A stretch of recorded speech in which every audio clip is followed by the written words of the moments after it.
Check 1 2 1 2. Check 1 2.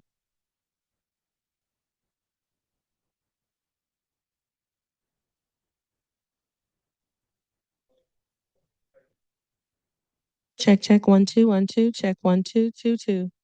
Check 1 2. Check 1 2 1 2 2 3. Good.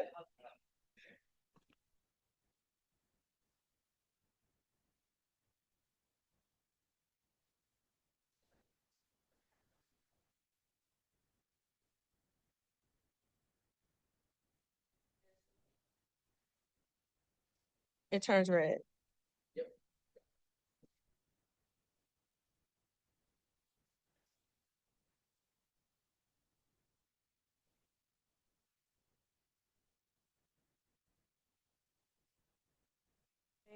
These are not as sensitive as the other ones, but you know, this still is the antenna, but it's not as sensitive as the other ones were. Give it a second.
Good morning, everybody. We will get started, I think, in 2 more minutes. We'll just let folks take a seat, grab coffee, and be in soon. So thanks.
All right, good morning, everybody. I think we are going to get started. To see a full room this morning. So good morning and welcome to this year's Identity, Authentication, and the Road Ahead Policy Forum. I'm Jeremy Grant. I'm a Managing Director in Venables Technology and Innovation Practice. I also serve both as coordinator of the Better Identity Coalition as well as an advisor to FIDO Alliance. And along with our friends at the Identity Theft Resource Center, we are thrilled to welcome you to what should be an excellent set of discussions today. Before we start, just a few items to flag. Bathrooms, for those who haven't been here before, are just down at the door here and to the left. The women's room, it comes first, shortly before the elevator bank. If you're a guy, you got to walk a little further past the elevators, but also on the left. Second, lunch will be served buffet style, just outside this room where breakfast was, I think around 12:10 if I look at the agenda. We will have Venables' famous quinoa salad, which I know many of you look forward to each year coming to this event, in part because it's a great salad. Even if you don't like quinoa, you should try it. It's quite excellent. Third, if you didn't get a pair on the way in, I wanted to alert you to the latest edition of the Better Identity Coalition socks. This is something that I think we've developed a bit of a reputation for. This is the event to come to in DC, both for great ideas around digital identity and authentication policy, but also our very elegant and striking, fluffy, very cozy in a blizzard socks. This is a new version of them. I think our fourth version.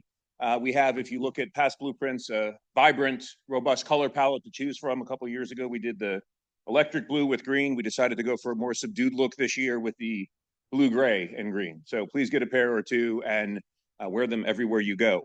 I also wanted to note, in addition to a full room here, we have another couple hundred people who are attending the event online. We're not set up to take questions from them, unfortunately, but I did want to ask, if we're asking questions during the day, if you could please use a microphone. We'll have somebody with runner going around so that they can at least hear what it is that you're saying.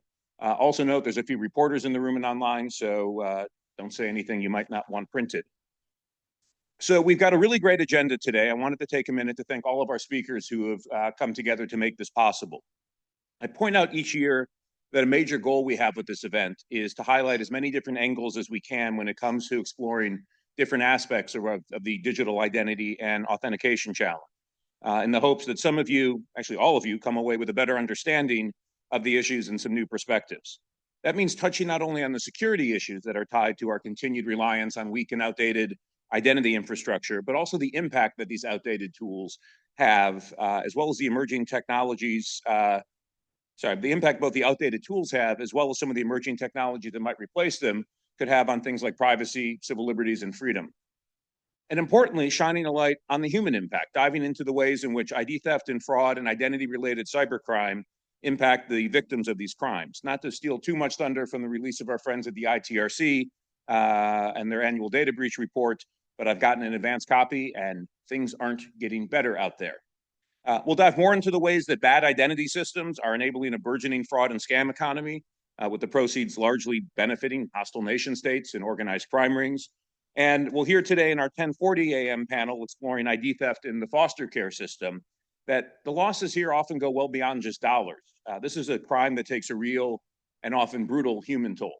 And we'll be, focusing a little bit on what actually happens to victims here and the awful impact and the things that they have to go through. Now, the news isn't all terrible, however, and there's also some good news today to share. We're going to have virtual keynotes from both Congressman Bill Foster at lunchtime and Congressman Pete Sessions at closing, where they'll talk about a new bill they just introduced a couple days ago called the Stop Identity Theft and Identity Fraud Act of 2026 to help states jumpstart progress on privacy-enhancing digital credentials, such as mobile driver's licenses, that can help better protect American consumers and businesses from identity theft and fraud. Note that both of these talks are going to be virtual. The House is in recess this week, and so they'll be beaming in on Zoom since they're back in their districts. We'll also hear in the afternoon about the ways NIST is partnering with state governments, banks, tech firms, and other critical stakeholders to develop a playbook of standards and best practices that states can use to ensure that mDLs and other new verifiable digital credentials are actually setting a high bar for privacy, security, and interoperability. I think this NIST project at the NCCOE is an awesome example of public-private partnership at its best.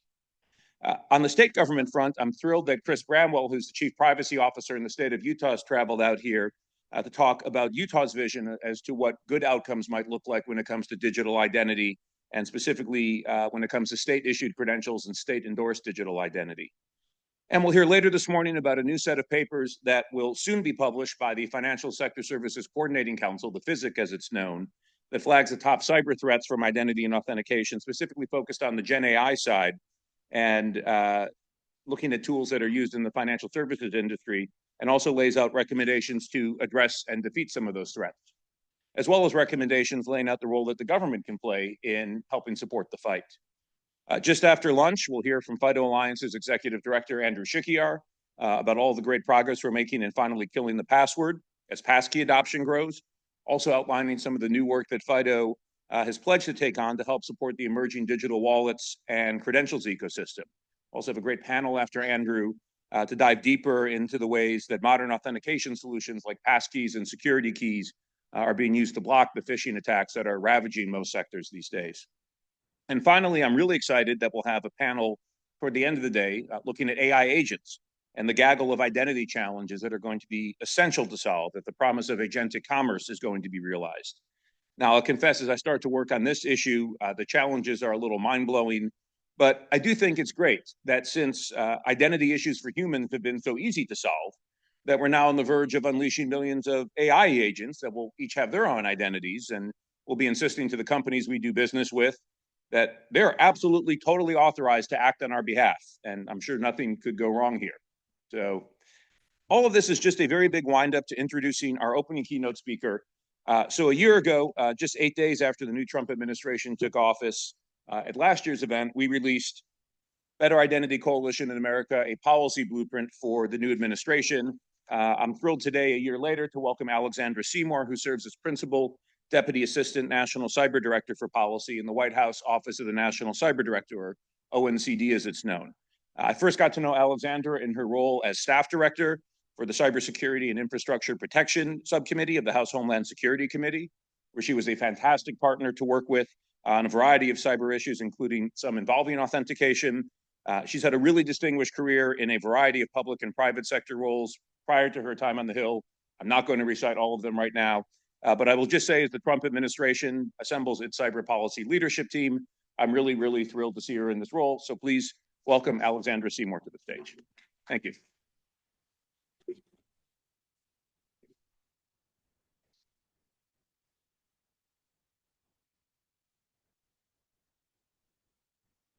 All right. Good morning, everybody. It sounds like you're all going to be cozy today with these socks. They're even left up here. Um, it's great to see so many familiar faces here, and I'm sure that there are many more that are online that I can't see. And it's a privilege to be here with you all. Thank you, Jeremy, for that very warm introduction. It's great to be here with you. And I also want to thank the Better Identity Coalition, the FIDO Alliance, and ITRC for convening this important discussion today. To all of your members and cyber industry leaders who have joined us, the White House values your commitment to securing cyberspace and our shared success, especially on the authentication of digital identities, which is an important topic as threats to digital identities increase, which may impact the security and right to privacy of everyday Americans. You all well know this. Making America cyber secure requires everyone to step up, from the private sector to state governments. Identity and authentication professionals like you play a vital role. Again, I'm Alexandra Seymour. I'm head of policy with the Office of the National Cyber Director. I also have a very long title that Jeremy laid out, which is the ONCD is led by Sean Cairncross. I'm grateful for his trust in me to serve, especially during a time of tremendous opportunity for change. Our office works at the intersection of national and economic security. It seeks a balance between security, privacy, and limitless innovation. And we collaborate across the public and private spectrum to make our vital infrastructure, our networks, and our information secure in cyberspace. It all comes down to President Trump putting America first. It extends to all domains, including cyberspace, where threats are only growing in number and sophistication. Our adversaries are operating with impunity. They're becoming bolder, more aggressive, and daring. We see espionage, financially motivated attacks, theft of intellectual property, data and identities, influence campaigns, and more. They all threaten companies and consumers. Emerging technologies like AI make threats such as phishing even harder to detect. But AI simultaneously brings huge advantages, as it can be leveraged to secure our networks and systems with new levels of speed and strength. Then there's the complicated federal regulatory framework, an issue I know resonates with all of you. It has companies focused more on burdensome compliance checklists than actual threat mitigation. On top of these challenges, we have a cyber workforce gap of more than 500,000 unfilled jobs, and our government systems are outdated. We haven't been able to keep pace with private sector innovation or to quickly acquire new cutting-edge commercial systems. So as you can all see, the challenges before us, they're dynamic, they're ever evolving, and they've been compounding.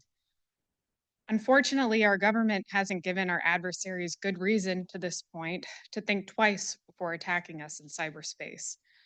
We can't wait for a crisis. We need to act now to change behaviors. Under President Trump, our government's desire for change and our willingness and capabilities to achieve it all align. No more white papers, no more feel-good aspirational rhetoric, only aggressive action. As you know, our office is excited to be driving a new coordinated strategy that will advance U.S. interests, thwart our adversaries in cyberspace, and build on President Trump's vow to defend the lives, liberty, and safety of the American people. Putting America first in cyberspace requires a whole-of-nation effort that asks everyone to step up. Federal agencies, the private sector, industry, state and local entities working hand in glove to create a strategic environment that puts our adversaries at a disadvantage. The forthcoming cyber strategy sets forth a radical shift in how we approach cyberspace, our security, and our adversaries. We're moving from a reactive posture to a proactive one, from the tactical to the strategic. Cyber will not be viewed as a narrow domain, but as a strategic environment that nation states leverage to advance their aims. No more fragmented piecemeal approach. It will be coordinated with a clear center. The creation of ONCD was recognition that our coordination process has not been satisfactory in the past, and our role is to ensure there's a clear path forward for affected entities.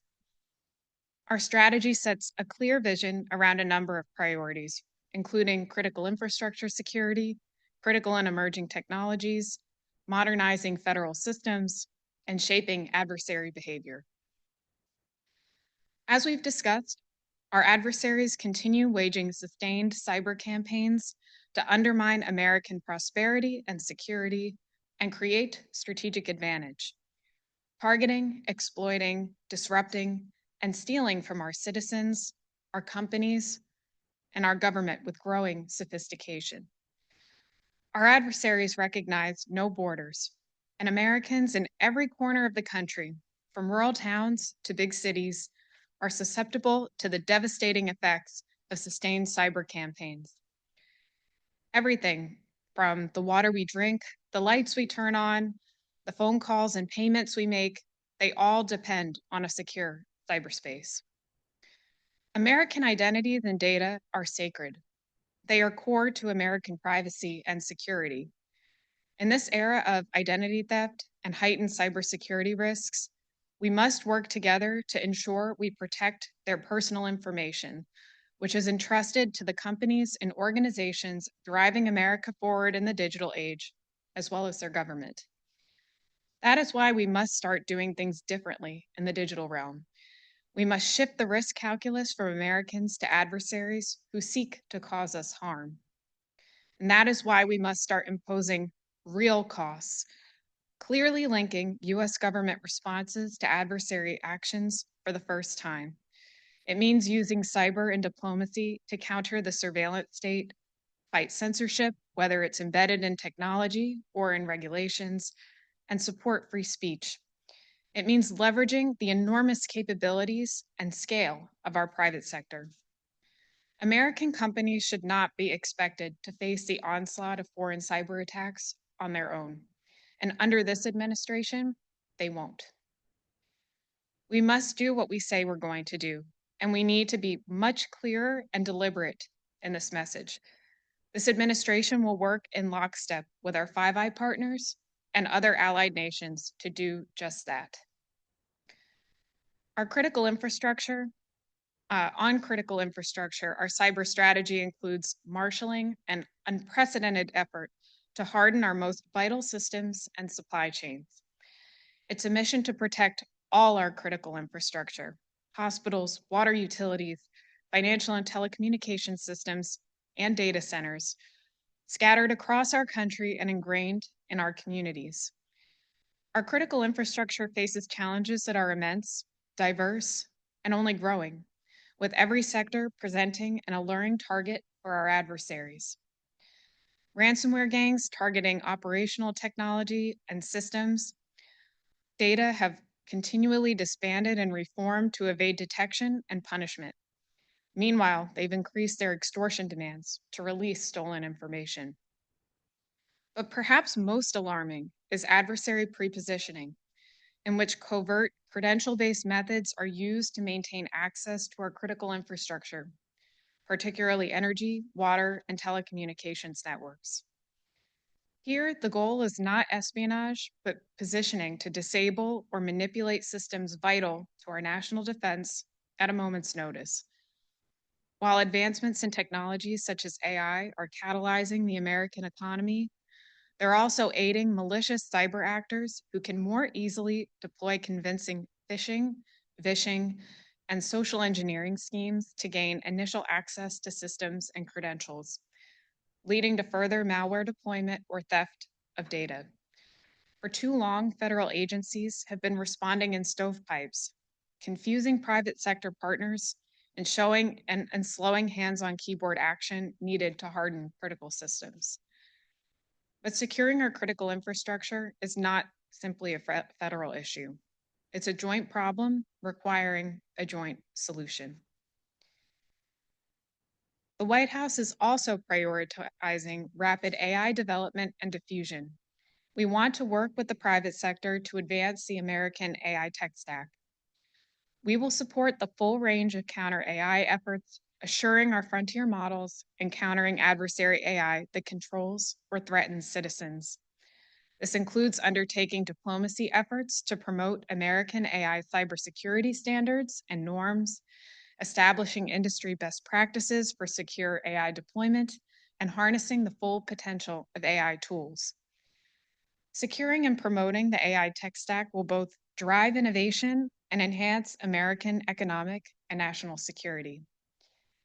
We're working with our interagency colleagues to promote AI-driven success while addressing concerns about AI security and countering abuse by criminals who are using the tools to automate scam campaigns at scale. And while AI is already helping industries enhance security and address the challenge of escalating cyber attacks, this administration will promote the rapid implementation of AI-enabled cyber defensive tools to detect, divert, and deceive threat actors who continue targeting our vital systems and sectors. On our federal systems, we must get our house in order. They need rapid modernization, and we're working on policies to harden our networks, update our technologies, and ensure we're prepared for a post-quantum future. One of our priorities is to transition U.S. government systems to post-quantum cryptography, which will mitigate the risk of harvest now, decrypt later. Progress has been made, particularly in the wake of SolarWinds, but this isn't an easy task. The reality is that technology evolves much faster than government procurement cycles, leaving agencies struggling with legacy infrastructure that grows more vulnerable by the day. The private sector attracts much of our top talent and brightest minds and innovates at scale. And by the time our government catches up, whether due to acquisition and procurement, funding, or personnel hurdles, industry is even further down the tracks. The Trump administration understands that the private sector drives innovation and the next era of digital defense, not the US government, and that it must better pair private sector speed, capabilities, and technologies with US government priorities. Industry must also ensure that security and privacy are foundational to American innovation. Together, we want to secure the American tech stack from design through deployment as we embark on a new era of innovation. Our work with the Office of Management and Budget and the interagency is critical to getting this done, and we are grateful for their approach and expertise. This is just a bird's eye view of our America First cyber strategy, which is still in development. But as you will see, our priorities are clear and action-oriented. I emphasize that, action-oriented. They capture the feedback we've heard continuously from our partners at home and abroad. It's a win for companies and the consumer. We understand that our government must commit to seamless, proactive collaboration with the private sector to set policy, share actionable information, and build partnerships that work. People like you. Putting our strategy in action will require a level of political will never seen before. Thankfully, President Trump has an unmatched ability to solve problems others are unable or unwilling to tackle. Again, securing our cyber ecosystem and making Americans and our vital infrastructure, networks, and information secure in cyberspace will take all of us working together. Thank you all very much. Thank you for your partnership. I look forward to working with you all to improve America's cybersecurity.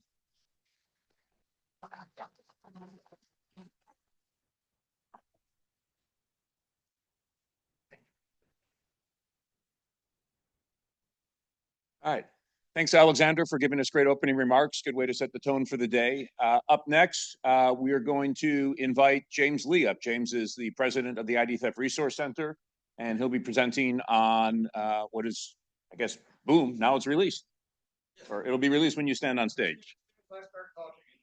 Thanks. Thank you.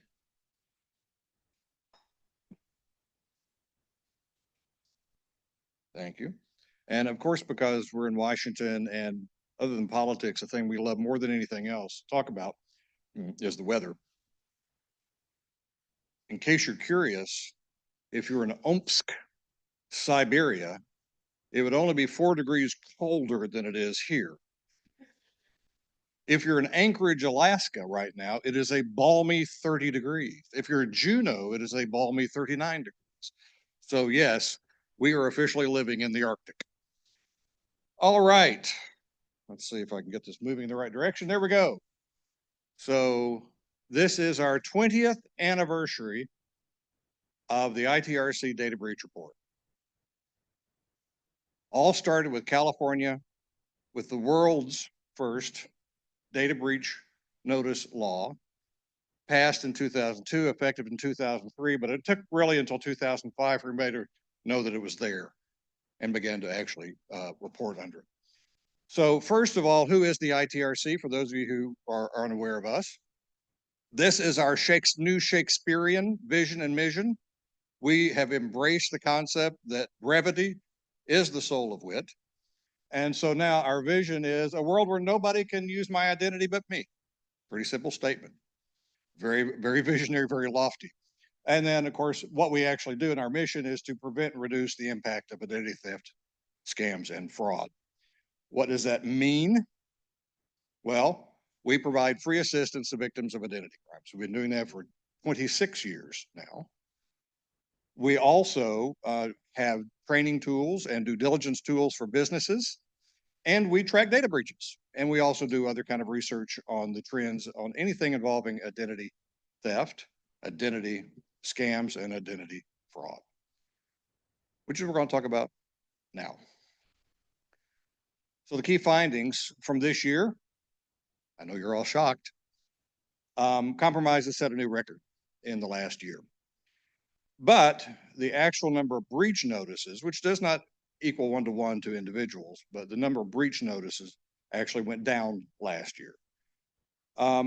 Supply chain attacks kind of rebounded in an interesting way, while ransomware went down in an interesting way. But transparency and data breach notices, that is so last decade. We are continuing to see a drop in the amount of actionable information in the actual data breach notices. And then it's time to pay your cyber tax. We'll explain what that means in a minute. We also did something this year that we have not done before, which is we actually surveyed 1,000 individuals about their experience when they received a data breach notice. And so we found some interesting things. First of all, we get to notify people again and again and again and again. But the people are actually paying attention to those notices in ways we didn't really expect them to, because we've all talked about the concept of breach fatigue. They are actually paying attention, not only to adjust their actions and their behaviors, but also they're paying attention to what's happening to their information post breach notice. That is something that we did not really know they were doing, but they are actually paying a lot of attention to that. I'm only going to focus on 3 parts of this. You'll all get copies of the report sent to you. It's electronic, so I can't say it's a big, thick report, but there's a lot of pages and there's a lot of information in this report. So I do hope you'll have a chance to peruse it. But I'm going to focus on 3 things this morning. When we talk about the state of more, there are more breaches. 3,322 is the official count of publicly reported data breaches last year. Now, the number of individual breach notices, though, dropped. Even though we have more breaches reported, we have breach notices going down. That is a phenomenon of 2 things. One, the year before, we had huge mega breaches. You may remember we had AT&T, we had Ticketmaster, we had Advanced Auto Parts, we had the United Healthcare. So we had these mega breaches that impact hundreds of millions of breaches being issued. We didn't have that this year. So by default, the number went down year over year, but it is also down overall. This takes us to a number that's equivalent to 2014, which was before all the states had actually adopted data breach notice laws. It is the lowest since all 50 states, the territories, and DC adopted a law. That would have been in 2018.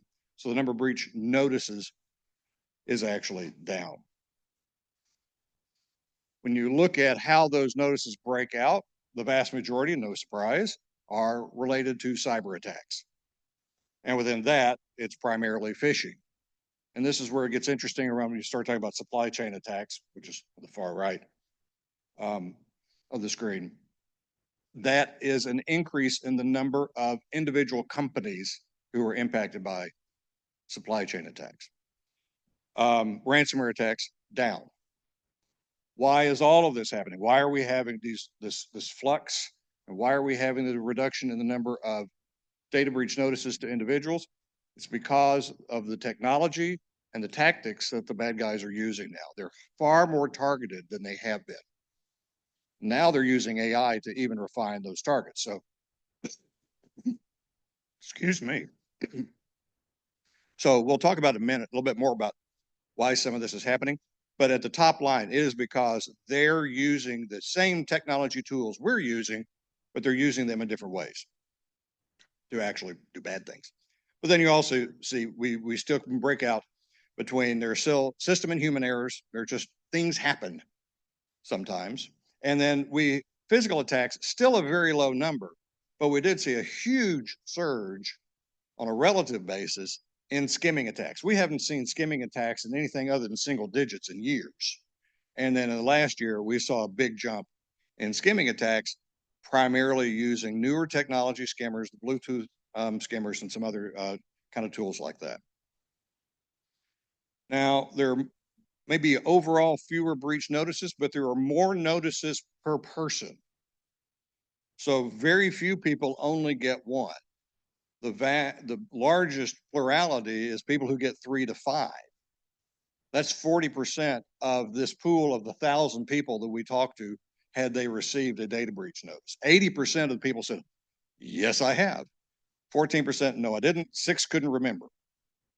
So we do know that more people are being impacted multiple times, even if the overall number may be down a little bit. Let's talk about the effectiveness, though, of these breach notices. So in preparation for all of this, I went back and dug through the Wayback Machine and other sources, including maybe a little bit of AI, multiple AIs, just to make sure they were all fighting the same thing. That's, oh, yeah, that must be real. So the things we have to do now. Why did California pass a data breach law in 2000? So this is from a Judiciary Committee hearing in the Senate. The law was authored by Senator, at that time, Senator Steve Peace from San Diego, whose other claim to fame is as the producer of that epic film that I'm sure you're all very familiar with, Attack of the Killer Tomatoes. I'm not making this up, it's real. Look it up on IMDb, the greatest app in the world. But here's what the statement that came out of the Senate Judiciary Committee that day in 2022 was, this bill removes the veil of secrecy and ensures individuals can take steps to protect themselves. Remember that statement. 70% of the data breach notices issued last year had no actionable information. If you're talking about one that was related to a cyber attack, that number goes up to 73% of data breach notices had no actionable information. There was a breach. Here's some credit monitoring. Thank you very much. That's essentially it. The why that is a variety of reasons. Number one, as we all know, we have 50 different data breach laws, plus the District of Columbia, plus the territories. All of them have a different definition of PII. All of them have a different threshold for the number of people impacted. All of them have a different remediation scheme, yada, yada, yada, yada. They're all different. So what has happened is, thanks to several court cases at the federal level, courts have said, if you don't have this fact set, if you don't have this type of information, you do not have standing to sue. So reasonable reaction to the defense bar is, don't give anybody any more information than you absolutely have to, because otherwise you're giving a roadmap to discovery.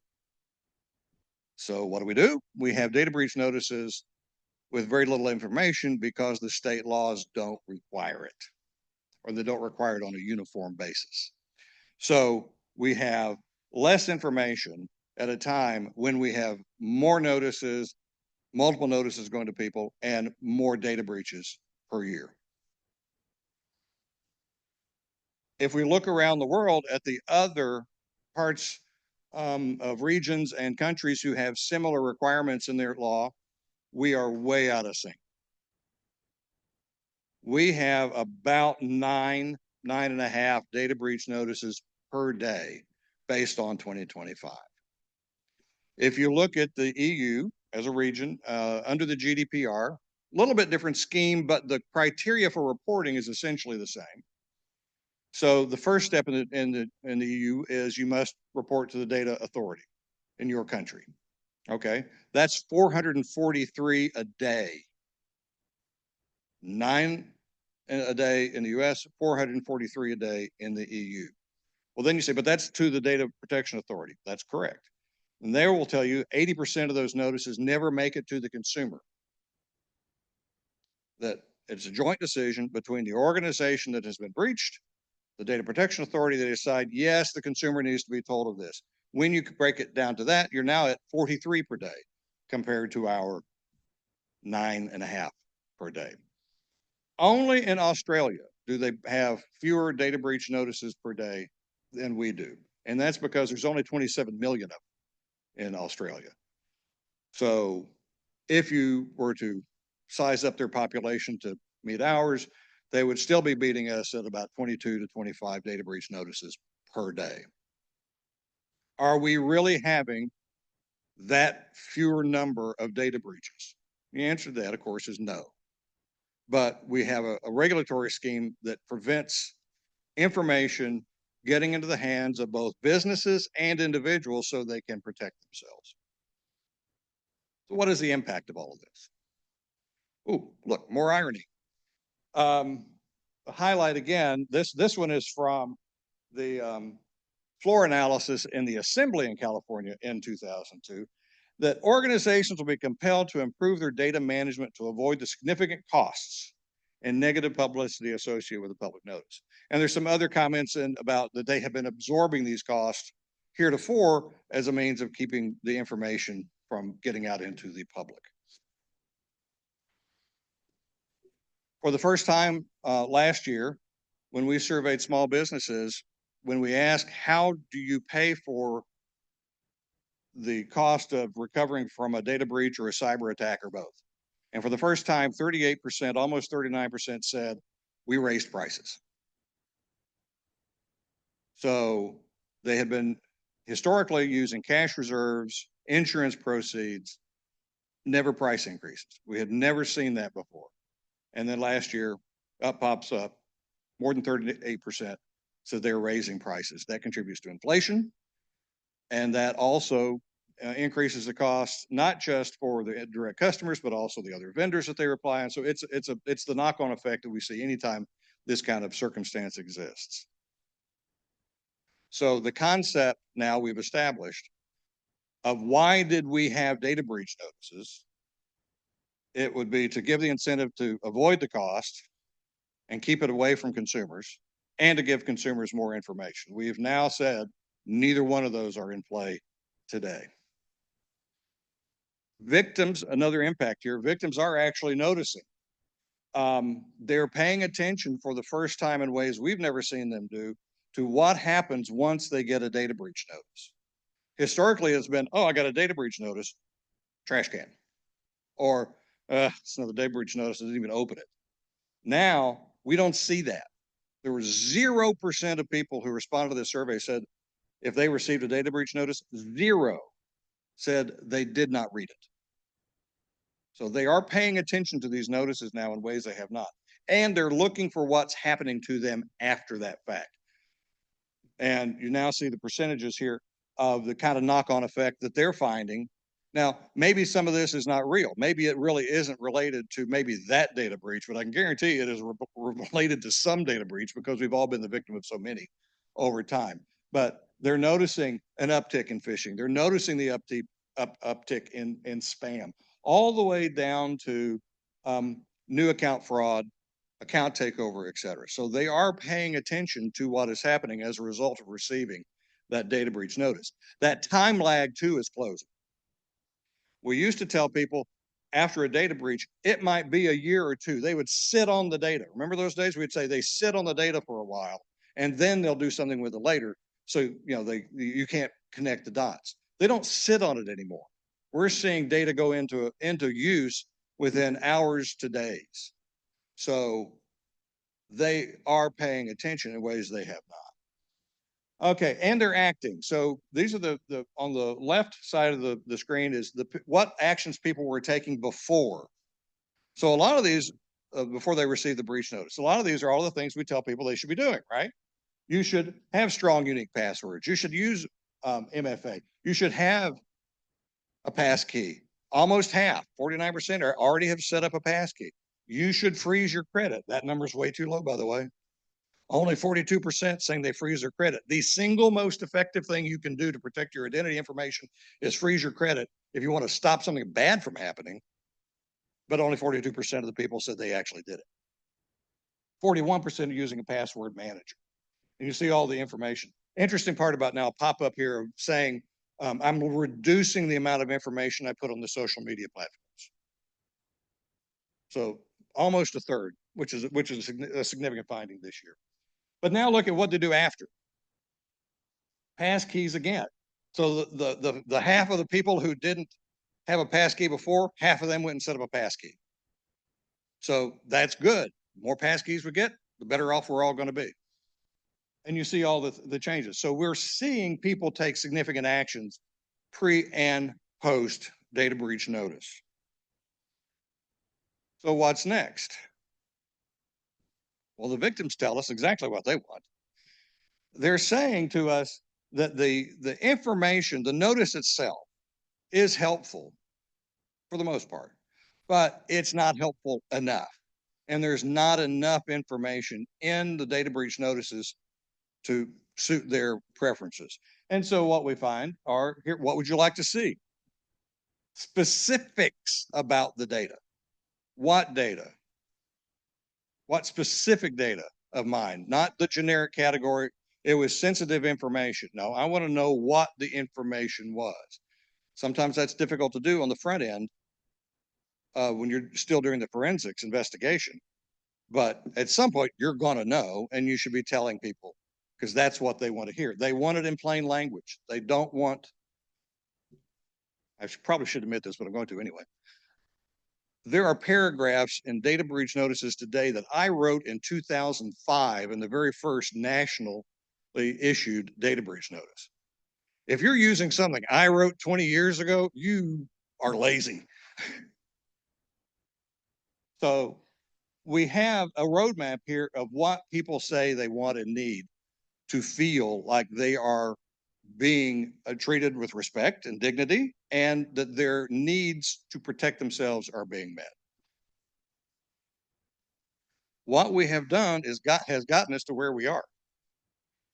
Raise your hand if you're happy with where we are. Okay, one person.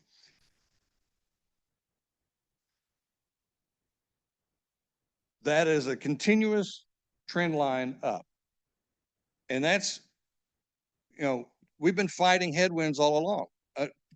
I appreciate it. I understand it. We've had the introduction of high capacity databases since 2005. We've had high-speed internet become not quite universal, but it's readily available in most places. Everything we have is software driven. My toothbrush is software driven. The convenience over security mentality is the norm today. We've had low-cost malware kits introduced that require not only low cost, but no skill, and yet can be high impact in some kind of attack. Now, increased automation, and certainly now the introduction of artificial intelligence. That trend line is going up, and there is nothing to stop it from continuing to going up that's on the horizon right now. And the legal framework that we're still operating under of 50 states, the territories, and DC, that has not changed significantly either.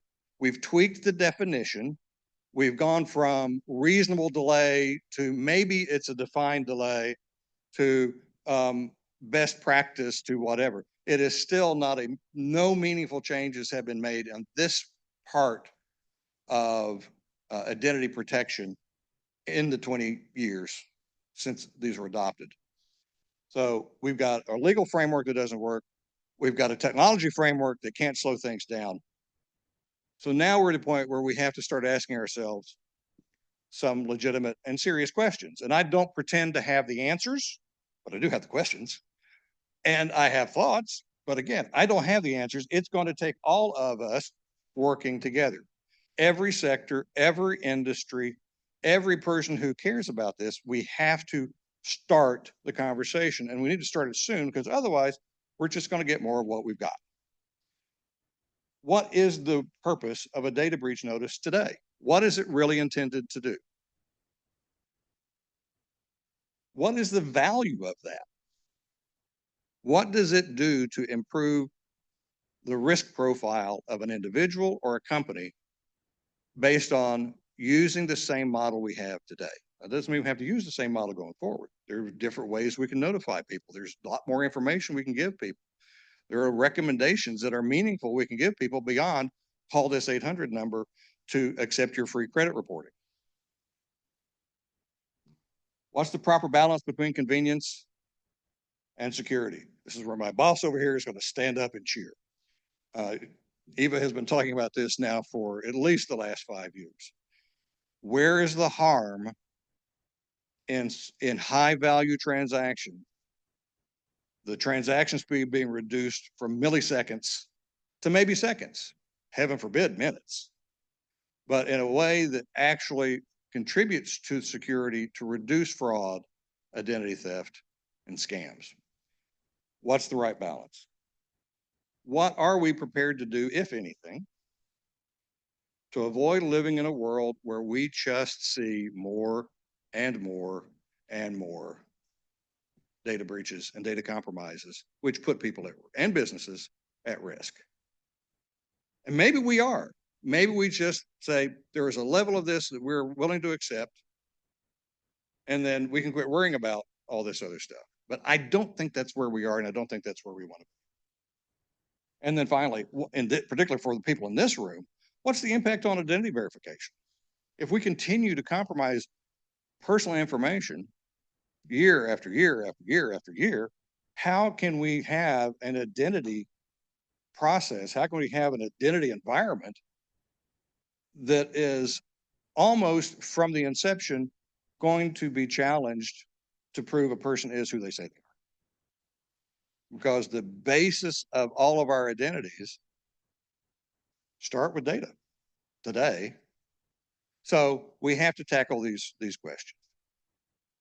And speaking of questions, I think according to my watch here, or what's not watch, it's my phone. We have time for questions. And I did say, so be curious, but not judgmental. And it actually wasn't Walt Whitman, it was Ted Lasso who said that, or actually Ted Lasso's writers. So anybody have a question? Happy to answer them. Or if you want to throw things at me, that's okay too, I can dodge.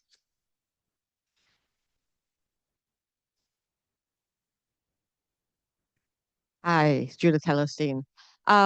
So my question for you is, I did get a variety of data notices, but some also say, oh, this information may have contained security numbers, private banking information, some other stuff, they're giving a variety of things just because they, like you said, they don't want to give any definite information.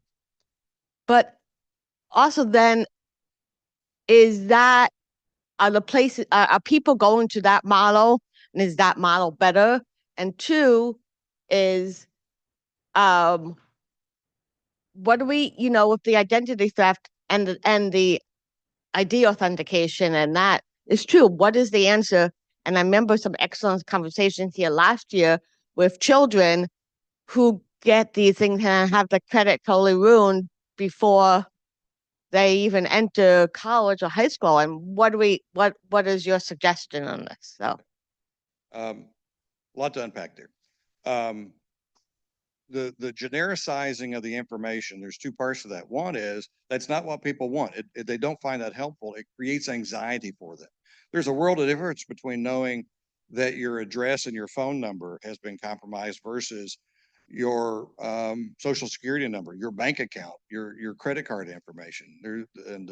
But if we just genericize it and say account information, then people will almost automatically go to the worst. And when you dig into the report itself, there's a section around what is the reaction people have when they receive a data breach notice, and the number one reaction is fear,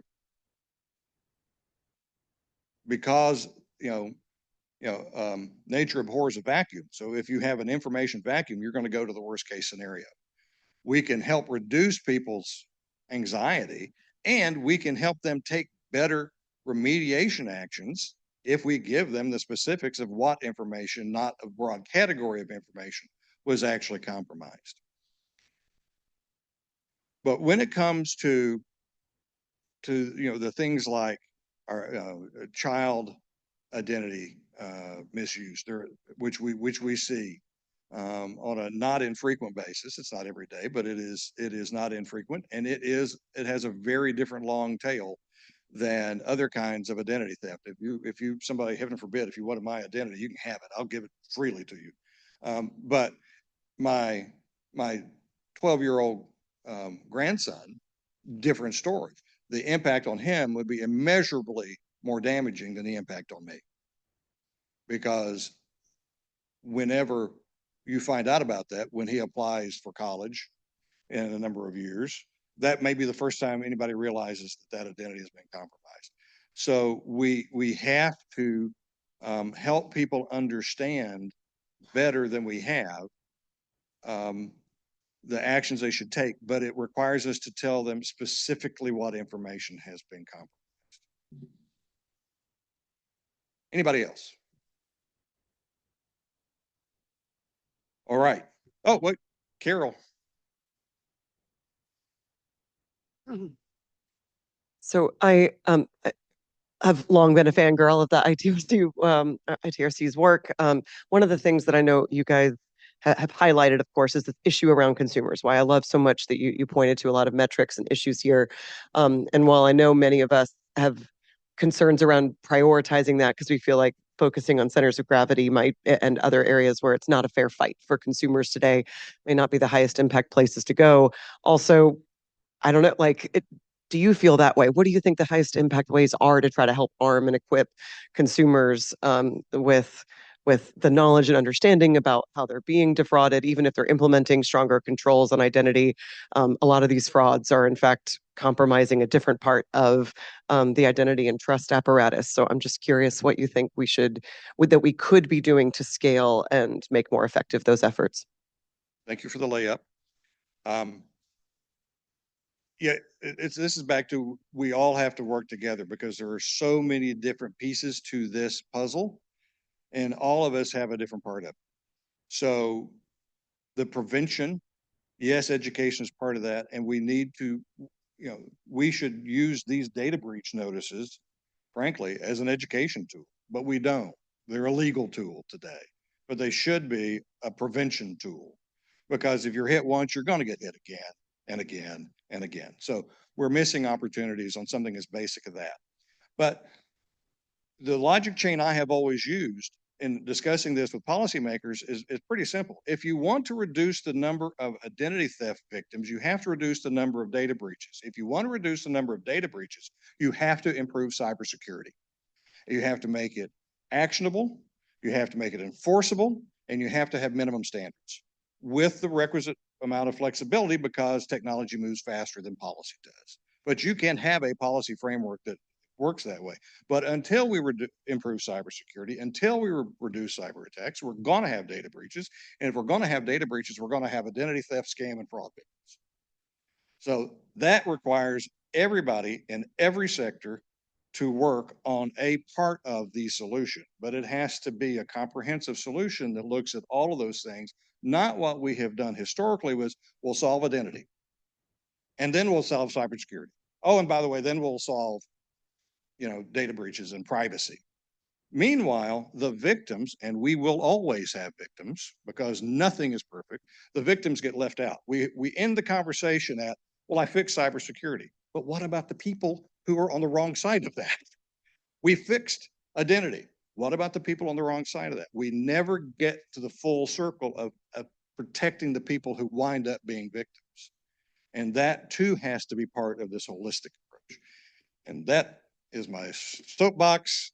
You'll all turn in your hymnals to number 17, stand and rise. Thank you though. Oh no, Mr. Breo has one. I was about to end it, but okay. First of all, amen, brother. Okay. I was struck by your finding about companies that have been breached passing the costs along to consumers in the form of higher prices, which is particularly relevant today when we're all sort of worried about affordability issues. I also thought about it in the context of other reports out there that try and quantify the cost of breaches. And yours is the first one I've seen that actually says, okay, there is a cost of the breach, we know that, but who bore that cost? And so I'm curious if in this research or in future research, if you continue to ask that question, whether you will ask companies to say, well, how much did you raise prices? Like how did this contribute to a 10% increase in your prices? Because I think quantifying that would be a really powerful data point to have out there. Oh, thank you. And our study only looked at small businesses as defined by the SBA, so 500 employees or fewer. We did ask what their costs were, so I can tell you what their increased costs were. I can't tell you what their increased pricing was. IBM in their report last year, which is due out this next version in a couple of months, did, buried in a footnote, mention that a percent, and I don't remember what it wasn't a very big percent, but these are large enterprises, right? So that they did pass along costs, but again, they did not quantify that cost. It didn't quantify the individual price increase. So, it is clearly happening. And what will be interesting when we run this again later in the year is it continuing? Is it increasing? Because the cost of remediation is increasing. The United States has the highest cost of remediation of any country when it comes to an average data breach. The average data breach, for those of you who are online and not watching me, I'm air quoting average. They say that's 100,000 records. Okay, well, that's not an average data breach, but okay. But that's $10.2 million for that average 100,000 record data breach. So when you get to the larger breaches, the larger enterprises, that number goes up exponentially. So we have to keep an eye on how's that translating into smaller businesses. We have some of that data, but it's something that we're going to have to continue to watch and see if that was a one-year blip or if that's a trend. Appreciate all of your time, attention. I'll be around here if anybody has any questions. And Jeremy, the floor is back to you. Thanks. At this time, I wanted to ask our next panel to come up. So John and Matt and Michael and Carol.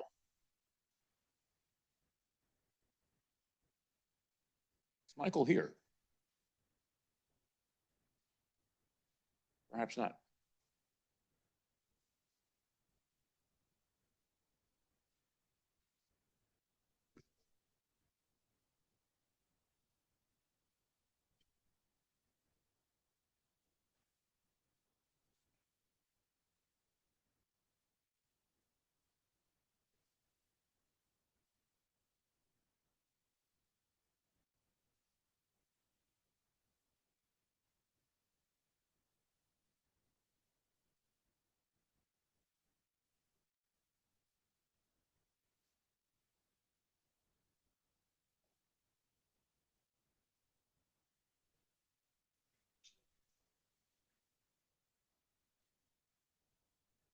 Well, good morning, everyone. Is this on? There, that better? Yes. Hi, everybody. Good morning, and welcome to our first panel discussion of the day. The topic of this panel is how bad identity enables the fraud and scam economy. I'm incredibly happy to be joined here by a great panel of experts who are going to cover, I think, a really interesting set of questions that we've come up with on sort of where are we headed in all this. We just heard from James that the last year doesn't have a whole lot of good news. But that, and I think this is the panel that's supposed to be the palate cleanser after that. Like, how can we improve the situation? So, really grateful to have these experts next to me. To my left is, starting with alphabetically, is Carol House. She is a senior distinguished fellow at ACAMS and a nationally recognized expert in cybersecurity, risk management, and emerging technology policy.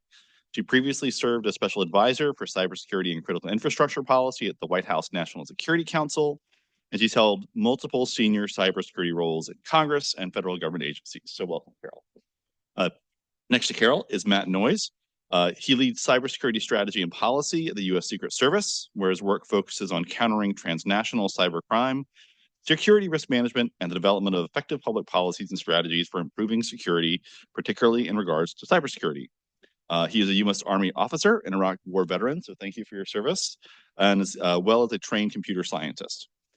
He brings both operational and policy experience to identity fraud and cyber-enabled financial crime. And our final panelist, who will be joining us in just a few moments, is Michael Wong. He is the Senior Vice President for Government Affairs at the Bank Policy Institute, where he works with Congress and policymakers on financial services, technology, and risk management issues. Before joining BPI, he spent more than a decade as a senior economic advisor to Senator Kyrsten Sinema of Arizona, helping negotiate major bipartisan legislation, including the Infrastructure Investment and Jobs Act, the Bipartisan Safer Communities Act, the American Rescue Plan, and the Respect for Marriage Act.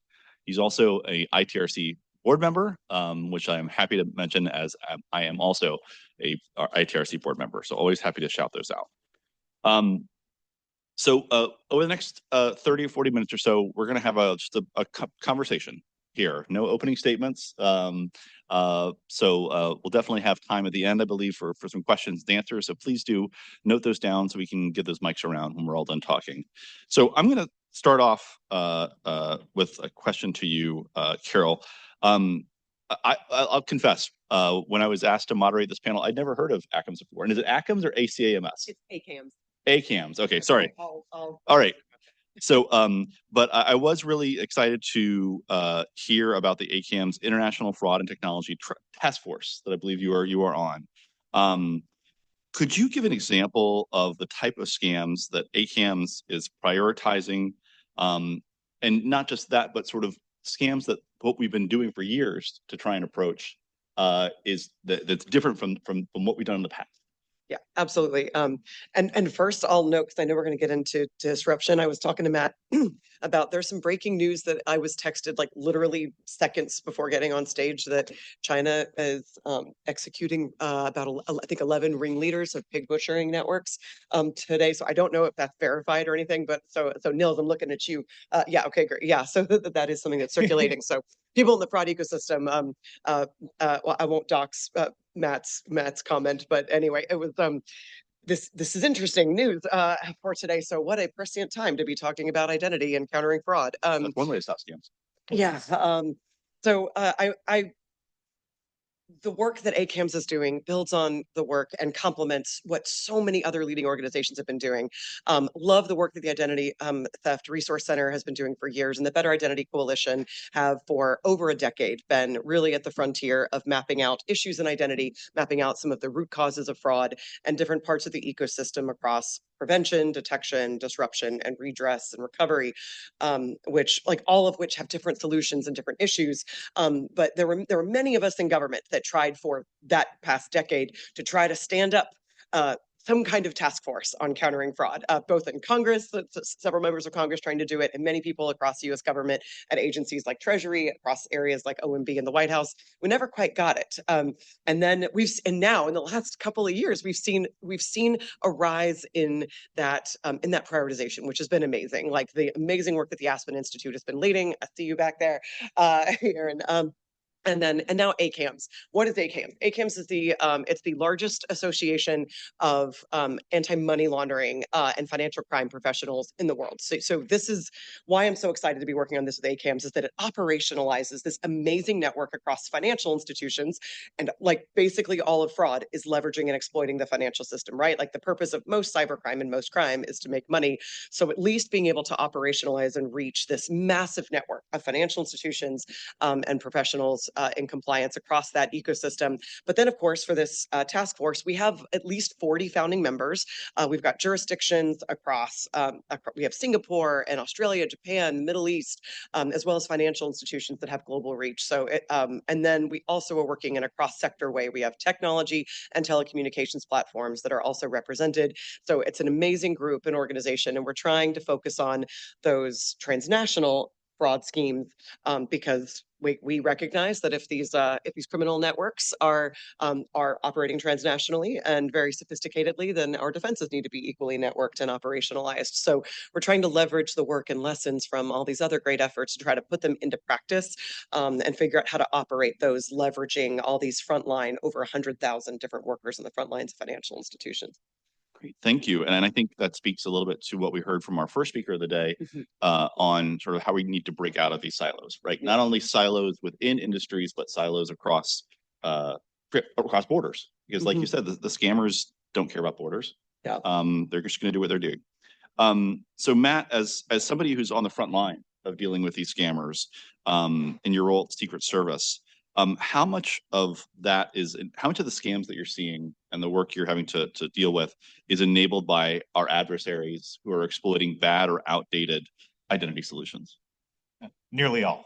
And it's important to put the fraud or the scam in like a broader context, right? So as was well highlighted previously, the biggest source of data breaches is compromised credentials. That's an identity failure, that we're still using passwords or known information, or heaven forbid, 6-digit numbers sent over unsecured communications methods. And then the second piece is on the money laundering side of it. If you're engaged in transnational crime, it's almost always for profit. Crimes of passion tend to be proximate. And so to move the proceeds of the crime, you need some method. Often that is money mules, right? Individuals that have established accounts at financial institutions that they can move money through. And so they are intertwined. And one of the big challenges we have that you just mentioned was these silos within organizations between cybersecurity, fraud loss, and our financial institutions' anti-money laundering programs. So overcoming those tends to be critical to having a holistic picture of the risk to the business, the risk to your customers, and being able to address it. And so I'm curious, Matt, to follow up a little bit on that. I mean, when I think of money mules, right, what I think of is somebody who either is a victim of a scam themselves and gets sort of tricked into becoming a money mule, or somebody who's actively sort of decided that they want to engage in criminal behavior and they know what they're doing. And so as we see folks like the folks in this room investing billions of dollars into better identity verification tools, how do we deal with that sort of interaction of that person who just walks in, right, and wants to create a new account for whatever reason? Is that a weak spot here? And is it a weak spot when you're dealing with people who don't know that what they're doing is part of a scam, or people who do know and are really trying to trick the system? Yes, all the above. And so part of it, I mean, not to get too philosophical, like what is identity, right? And so part of it is the pattern of behavior, right? That is part of what identity is. And so when a customer at a financial institution is engaging in vastly different behavior, right? They're receiving thousands of dollars of deposits repeatedly over a month. That sudden change in behavior indicates a change in identity, right? And the money laundering system has to identify that as such. And so it's not just who you are, it's what you do is who you are. And so that is inherently an element. It's less so people, and then, so you have people with existing accounts facilitating crime wittingly or unwittingly. But you also have typically somewhere down the stage, an account opened with a foreign identity document remotely at some form of financial institution. And if that financial institution's vetting is just, you gave me a picture of an identity document, you've done no identification. You really haven't. Like, you just verified that someone had a digital image of an identity document. That's it. A lot of people have those. You got wonderful tools to produce those, to swap faces, swap information. And so on both aspects, right, there's an identity ecosystem failure here to identify who your customer actually is, the nature of their activities, and whether it's at the account opening stage or a change in behavior on an existing account. So, Carol, how do we address the kinds of issues that Matt just talked about? I mean, we're here in Washington. We talk about policy all the time, about regulations all the time. But what tools could make the biggest impact in reducing identity-enabled fraud, like Matt just talked about, importantly, without adding undue friction for legitimate users? It's such a fair question, and it points to the need for technology to really be leaning in force for trying to solve this issue for a lot of reasons, including that the great efforts of those who are trying to disrupt and dismantle these illicit networks, those need to continue to move forward. And there's efforts that certainly need to leverage and improve law enforcement's ability to acquire and attain data and to use technical tools to be able to scale their ability to reap enforcement. A major concern that many of us have is the fact that if you look at most enforcement cases, they're citing activity that's been ongoing for at least 5 or 6 years. This is not a timeline that is working. We are not equipping great officers and people like Matt and all of his colleagues in law enforcement, as well as other disruption authorities in the U.S. government, to be able to achieve that sustained pressure and disruption campaign that's needed across the ecosystem. So therefore, we need to also invest in that prevention and detection upfront. I'll highlight that I also was recently appointed to, Governor Newsom just stood up a California Innovation Council. I'm on it, and they've asked me specifically to work with a few others to drive some efforts on countering tech-enabled fraud. So we're back to tools and the importance of leaning in on technology to help with this. I'll say that the core tech issues that have come, that at least I see that have been some of the root causes of the challenges that we have in the massive authenticity crisis and fraud issue that has just ballooned to now $1 trillion shadow war, we've not invested enough in digital identity infrastructure in this country. I know I'm preaching to the choir. The Better Identity Coalition publishes papers very regularly highlighting our challenges on implementing all of the great recommendations that they have laid out for years, and that we need to be investing in. Also, issues with AI, we haven't invested in the safety and security guardrails to which identity would have been a major a major force multiplier to help us combat this issue. I'm actually hoping that agentic AI is going to be a catalyst for driving this in a way that I was hoping that blockchain would be. So that's the other issue is cryptocurrency. You can't talk about fraud without talking about cryptocurrency. And there are some features around crypto that make it helpful for law enforcement to conduct investigations. I don't know why criminals are publishing all their transactions on a public, unobscured record. I hope they do it forever. I hope radical transparency becomes the name of the game for criminal laundering. The problem is that it is still a fraudster's and cyber criminals' favorite way to launder in a lot of ways. Now, there's absolutely huge exploitation that's happening in peer-to-peer and mobile payments, as well as the banking sector as well. So that this is not giving the rest of the financial sector a pass. But cryptocurrency is playing a critical role in some point of the laundering chain for so many of these frauds, and this is a major challenge that I have, because I was just recently on a privacy and financial surveillance panel that the SEC put on, and so much of that ecosystem just wants completely undiscoverable identity. And they want to take away the one risk mitigating feature of cryptocurrency by layering privacy enhancing technologies on top of it, because public unobscured records of finances is like a consumer privacy nightmare, and they're starting to recognize that. So they're trying to implement privacy, which takes away the one benefit that guys like Matt can use to trace these proceeds. So we're in this challenge of certainly being able to combat illicit finance, but then also lots of other issues if the future of finance means complete anonymity. Like, I don't know how you get credit in that world, and lots of other issues also.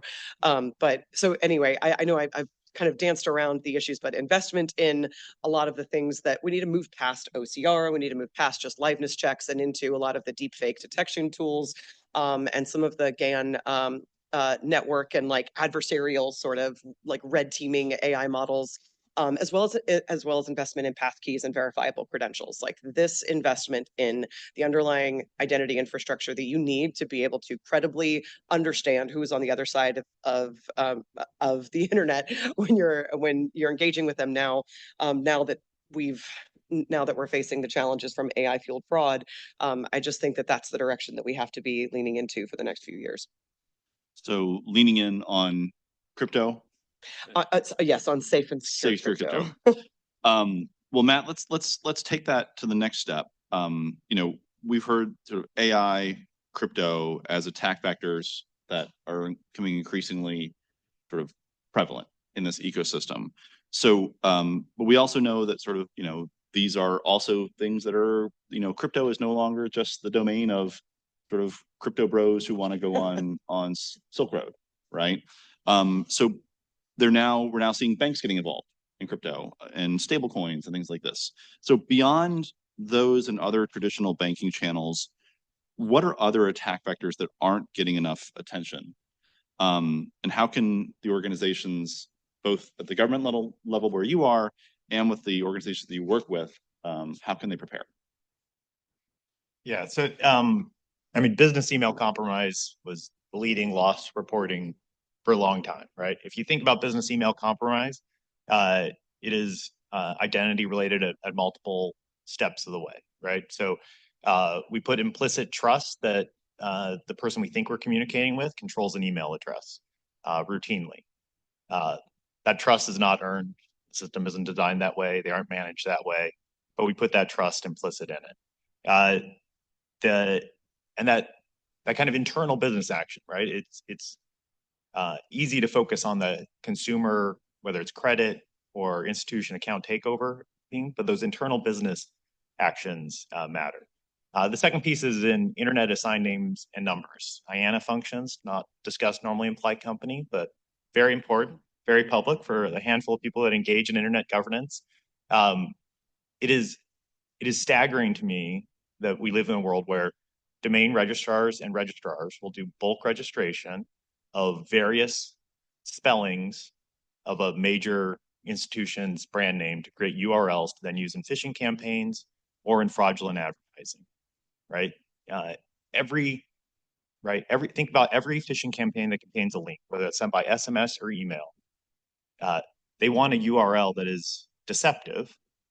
That is an identity weakness there, right? In that internet assigned names and numbers function, there was not sufficient validation that the person registering that domain name has rights to that, right? Owns the trademark, right? So you clean that up on the back end with industry partners doing takedowns, civil injunctions. Google just announced one.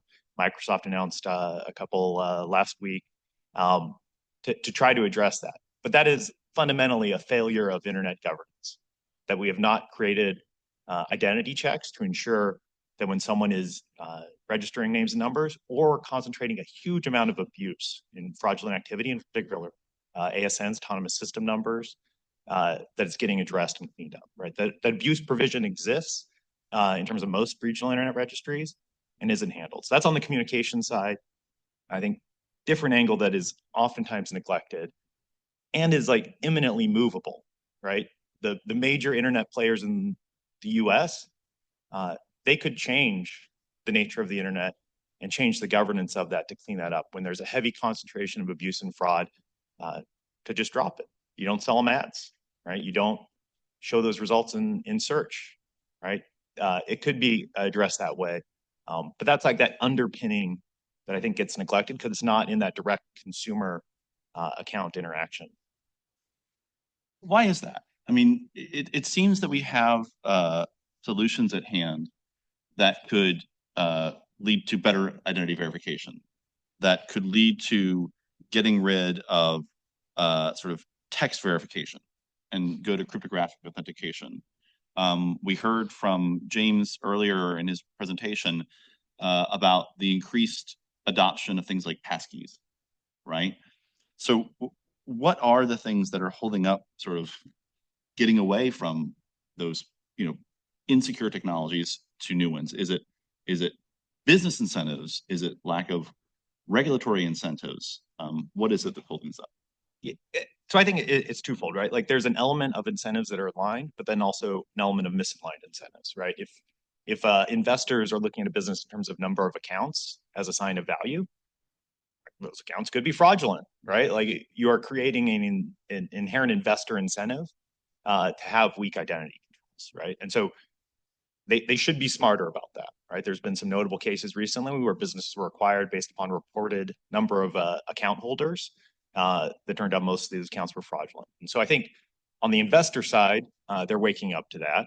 I think internally, right, you have internal metrics and measures that are misaligned. Some of it's with that siloing of different functions across fraud loss prevention, money laundering, security, safety. I think organizations that converge those, I tend to see better performance in terms of recognizing the risk and addressing them.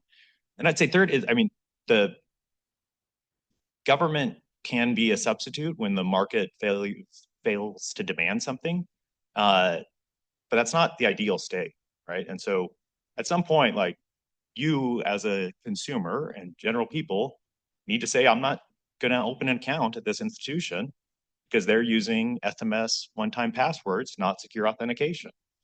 Like you have to create that demand pressure in the actual market and not try to substitute some artificial control that ultimately makes money for law firms that send data breach notices, not improvements to security. Yeah. And Carol, you want to jump in? Mind if I double on that? So Matt is of course right as usual on misaligned incentives and the challenges that prevents. But there's a couple of other issues that I just wanted to make sure got a little bit of airtime. One is, oh hey Mike, it's so good to see you, Michael. Great. So I'll say that why haven't we haven't solved some of the data issues continue to horrify me because this is something that could have been solved so long ago. And that we've learned lessons in cyber that we have just not learned yet in finance. And there's some also that we've learned in finance and not yet adopted in cyber. But on the cyber side, we understood the need to detect illicit or suspicious indicators and then share that stuff in a machine readable way instantaneously. Like Sticks and Taxi has existed for a long time, and we share that information in and operate in a really, really operational way. We don't have financial operation centers in the same kind of way, or AML operation centers, the same way that you do SOX. And this is a problem. And that's also a major issue for law enforcement. When they want to get access to information, they don't get the underlying data file. There isn't a fundamental standard for even the way that we have for SWIFT messages and things for institutions to share information with each other. We don't have that for sharing fraud information. But golly, we have a lot of great standards that we could build upon and just map which fields on financial information, originator and beneficiary and account holder information, and digital footprint. Map those, start pilots. This could have been done years ago. And I'm going to continue to, and I hope that this will be something that ACAMS and that California will take up, and that many other efforts that are underway will also continue to drive. I know others that are in this space. But I'll also highlight that privacy is another major problem that we have here. Privacy laws internationally. I was talking with someone who works in Hong Kong. I didn't know that there's this amazing partnership where the Hong Kong police share tons of information about fraudulent accounts directly with banks, but only with banks, not with any of the other financial sector. They don't have protections in the legal framework in order to do so. Of course, the issues in the US where only financial institutions can share under liability protections like 314B. If you don't know 314B, it's like the Cyber Info Sharing Act liability protection for cyber indicators. And if you don't know the cyber indicator, if you don't know that CISA, then it's like 314B, but for cyber info. So hopefully you know one of those two liability protections.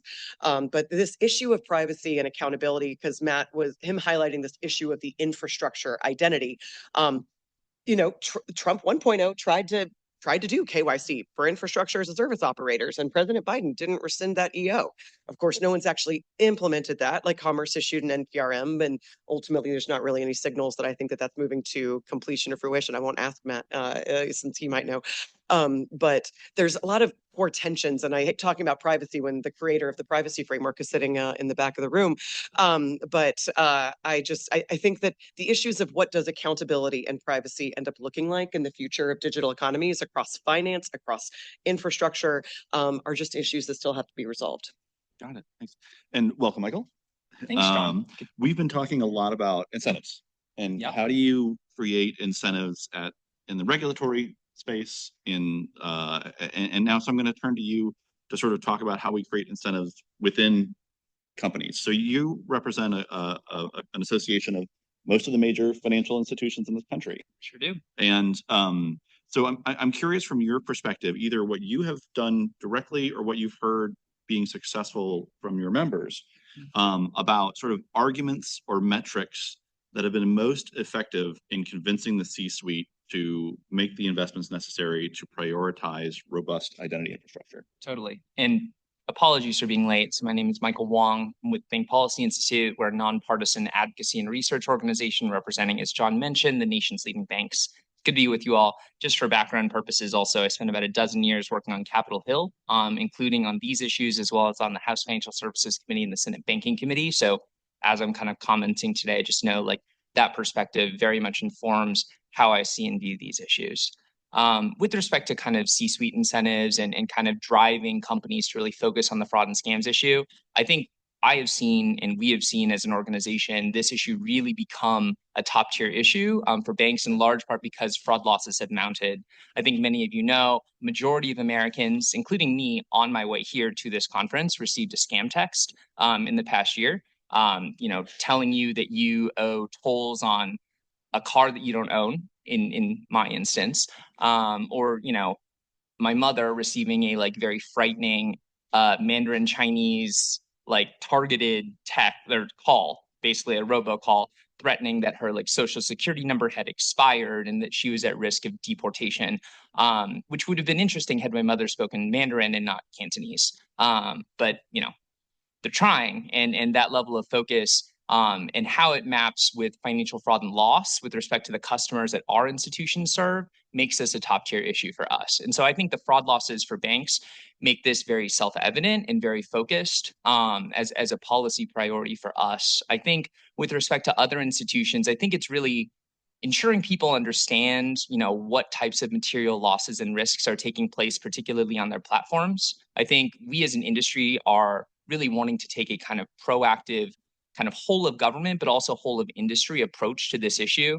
You look at other countries like Australia, where there's been this kind of, everyone kind of working together to have clear lane lines in terms of what their duties and responsibilities are, as well as what their penalties are if they don't, abide by those duties and responsibilities. And I think we need to be much more proactive in terms of not just going after the scam once it becomes financial in nature, but really thinking about where are scams originating, right? How are people, the most vulnerable in our society, falling prey to these fraudsters, whether they be pig butchering schemes, scam texts, robocalls, fake ads on social media. I think we need to be much more proactive on that front. Has to be everyone kind of rowing together. And I think, with respect to, getting the C-suites of these other companies, to kind of pay attention to this issue, I think it's really the federal government needing to lead and clarify what those responsibilities are. I don't think that that's been, very well articulated and certainly not well implemented. Well, I think it's interesting, and leads me into a question about sort of when you say we need the federal government to clarify what your responsibilities are. Government doesn't move fast, right? Or move sometimes. Or move even sometimes. And so, at the same time, we know that the scammers are definitely moving fast. The technology that's available to organizations like banks to counter this is also evolving fast. So how do you balance waiting for those policy solutions to develop versus the need to sort of take and invest in rapid technological responses to this ever-changing threat? Yeah, so John, two things are true. One, we can't wait, right? Banks, other actors in this space, other companies do have to be proactive. They have to understand the new technology. And we have entire fraud teams at each of our 40 plus member institutions, kind of taking a look at, how does X new technology both create opportunity for us with respect to fraud prevention, while also creating new challenges for us with respect to, fraudsters using that same technology to bypass and infiltrate our system. So I think kind of having that offense defense paradigm about every new technology is something that every institution within our membership is thinking about and actively working on. But that said, the government does need to do something. It has kind of unique kind of convening power. It obviously has the ability to institute force of law through change in statute or regulation, and it has the ability to enforce those laws. And so, that is a type of convening power that our members simply do not have. I think with respect to, how folks are kind of dealing with that technology and how, the federal government needs to be kind of making moves to adapt with that, I think they could start by convening folks, right? I think getting, all these different actors in the room. So not just banks, but also, social media platforms, I think telecommunications firms, privacy advocates, many of the folks in this room who really kind of understand the full scope of this problem. I think one of the challenges within every firm, whether you're a financial firm or not, is the solution to this transcends disciplines and traditional professional silos. And so I think, getting the right mix of folks in the room to understand what that fix looks like is definitely a first step. And then I think with respect to what the government can do to clarify those responsibilities, I think the result of that needs to lay out a particular set of, let's say there is for example, a fraudulent ad placed on a platform, right? And that ad directs you to what looks like your bank's website, but actually is not your bank's website, and asks you to put in that information. What responsibility does everyone have with respect to, dealing with that specific scam? Is it, that the platform has a responsibility to verify whether or not that person is, actually JP Morgan Chase or whichever financial institution this may be, or, does the bank have, a responsibility, to report that? What is the actual, who does what in that world? And I think, that's a little bit less clear right now. And I also don't think that the legal incentives are necessarily aligned in a way that encourages everyone to be the most proactive. Responses. Would you agree with that? I do, although I'll say that I don't think more regulation of tech platforms is going to happen in the near future, but I at least not at the federal level, though. I think it's really fair. And honestly, even just an initiative, there was legislation on AI responsibility on combating things like fraud, exploitation that just got passed in California. So it's a great point on thinking about where's the right place to assert that responsibility and where do you use instead political will and levers, if it's not a regulatory incentive, other incentives in order to drive that. And I realized I didn't give a shout out to GASA and other efforts that have been trying to bring, at least in a cooperative and voluntary way for years, this global look on bringing social media and tech, as well as finance together to try to do some of that info sharing. Of course, the accountability levers tend to come in a government way. It feels like a very government-y sort of focus. So I'm sure Matt has a thought. Yeah, I mean, improving IANA functions does not require the U.S. government. The U.S. surrendered, made that independent, right? Made ICANN, Internet Governance, independent in 2015 off the top of my head, 2016 maybe. And so, Michael didn't have the benefit. What he flagged was the exact issue I was saying, right? Someone registers a domain name similar to, say, a JP Morgan Chase. They typically register 100 variations of that at once. That is pure industry incentive and desire to clean up the internet and reduce the accessibility of such to register those, and then the reach of them once they are registered. That is fully within industry's power and to voluntarily take on. So maybe unfairly, I'm going to ask John a question because I feel like privacy and consumer access and concerns around redlining and access and civil issues on consumer access to digital platforms often, at least I've seen as concerns around why people why things like infrastructure as a service didn't get implemented, even though two presidents who don't agree on a lot kept that EO in place. I don't know if you have thoughts on what are the are there tensions that you see on consumer interest and access to tech platforms, and maybe at BPI you see this too, on trying to drive the voluntary implementation by industry that Matt's talking about to drive this maturization, or is it because we just haven't implemented the privacy preserving enough implementations of digital identity to allow it? Well, I respect you turning the tables in the moderator. So well done there. And after I answer this, we'll go to questions from the audience. So get those questions ready. It's for consumers. It's the what is it's the frustration and the friction versus not understanding the threat, right? You talk to consumers and you ask, they will say, I care a lot. I'm worried a lot about fraud and scams and identity theft. Like it's one of the I know our friends at Aspen had done looked at great research in their national strategy on this about consumer awareness of the threat and fear of the threat. But yet, I'll tell you, when I interact with consumers just on a person-to-person basis, they want access to the technology, and they get really frustrated when the friction put in place for their own good makes it harder for them to interact with the technology. And so even if I say the reason this is there is because all these things that you tell us you're afraid of, and rightly so, because the data is there to show what the threat is. It's still this is what I'm dealing with right now and why this is hard and frustrating now, not the fear of what could happen if it wasn't so frustrating, right? So that's always the tension that we deal with, which is why I'm actually a little hopeful when I see things like identity verification systems just starting to now be part of my day-to-day use of all of these platforms, and it is fairly seamless. I mean, Face ID, for example, some of the biometric solutions that I have had huge worries about for years from a privacy perspective, just seeing the ease of the use of them and how they protect my information has frankly reduced the amount of concern that I have. So I don't know if that answers your question or not, but it is, I think it comes down to how do I do the thing I want to do right now without too much friction versus protecting me from some threat that I've heard about. Maybe I know somebody, but I'm not, it's abstract, right? Until it happens to you. So I'm gonna, we're almost at time for this panel. I would like to open it up for questions. I think we have a roving mic.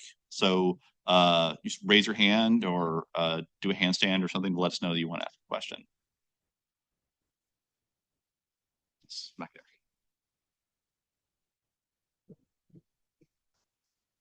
Thank you. Phil Long from Georgetown University and the U.S. Chamber of Commerce Foundation. One of the things that wasn't mentioned in the terms of the attack surfaces that are available are internet connected devices, projectors, media players, etc. And there seems to be almost no attention to the security around those devices, which are probably more widely distributed than anything else, televisions included.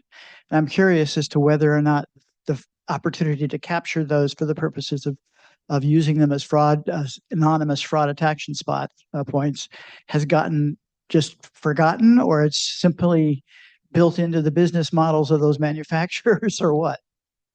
Yeah, I mean, so I'd say there has been some work on those, right? The IoT trust mark from a few years ago. But for me at least, it speaks to a broader insecurity in terms of authentication, right?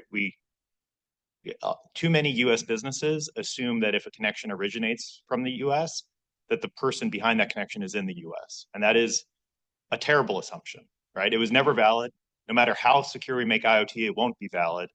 And so at the heart of it is strengthening authentication versus, in my opinion, cleaning up the mess of the internet and being able to remotely connect through some compromised device connected to the internet, likely with a static username password that was never changed and is common across the entire ecosystem.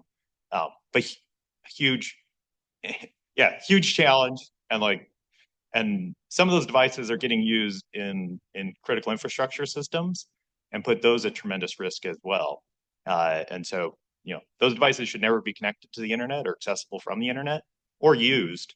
But cleaning that up has proved nearly impossible task in terms of government action, in my opinion. You just want to chime in on that, or I can go to the next question? Okay.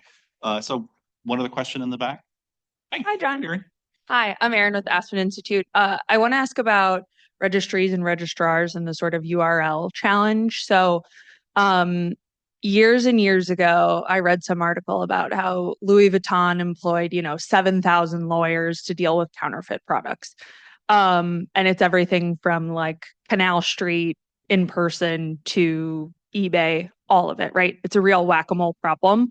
And so when we convened our task force, that part of the ecosystem, I think, was a little bit like less connected to telcos, financial services, even some of the other online platforms. And from the work we did, it was a lot of like, it's a volume game. It's a low profit margin. And so some of the larger registries and registrars, like some of the larger telcos, do better verification. And lots of the small players are like, you're in, your check clears, you're in. So I'm curious what levers you think people in this room should be thinking about and sort of getting out of the whack-a-mole. Like, that's not, BPI can't, any individual bank can't be constantly scanning for every variation of a fake JPMC website. So yeah, any thoughts on like how to crack that nut? Yeah. The biggest way to create an incentive around this is major operating system providers, browser providers, and internet platforms, search engines, advertising platforms just say there's a high concentration of abuse at this, and so we're blocking everything associated with it. That will create a real incentive to not just register bulk duplicates of domains. And like the brand protection business will do fine. Like it's a great business to be in to get paid to whack moles. Like that is a never-ending business, but at some point, the organizations employing that have to get serious about shifting the incentives across the internet.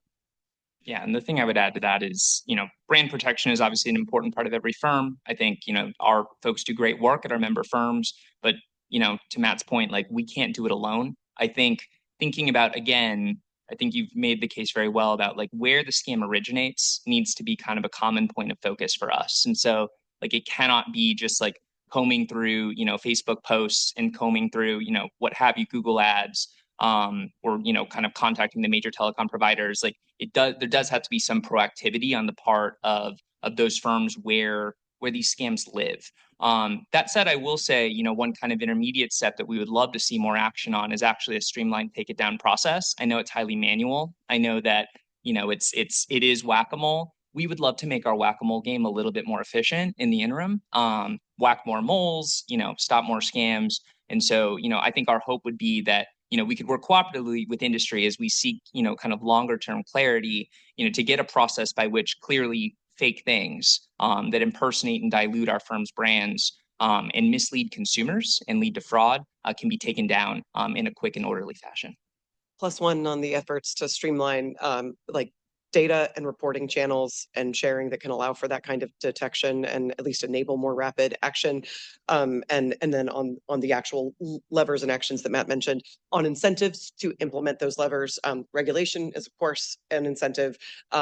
Where that's not maybe going to happen at the federal level, you could consider it at the state level, but also consider taking it to the courts. I think there's actually a lot, given that NCL is on this, is our moderator. I actually think that there's a lot that can be done to maybe help arm and equip consumers to be able to bring some cases about the absence of protections in place for some of the platforms and things that they rely upon. It depends on, it looks different for different parts of the tech ecosystem, but I do think that there's some opportunities where, where regulation isn't going to happen, maybe enforcement on the consumer and court side can in civil litigation.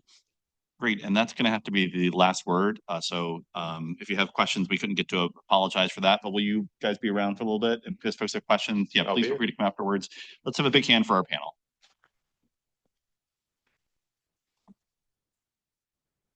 Thank you. That was great discussion. I would have actually loved to keep it going, but we've got a schedule we got to stick to, and I got to be the enforcer.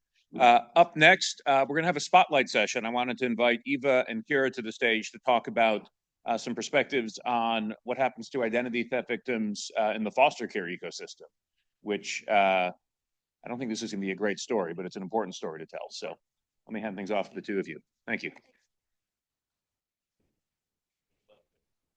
Thanks, Jeremy. While we get situated, I've decided, Michael, we're going to get ITRC branded t-shirts that say whack more moles. So let's make that happen. So welcome everybody to this session where we're going to shift away from the statistics just for a moment and focus more on lived experience. You know, during James's session, he mentioned briefly child identity credentials being very, very valuable, and how we at the ITRC hear from victims of child identity theft on a regular basis, and we do. It's not the most common form that we hear, but it is a regular occurrence. And our guest today was not only a victim of child identity theft, she was also navigating the complexities of the foster care system at the same time. And she's going to help us understand some of those less obvious impacts that child identity misuse have, and why it really is imperative that we try to do more and that we try to do better. So welcome, Kira Karita, to the Policy Forum, and I'm really glad you were able to make it. I'm really happy to be here. Thank you all so much. And even just for listening to the story, and if you take one small thing from it, I'm really excited to be here and share. Well, and she did, it was a Herculean effort to get here, just so you guys know. Flights canceled, and got in very late last night, but she was really dead. She's like, I'm going to be here to share this with folks. So let's just start with sort of level setting, just letting people know when you discovered that your identity had been misused, how old you were. Just kind of walk us through that story. Yeah, absolutely. So I can actually still remember the first day I saw that my identity had been stolen. I was about 17 and a half years old. I was getting ready to move out. I was looking into apartments, and I was sitting at my first job, and I made a joke about the Credit Karma commercial. It's really free. I remember asking a coworker, being like, is it really free? I don't know for sure. And I was thinking, oh, I'm 17 and a half. I probably don't have anything yet. Let me try anyway.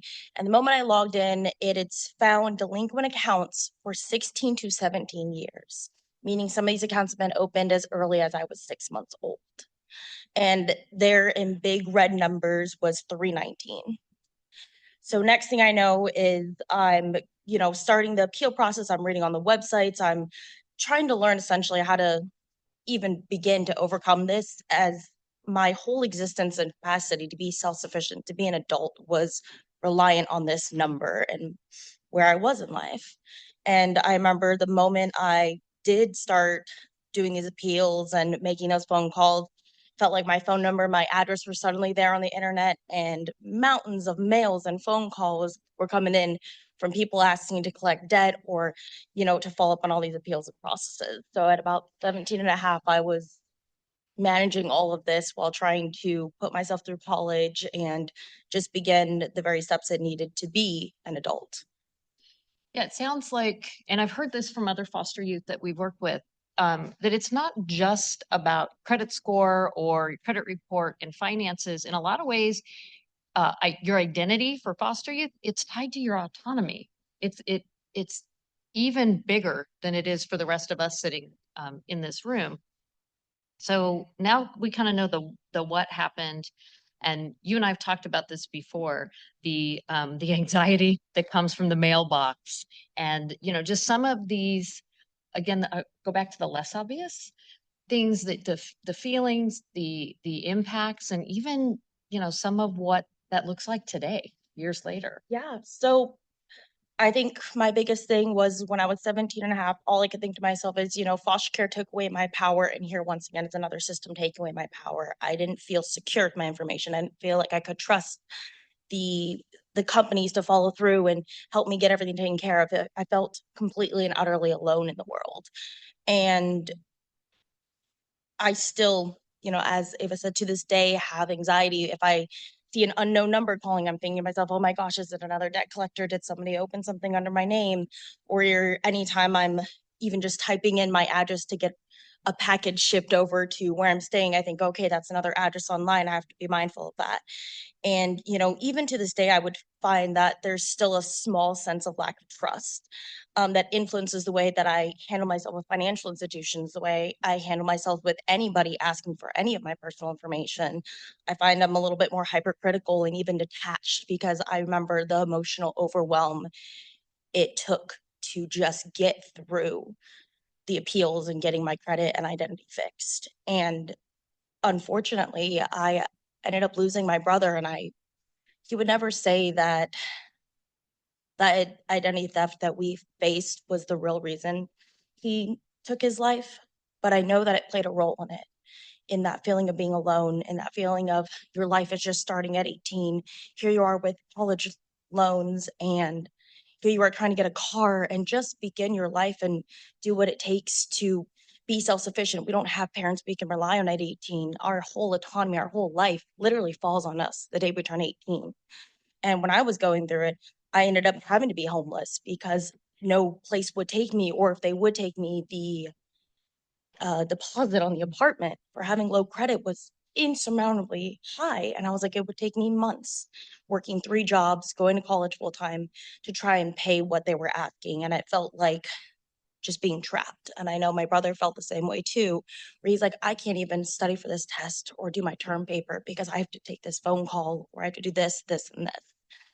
And I think like That yeah, sense of overwhelm. that sense of overwhelmed and being alone and the lack of trust. Here's a system we're supposed to trust with our information, and somebody's already gone and told this company all about us and made us look a certain way. I think it's that too. It's trying to replace the image and your reputation. You know, how many people in this room here are parents? Yeah, most of us. Think about if this happened to your child, if your child's identity was misused, think about all the things that you would do, not just in the short term, but in the long term. I remember talking to another victim who told me, he said, you know, Eva, I'll never be able to rent an apartment by myself. I always have to get my parents to co-sign. That was terrible for him, but he had parents that could co-sign for him. So he was still able to get out there. Kara didn't have that. So again, through no fault of her own, those credentials are out there in the wild being misused. And here's all the adversity she's facing, just trying to get them back to status quo, to baseline, much less launch.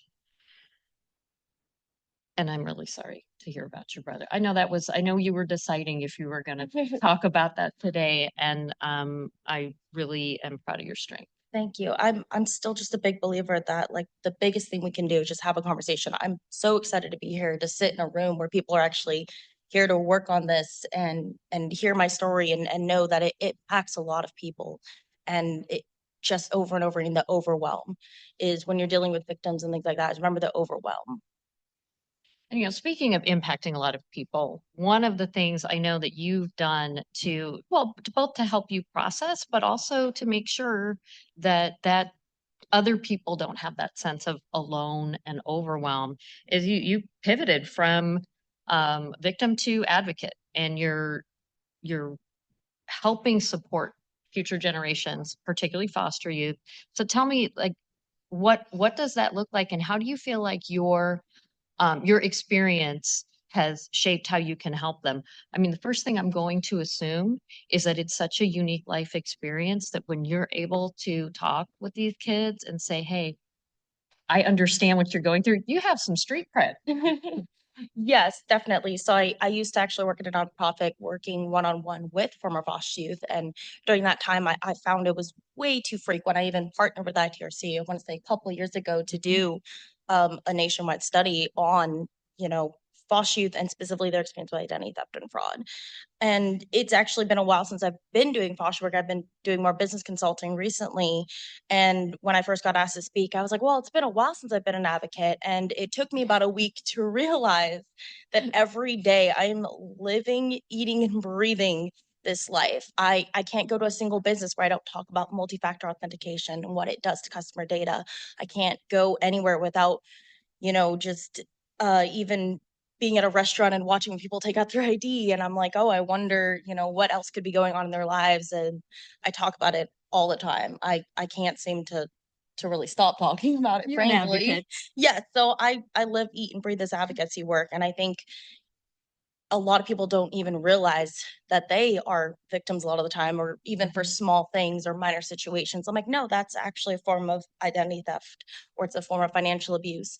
And those things you should not be standing for.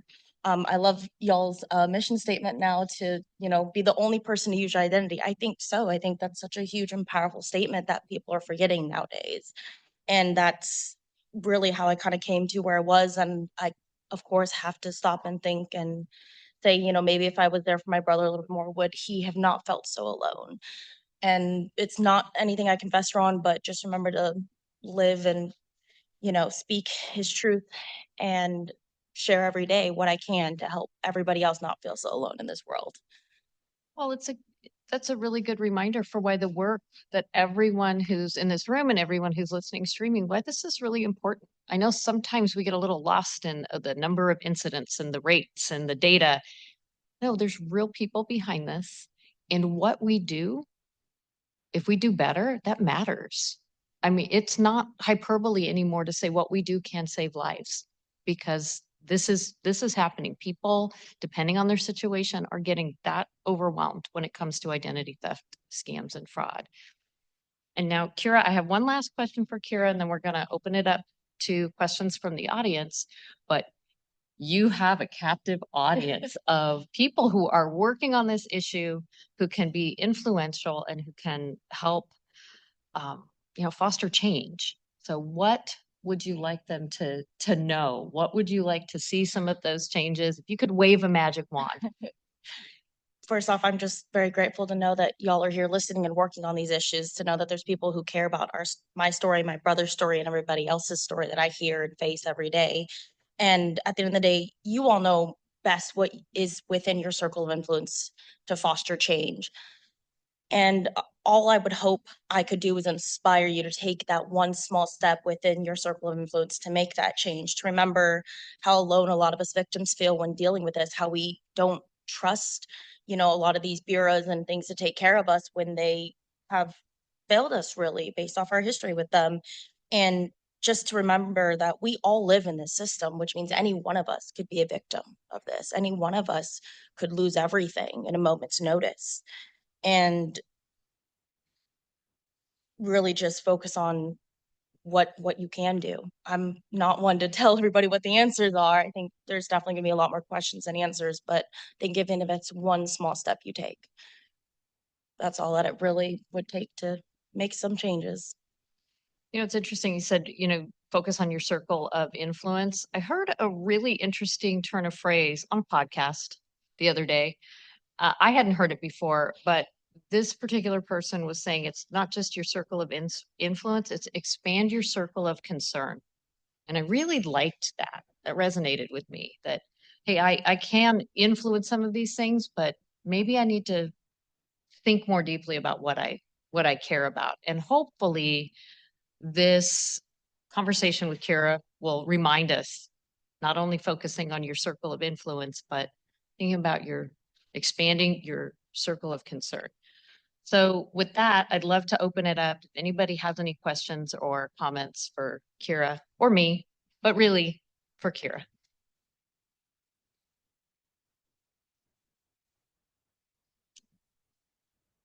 See one back there.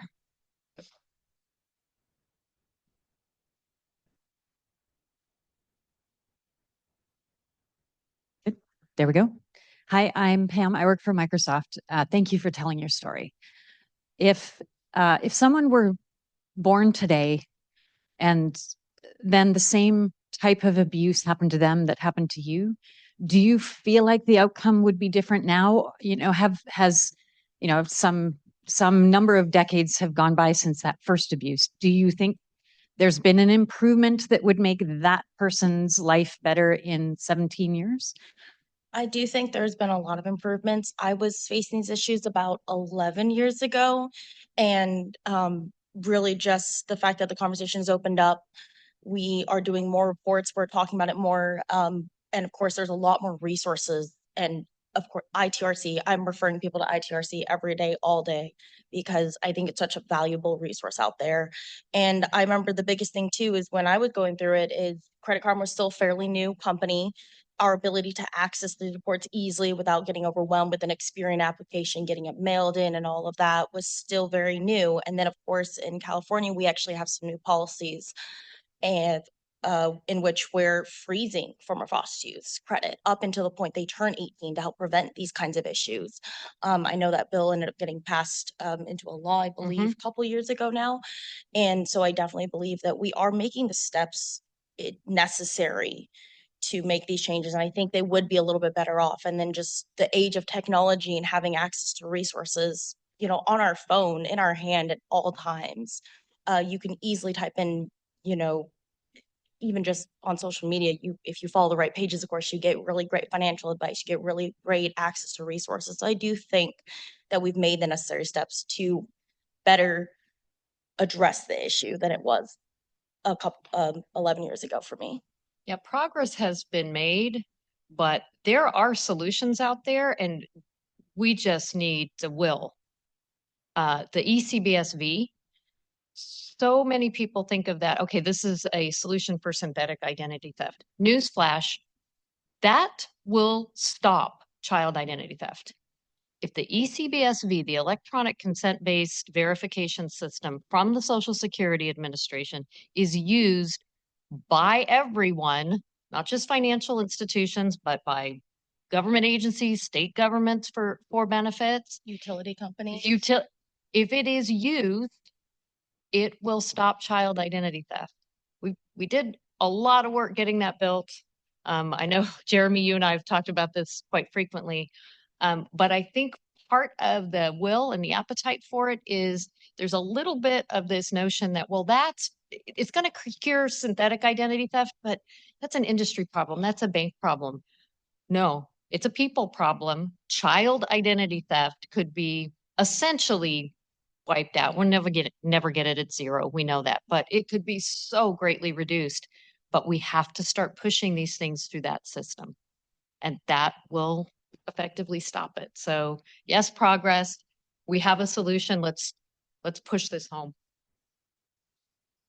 I will say, though, there are different newer ways that people are getting information, like That's the data true. mining of apps and how they're targeting, you know, a lot of our young teenagers with the mobile devices trying to make money and things like that. They're all data mining resources. When I started looking into them, I was like, oh, wow, they're just collecting information on the back end. You can't have your VPN on. And there's all these teenagers out there using them to get $5 a week or something just to play a game. Which is meaningful to the kids in those situations. That's worth it. That's worth the effort. Did we have any other questions? You've impressed them thoroughly, Kira. I hope so. Oh, there is one. Thanks, John. Yeah. Kira, adding to everybody's statements, like, you're really brave to be up here telling your story. So I appreciate it. And I was interested when you talked about the California law on credit freezes. You know, when James was presenting his data breach report earlier today, he talked about, I'm paraphrasing James, forgive me, but credit freezes is the one best step that we can all take to reduce our risk of identity fraud. So as an advocate, you know, do you think that the kind of law that you have in California that puts in place credit freezes for 16 and under would benefit the other 400,000 kids in the foster system across the country? Like, is this a federal law that would require that? And do you think that kids in California are benefiting from that today? I do agree that foster kids for sure are benefiting. Whether or not it's applicable to every person out there is really a different story. I can understand there's probably a lot of kids that probably need to be in foster care or need better parental guidance, and parents can, you know, fall into hard times and lose track of it. They put a utility bill in their teenage daughter's name thinking nothing of it, and then lo and behold, she turns 18 and for whatever reason she can't get her own utilities turned on in her own apartment. It's hard to say whether or not it should be passed federally. I do think there is an element and a degree that it needs to be discussed and researched further, but I know for foster youth it makes the biggest difference. Like I said, I worked at Just in Time for Foster Youth, which is a nonprofit in San Diego. And I remember it felt like everybody I talked to who walked through there had some small story of some kind of compromised account of identity theft and fraud happening. And I know that with these newer bills being passed, just looking at the amount of debt they've already forgiven, I can't imagine how great these people's lives are going to be able to start off, because it's really in those early years as foster kids that we need that extra support when it comes to our credit, you know, we're starting our lives, we're trying to get a car, we're trying to get an apartment, and all of it relies solely on this number that defines us. And a lot of us have never even seen this number until we find out that it's been misused. So whether or not it be to be crossed, the law needs to be passed across everywhere is I think more data is needed. I'm a data person myself, so more data is needed there. But I believe through the stories I've heard, it made a huge difference. Thank you. Well, and I'll just wrap up and say we have to think about, we need to ask more questions about how that can be managed because, you know, when we're talking about foster youth, we're talking about from 0, you know, to 17. And while it may be feasible to give a 16-year-old the responsibility of your, you know, your credit is frozen and here's how you unfreeze it and you are going to manage that, you can't give that to a 2-year-old. So who holds that? Who holds that responsibility? For other kids, it's their parents. Their parents are the stewards of their identity credentials. And if they're frozen, they're going to hold on to that and then give them to their children. Where are we going to put that responsibility? I think that's a really important question. And it's something that we need to do some further thinking and ask more questions about, because it is a good solution, but there are some pieces there that have to be worked out before it's implemented just across the board. Okay, and I think we're at time, aren't we? All right, thank you, everyone. Thank you so much. Thank you. Really great discussion. We're going to head out on break for about 15 minutes. I was just going to say on the discussion of could we have ECBSV used more widely? This is something we've been calling for in the Better Identity Coalition since we were formed in 2018. SSA did announce earlier about, I guess, 9 months ago, they are planning to expand it to other sectors outside financial services, utility companies for one, and that should probably launch later this summer. So we're really excited to see that progress from SSA. Excellent. All right, we'll come back around 11:20 for another panel. Thank you.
We're gonna crack.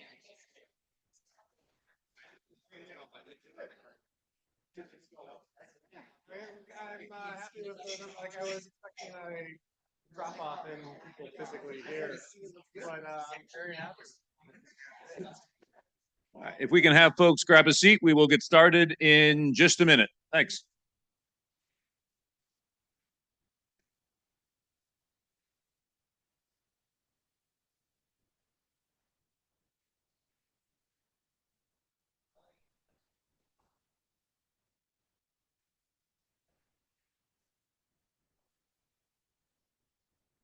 Good morning, everybody. We're going to get started again.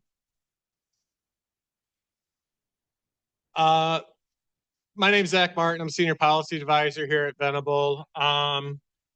Just going to set the stage a little bit more than a year ago, Better Identity Coalition.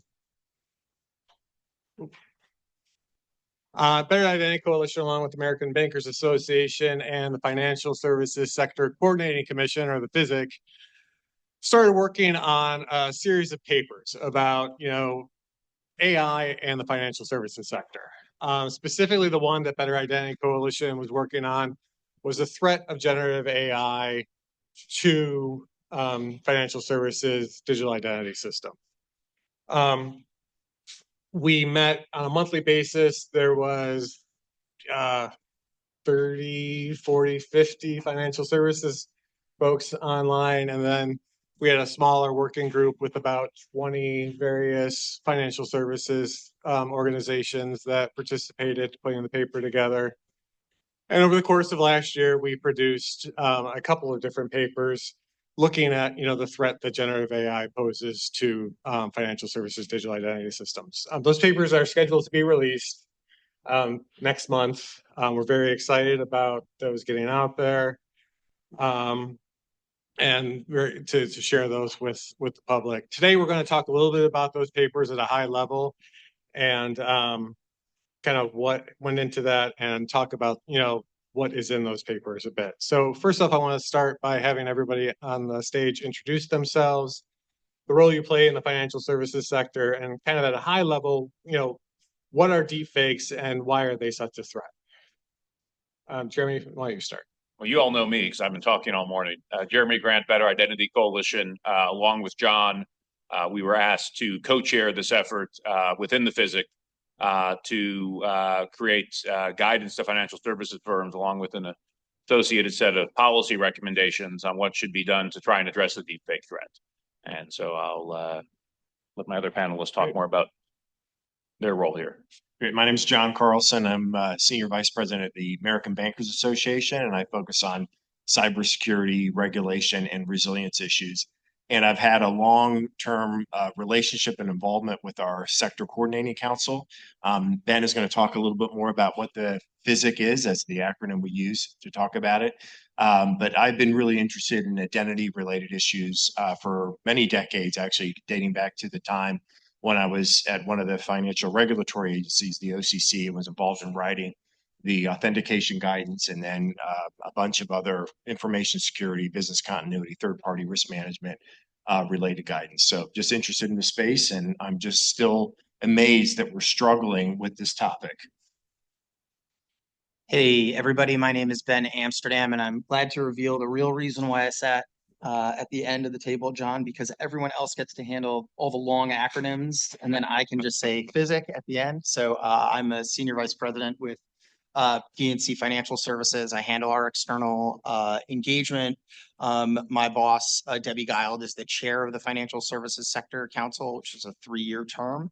And I've been pretty deeply involved with the various executive steering groups, executive oversight groups that PHYSIC has partnered with Treasury and some of our regulatory stakeholders on over the last couple of years, including obviously the AI EOG. So again, what are deepfakes and why are they such a threat to the financial services digital identity systems? So I think a deep fake at a high level. But does everybody know, as we're talking about the physic, what the physic is? Would it be helpful to? Oh yeah, I'm glad to. Sure. So For those who are uninitiated, the Financial Services Sector Coordinating Council is a member-based collaborative organization comprised of representatives like financial firms, trade associations like John, and sometimes we bring in external partners like Jeremy for key issues. Critical infrastructure owners and operators. They're aligned and oriented toward working on small p policy issues like cybersecurity, operational risk, incident response and emergency preparedness, things like that. Publishing documents in various forums to ensure the overall safety of financial systems and the financial systems writ large. And also, let me just also add, one of the things that's unique about the PHYSIC is we have a sister organization that's chaired by the U.S. Treasury Department, includes all the financial regulators. Sometimes they'll bring in intelligence and law enforcement to work on different issues around cyber threats and vulnerabilities and some of these deeper dives in terms of topics like increasing use of cloud service providers, identity and authentication, which was what was launched as part of these various projects to do a deeper dive in terms of understanding what are the threats of generative AI in particular, agentic AI kind of down the road. How would we as an industry mitigate those types of risks? And where do we need the public sector and other partners to come in and help us solve these problems? So it's fundamentally a problem-solving group. No one gets paid, there are no dues, and it's really meant for people that are concerned about critical infrastructure protection and want to work collaboratively within the sector and then also in partnership with the U.S. government. Yeah. I wanted to make sure we level set there so people know the group we're talking about. But so what are deepfakes? Well, most folks in this room know, but in case you don't, I think, first taking up things at a higher level, when people talk about AI-related threats, it really is focusing largely on generative AI, which is something that's really only emerged the last couple of years. We've been using AI for years, actually less on the attack, more on the defense side. Machine learning tools have been really important in things like fraud detection used in financial services and other sectors for quite some time. I think the emergence of generative AI that can actually start to generate things, specifically, including content. With deepfakes, what we've essentially seen is with generative AI, pretty much every photo, voice, video can be spoofed by generative AI in a way that is pretty convincing to, if not just the naked eye, actually some of the, machine learning systems we might be using as well to try and detect whether, somebody's photo is real or fake. We're also seeing generative AI generated documents. I could use Gen AI to make a fake driver's license, for example, or take Zach's driver's license and have Gen AI put my photo on his so I could go be him. So I think what we're seeing is an inflection point that these attacks are coming. We're already seeing them quite a bit in the wild. And, I think it's playing more and more in a role, certainly in the attacks that we are seeing across the financial services sector. FinCEN put out an advisory little over a year ago that was specifically focused on this, that, you know, laid out, I think it was 9 different types of red flags to be looking for financial services firms. And so this is really what we're trying to get at in the paper, is with these new attacks, how do we quantify what they are, and then also put out recommendations to help firms detect and defend against them. I also think it's important to note that while some of the deepfake attacks are directly to the identity and access management systems or the identity verification systems, a lot of them are social attacks. They basically, you know, calling into a call center using someone else's voice, tricking them into, you know, convincing them to do something that they would not otherwise do. So it's not all about technology. Some of it's about training people to ask the other question, do an extra step. But there's also, you know, technology involved with it as well. But sadly, not one technology. There's a series of levers that need to be pulled on this as well. So, talking about that, how are deepfakes defeating some of the legacy approaches to identity authentication? You know, TNC specifically. What if you're comfortable? Can you share what some of the things that you all are seeing? Yeah, absolutely. Glad to share some of the ways that we're seeing the bad guys try to either attack PNC from a customer perspective, attempted fraud perspective, and workforce identity and access management perspective as well. I think you touched on one of them, synthetic audio. We're seeing bad guys, criminals attempting in domains that I think were probably maybe made most prominent by the DPRK, attempting to conduct employment fraud, right, using synthetic audio, synthetic video, and synthetic documentation to establish an identity and gain employment with PNC. We're not the only ones. We've also seen that kind of expand beyond DPRK because the boundaries or the barriers have been lowered by these, you know, phenomenal AI tools. Relatedly, we're seeing individuals try to open fraudulent accounts either for the purposes of, you know, conducting their own, you know, fraud operation, or perhaps opening that account for a future, you know, money laundering effort. One of the things that I was having a conversation with one of my colleagues in preparation for the panel on our global security team that tickled me a little bit was that we've seen dozens of attempts of multiple criminals attempting to open accounts in the name of a very notable American action movie hero name, men and women, right? Same action movie hero, which is, you know, funny on the face of it, and it would be immediately noticeable. But I thought what was interesting is it spoke to me to be directly to the lowering of the barrier, right? Because either these are like 14, 16-year-old kids who think they're pulling a fast one and no one would notice, right? Or it's people without the social context to understand that the action movie hero that they're mentioning or that they're trying to open an account for, like, it's like pretty prominent in American culture, right? So it's either coming in from outside or coming in from kids who don't know or don't care. I mean, obviously, or don't care. But I thought it was pretty funny that like dozens of people, men and women, were trying to open an account in those names. Hopefully people don't. I can't. Well, I was gonna make a joke that hopefully they don't realize Chuck Norris is. Yeah, not too far from. But so the other one that we were seeing is document forgery at physical branch locations where folks are trying to either open an account or just cash a check quick and get out. You know, there are others that you had mentioned as well, but those are the ones that were like kind of prominent, most top of mind, and maybe funniest.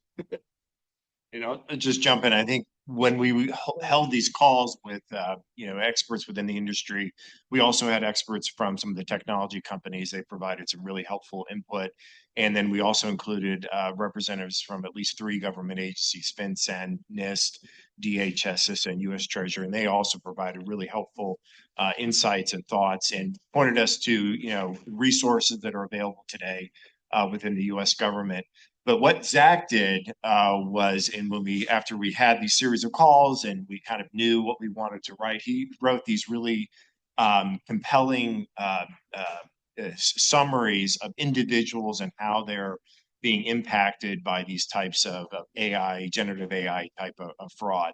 And then when we finally had a draft of the paper and we reached out to some of the leading AI companies, which also happen to be some of the cloud service provider as well, we then presented the findings, the draft to them, and they actually gave us some really helpful feedback in terms of how do we categorize these types of activities. And we ended up breaking them into 3 different broad categories with a bunch of subcategories that were mainly around, deepfake-driven social engineering and impersonation.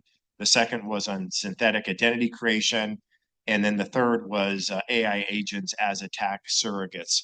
And then the last one, in terms of AI agents, that's the one we really haven't seen the activity yet. It's more kind of a concern, a potential, but I think that's where we're probably going to see a lot of the threat vector escalate in the future once agentic AI really starts to take off. And then the other thing that we did was then to match up kind of that description of what the type of attack is with some very practical mitigations that financial institutions and others can take in order to address the challenge. They weren't complete mitigations. I mean, it was really something we thought these were starting points, and over time we would probably want to expand on them.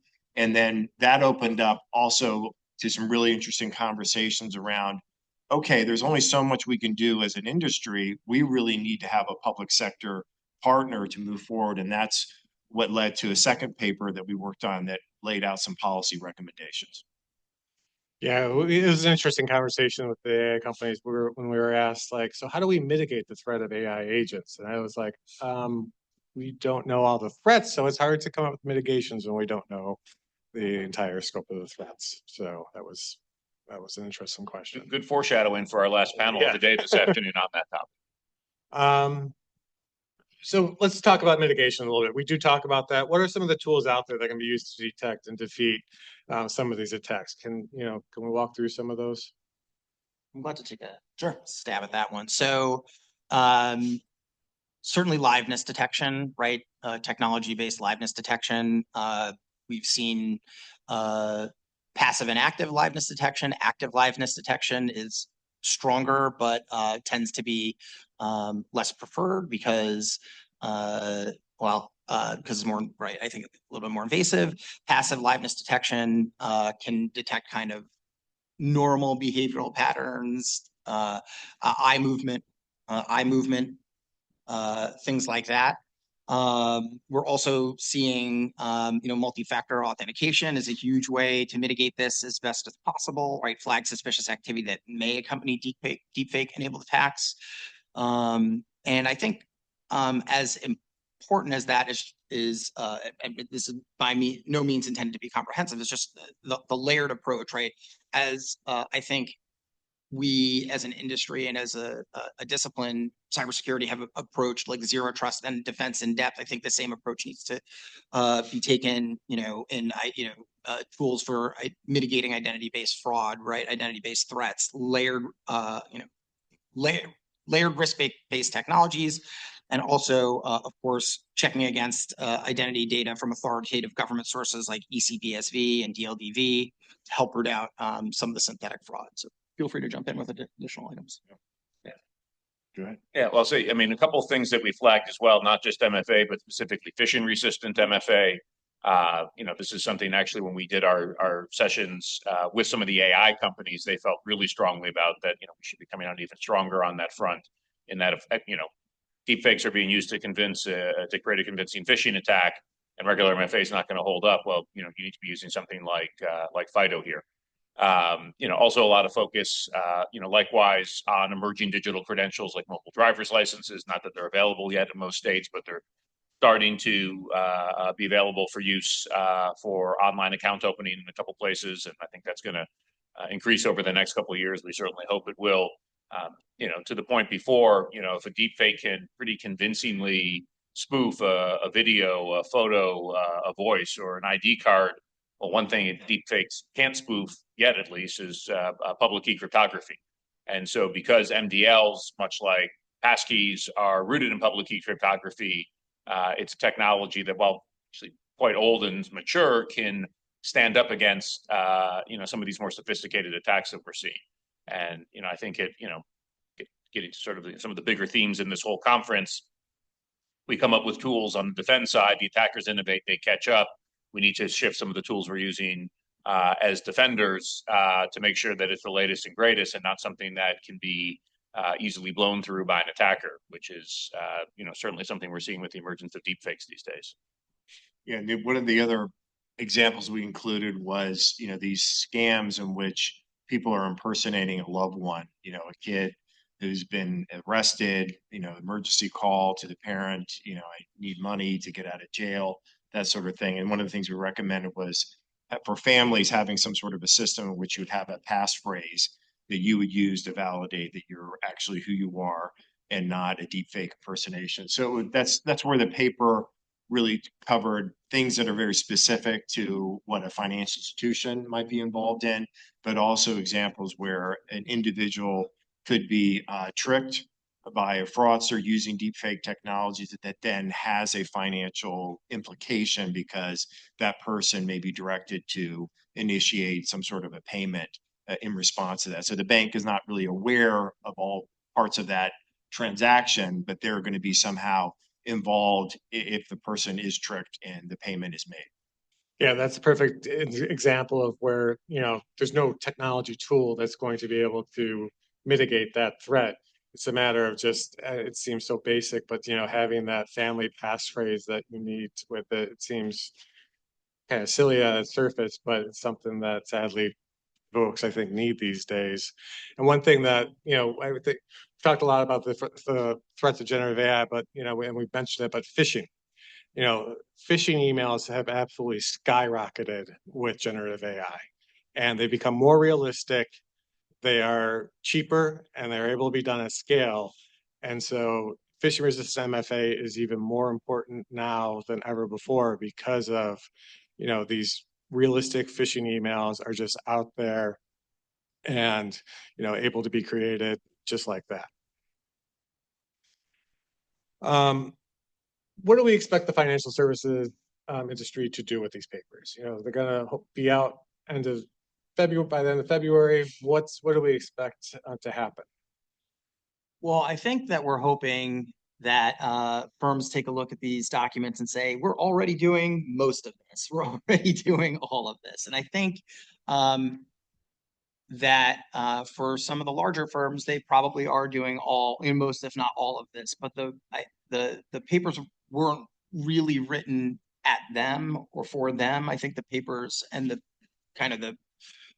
reason for the physics existence in the first place is to raise the tide of security for firms of all sizes, right? So we're hoping that they ingest the materials. If they're doing the things that are outlined or in the report, if they've identified the threat vectors that are identified in the report, then they can point to the report and say, hey, we're in line with industry best practices, that sort of thing. Of course, if they're not, they have, guidelines for what it is that they should be looking at, in particular with some of the controls around identity and access management, but also from a threat intelligence perspective, right? Getting their house in order in that way. I think, the aspect of the paper that I think speaks to that probably the most clearly is the maturity model. There is going to be a maturity model in the paper, which kind of spells out crawl, walk, run. It does so in a way that is includes technological tools. There's no way to get around it, but it's not necessarily prescriptive of a specific technological tool, right? Clearly multiple technological tools are going to be required to control for some of this, but it also includes governance frameworks, which I think are really useful for firms to understand, where they are in their journey relative to their peers and relative to where the threat is, right? The objective versus the subjective positioning on where they are. So hopefully they look at that and they can understand where they are in the ecosystem. They can understand, the good things that they've done, right, to be able to credit wins, but also to be able to map out what work they have left to be able to get to that, that run phase. Yeah, I would say from where I sit, working in an association, probably 3 different ways we'll approach it. One will be education, just making sure industry is aware of some of this good work that they can take advantage of.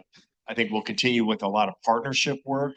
We've been doing quite a bit, and particularly in the anti-fraud space, and then also advocacy. And that's where I think we need to work more with the telecommunications, the social media companies, the other technology companies that are in this space, and then also advocacy in terms of urging the administration, the Congress to really adopt some of the recommendations that we have out there.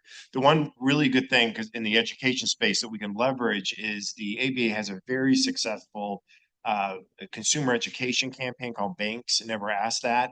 I don't know if you've seen the funny videos and the instructions around these are things banks would not ask you to provide, like a password or things of that nature. So I think we'll lean into that and focus on how do you spot a deepfake? What do you do? How to defend yourself going forward? Great.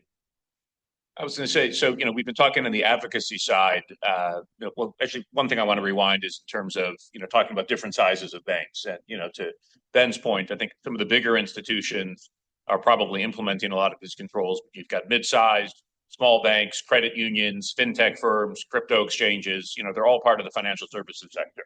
And, I think the hope is that this can be something that can be, particularly the maturity model that John talked about, a baseline that all of those firms can use to try and anticipate these emerging threats, get ahead of them, and over time put more controls in place. And it's nice if a small community bank can be leveraging the same maturity model as a big bank like PNC.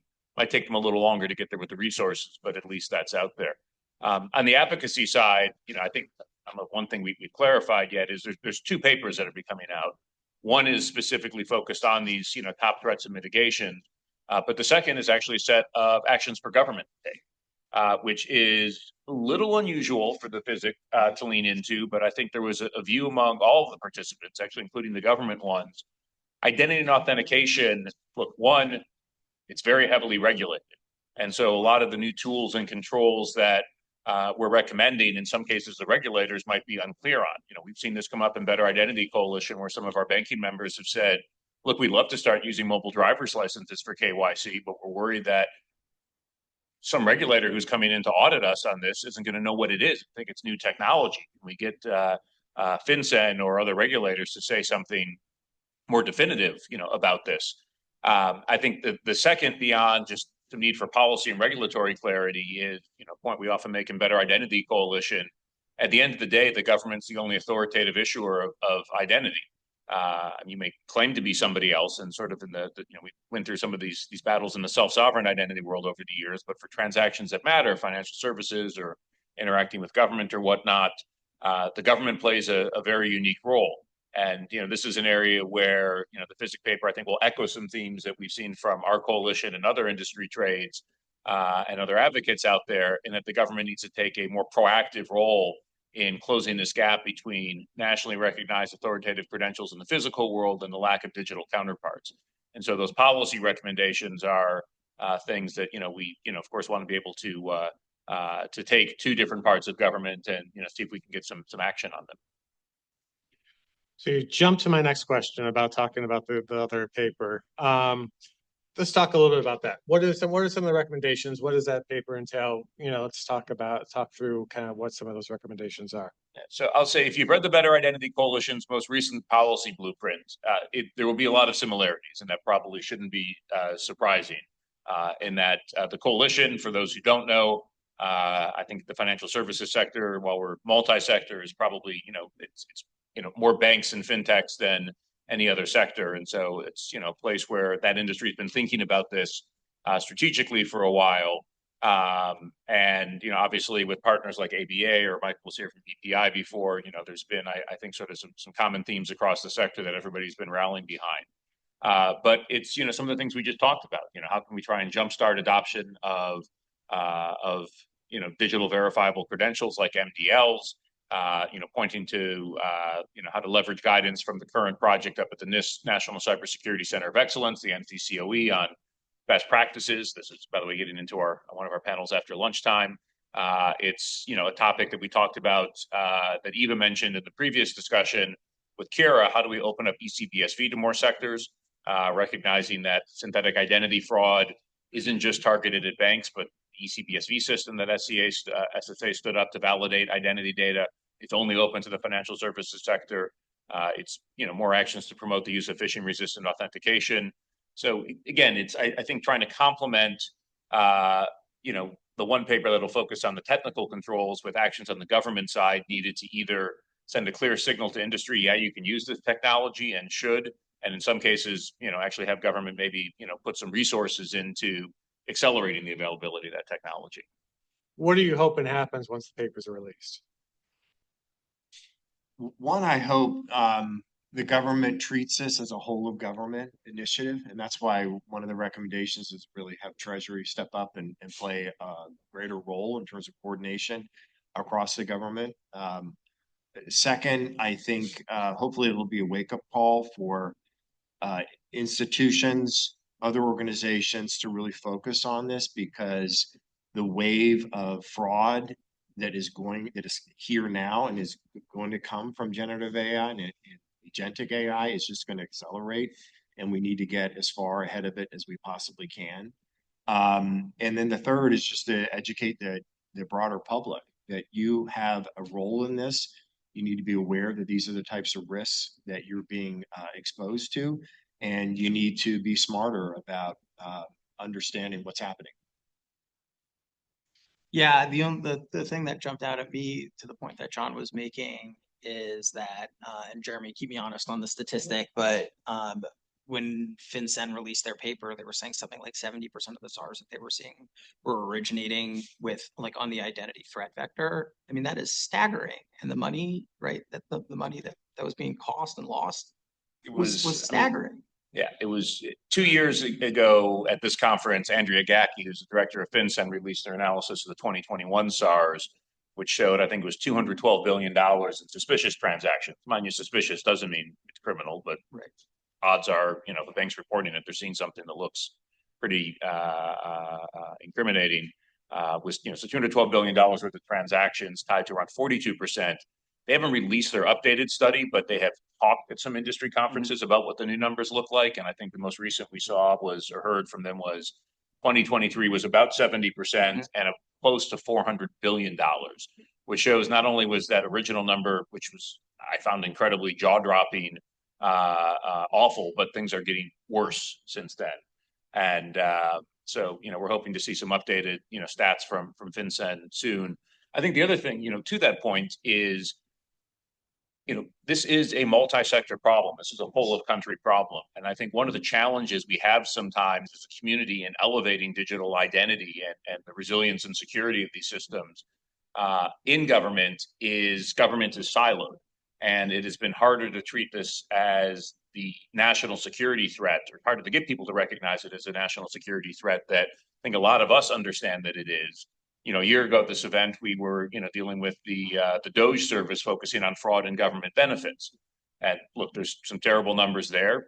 The GAOs documented that during the pandemic, between $100 to $135 billion of pandemic unemployment insurance was lost to fraud. Okay, that's a really bad number. And then you combine that with the FinCEN number, whether it's 200 billion or 400 billion a couple of years later. And, by the way, we talked to our friends at the National Retail Federation, Retail and Hospitality ISAC. They don't have stats they publish, but it ain't good. You go talk to healthcare, there's problems there. This really is a major problem that's essentially allowing largely organized criminals in hostile nation states to siphon billions of dollars that they're not necessarily using for great things. I mean, look, it's been documented the North Koreans are using compromised credentials to steal a couple $1 billion of crypto that they're plowing into their nuclear weapons program. This should be a bigger deal. Maybe one day it will be, but I'm hoping at least that papers like this will help to shine a little more attention on this and maybe focus on how do we drive a whole of country multi-sector response rather than just trying to tackle this as a government fraud issue or a banking issue or whatnot. What happens if the government doesn't do anything? We had a panel on that last year. I think the cost of doing nothing, which was a little cheeky, but it was sort of to make this point, which is that things will keep getting worse and they're not going to get better with, again, to the point I made before, this is like, tend to lean private sector in terms of where I look for solutions, and the private sector has a huge role to play. There's a lot of vendors in this room that are playing a really critical role in this battle.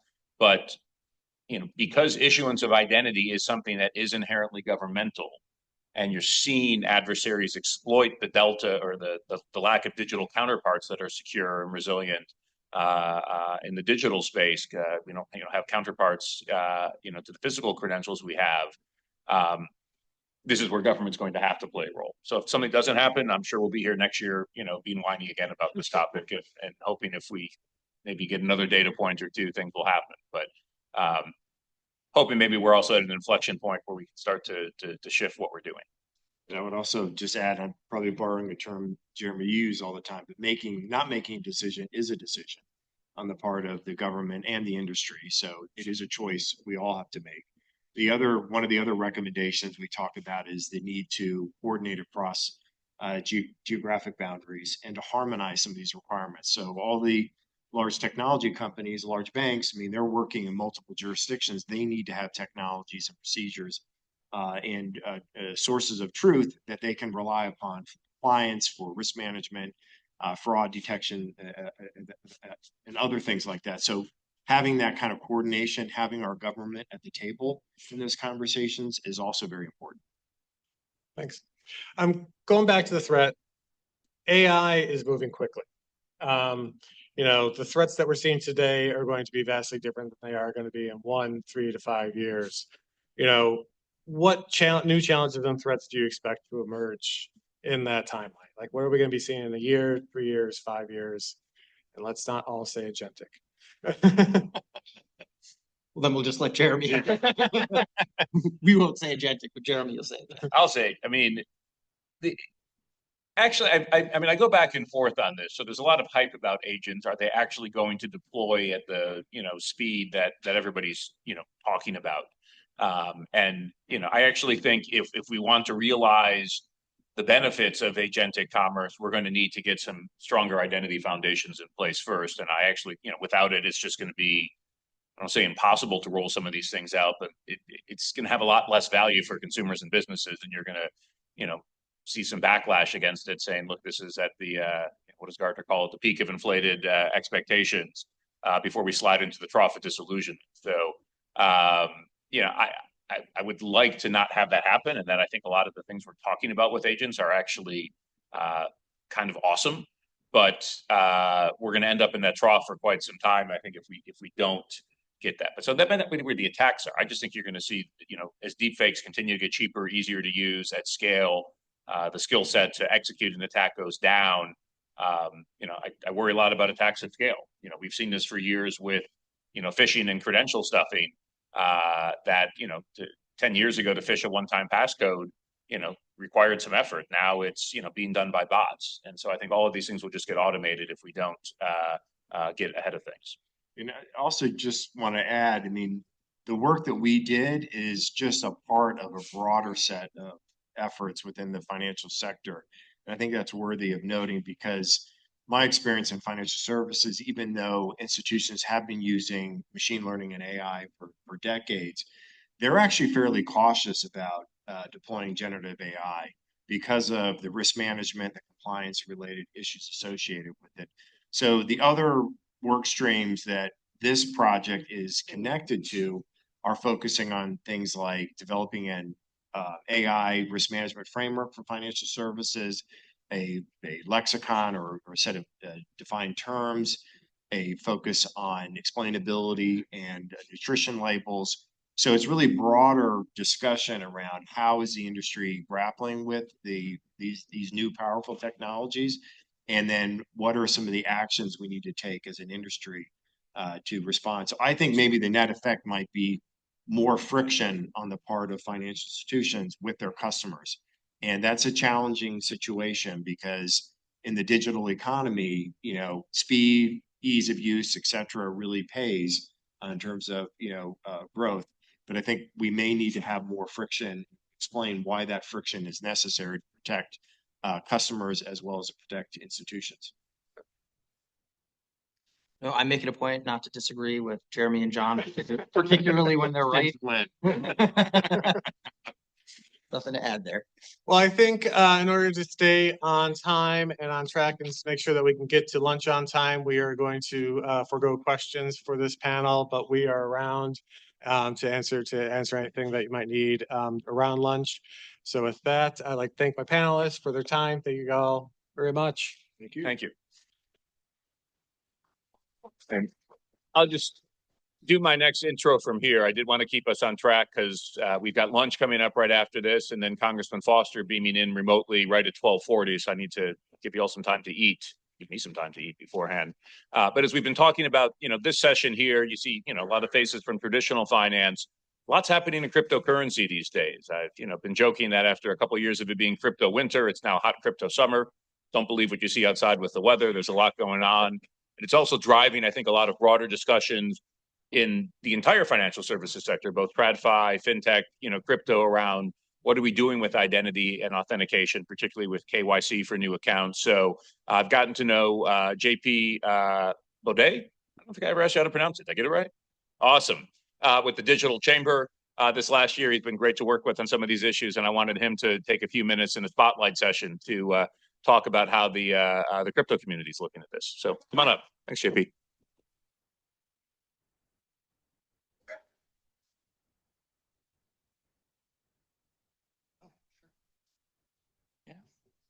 Thanks, Jeremy. Well, crypto. We'll try not to stay too far in the DeFi weeds, but first, just want to thank the Better Identity Coalition, Venable, FIDO Alliance for setting all this up. I think it's super important that we all stay conversing and at the forefront of what's happening technically and on the regulation side, as well as the practice side. This year, Jeremy mentioned, Treasury reached out in a request for information on innovative new ways to detect illicit finance in digital assets. And they had highlighted a couple of technologies and a couple of specific points that they wanted us to speak to. And one of those was digital identity. Another one was AI. And obviously there's some crossover there. We just saw how deepfakes are playing into that. But Treasury right now, I think, is starting to take some of these questions a little bit more seriously. They're starting to accept and open up to the possibility that these mDLs that we're seeing state by state come out with strong cryptographic backbones are going to be good options for identity solutions. But crypto is a little bit different than some of the other financial institutional questions, thoughts day to day. It has a couple of qualities that typical FIs don't deal with all at once, if they deal with some of them at all. So pseudonymity is the obvious one. Blockchains are pseudonymous by design, which is kind of the main problem we're trying to solve here with ID. Speed, near instant settlement. That's one of the major problems for a lot of the thefts and hacks, is that before you even notice that somebody's gotten into your system, the money's already gone, potentially across border. Decentralization. So it's great when you have somebody who's at the switch ready to slow bad processes and bad actors down, maybe roll back some theft, or if there's access where there shouldn't be, somebody who has kind of their finger on the pulse and is able to fix that is great. A lot of crypto does not have that, especially in the decentralized finance space. Right now, there's a lot of questions over who is an intermediary as market structure gets argued on the Hill. But in the case where there is no definite intermediary, makes our jobs a little bit harder on the ID side. Transparency is great. We talk about it all the time on the Hill. We love giving law enforcement access to transparent logs of who's sending money to who. But that's not true of all blockchains. And then all of this is kind of underpinned by kind of the anti-suit and tie persona, the cypherpunk kind of culture that the industry brings. And I think with adoption from more traditional institutions, we've seen that kind of wane a little bit, which is good. We would not get adoption if we didn't let experts like yourselves come in and kind of teach us how to play nice and how we're supposed to play respectfully if we want to have a societal impact. But these things all do kind of give us new problems to solve. So I don't have to spend a lot of time talking about what happens when you don't solve identity well. Users deal with thefts, hacks, frozen funds, remediation can be a problem. Regulators are dealing with overwhelming false positives, especially some of the earlier models of AI on the defense. They pick up just about anything and call it suspicious, which gives a lot of a backlog on the other side. And that touches the law enforcement piece. So slower attribution, harder interdiction, weaker recovery, especially when a blockchain transaction is immutable. So once it goes through, that's it. There's no account that it's sitting in where somebody has access sometimes to pull it out. So this all has to do with weak identity at the front end. If we're onboarding somebody into a crypto protocol, and if you're Coinbase and you're KYCing somebody, making sure that you're fully BSA compliant, that's awesome. That will give a lot of energy right up front to stop the bad guys. If you are a DeFi protocol and all I need is a computer or a cell phone that can plug into a browser to access my funds, it gets a little trickier. So I think that those problems kind of fall into three buckets. We got technical problems, which I think there are kind of very few of left, actually, because of a lot of great work by some of the people in this room and some of the people that we're working with regularly. The governmental piece, whether regulators will understand this tech and allow it to move forward. And then, as I mentioned before, kind of the cultural piece. So on the technical side, we've probably some, if not all of us, have read some great papers on the topic, keeping the industry aware of technical updates. But NIST recently took a lot of feedback and updated their digital identity guidelines last year. I think that's 863. And one of the things that they mentioned a lot in there was self-sovereign identities or customer credentials, subscriber-held credentials, which was a good first step from our perspective, but didn't have all of the solutions laid out.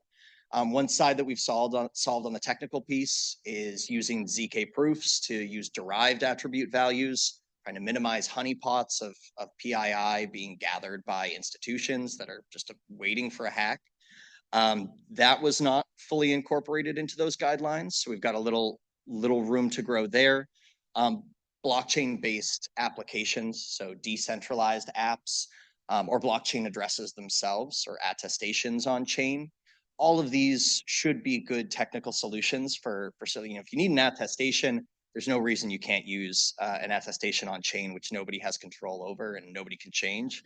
If you need to notify somebody, doesn't really make sense to me that they need an email address rather than having a wallet address that might be able to receive the same type of information. So we've got the technical piece. We are working, and Jeremy Grant and the Better Identity Coalition have been really helpful in going back to Treasury, trying to clear up, where these things can be fixed, going back to NIST, trying to get those things incorporated, these pieces incorporated into their new guidelines as they update.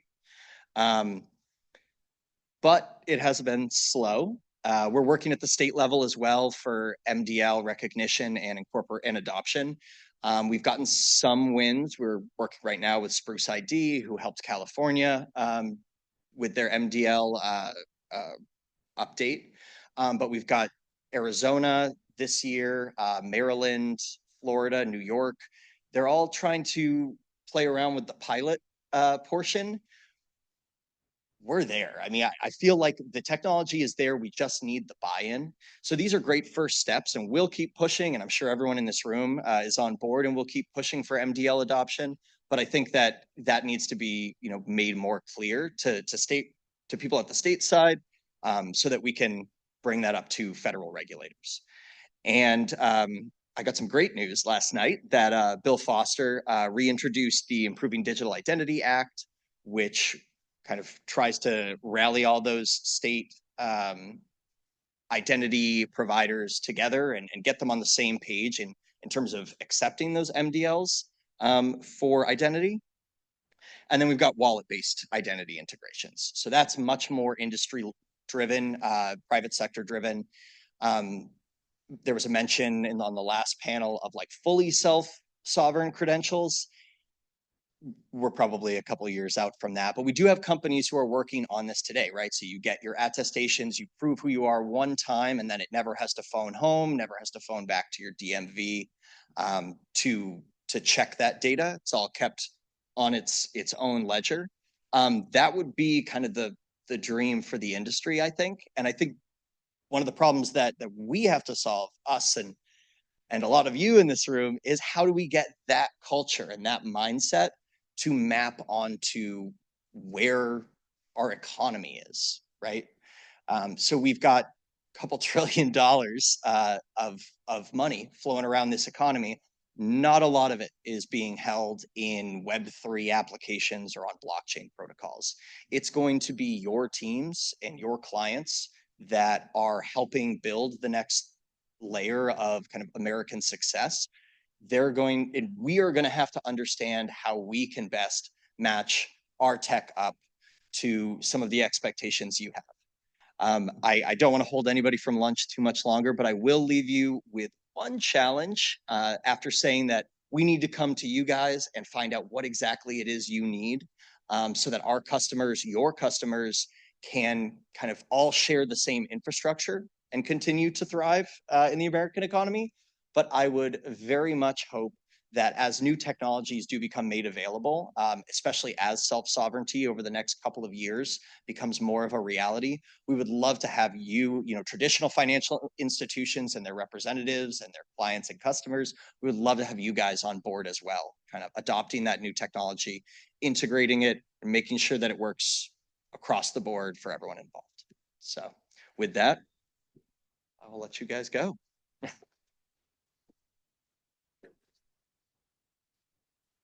Thanks, JP. We've got exactly 30 minutes for lunch. So Congressman Foster is going to beam in from Illinois. So let's take a break and consume. See you at 11:40.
You're right in the playbook, so.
I'm involved in it personally in other ways. I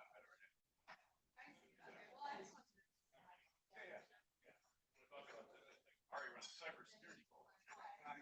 That's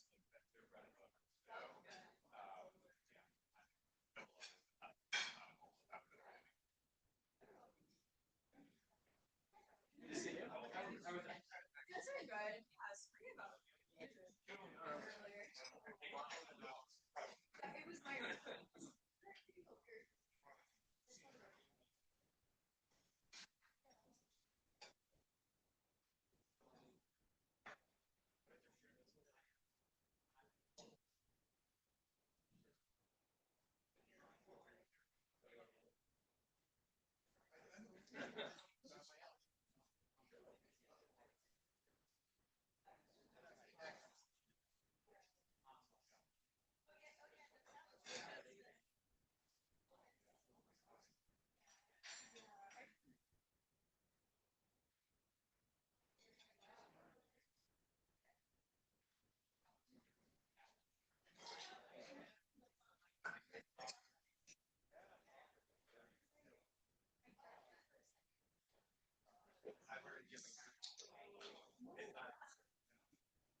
So,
All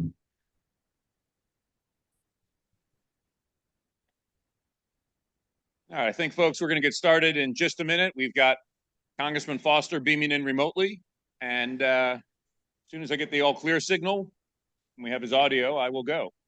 Going to wait for somebody to tell me we can go.